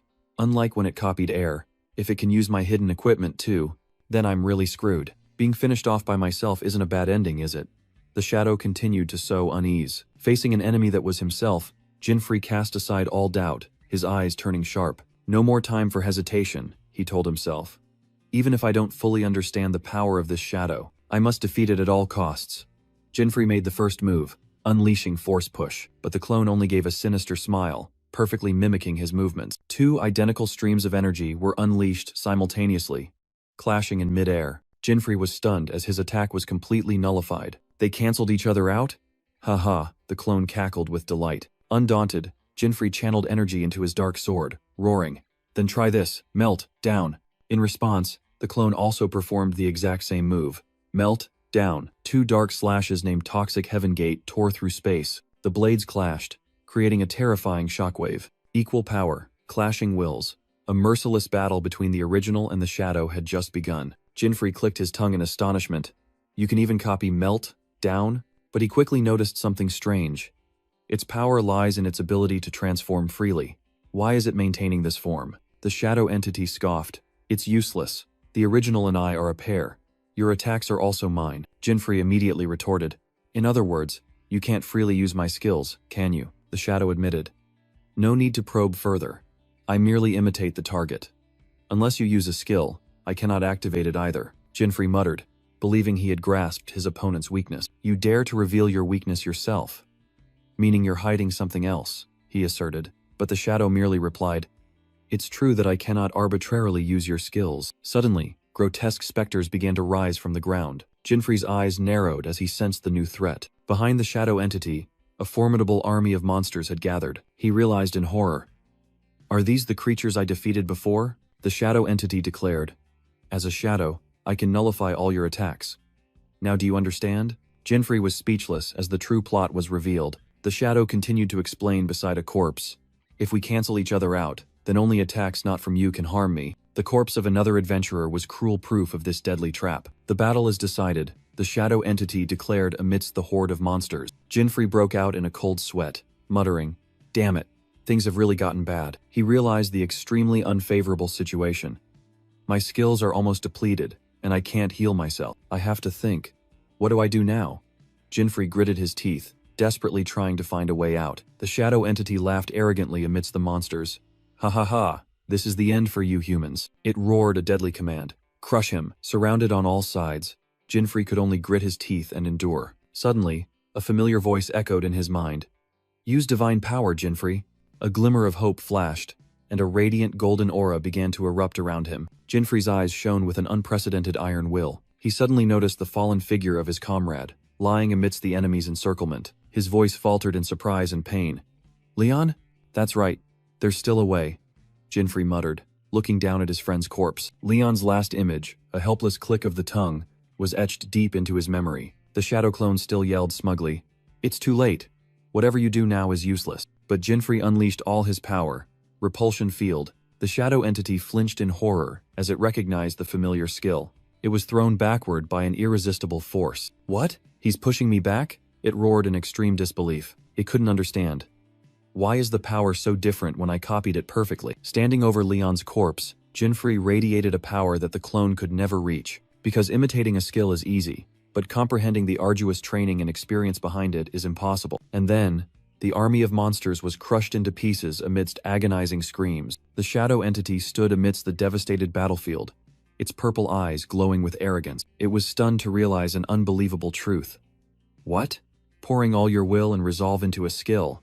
That's not something you can do. Facing it, Jinfrey Vanrade erupted in a brilliant golden aura. Roaring to the heavens, Jinfrey poured all his power into his dark sword. The two blades clashed, creating a fierce whirlwind. The clone's sword couldn't withstand the power of will, shattering into fragments. The imposter was speechless, watching in horror as its weapon was destroyed. Seizing the opportunity, Jinfrey lunged forward, delivering a heart-piercing blow without hesitation. The shadowy shell shattered, revealing the enemy's true form, a pale-skinned man with teal hair. He shrieked in extreme agony as his true nature was exposed. It all ends here, Jinfrey whispered, an image of Leon flashing through his mind. Finish it, Jinfrey. The ultimate skill activated.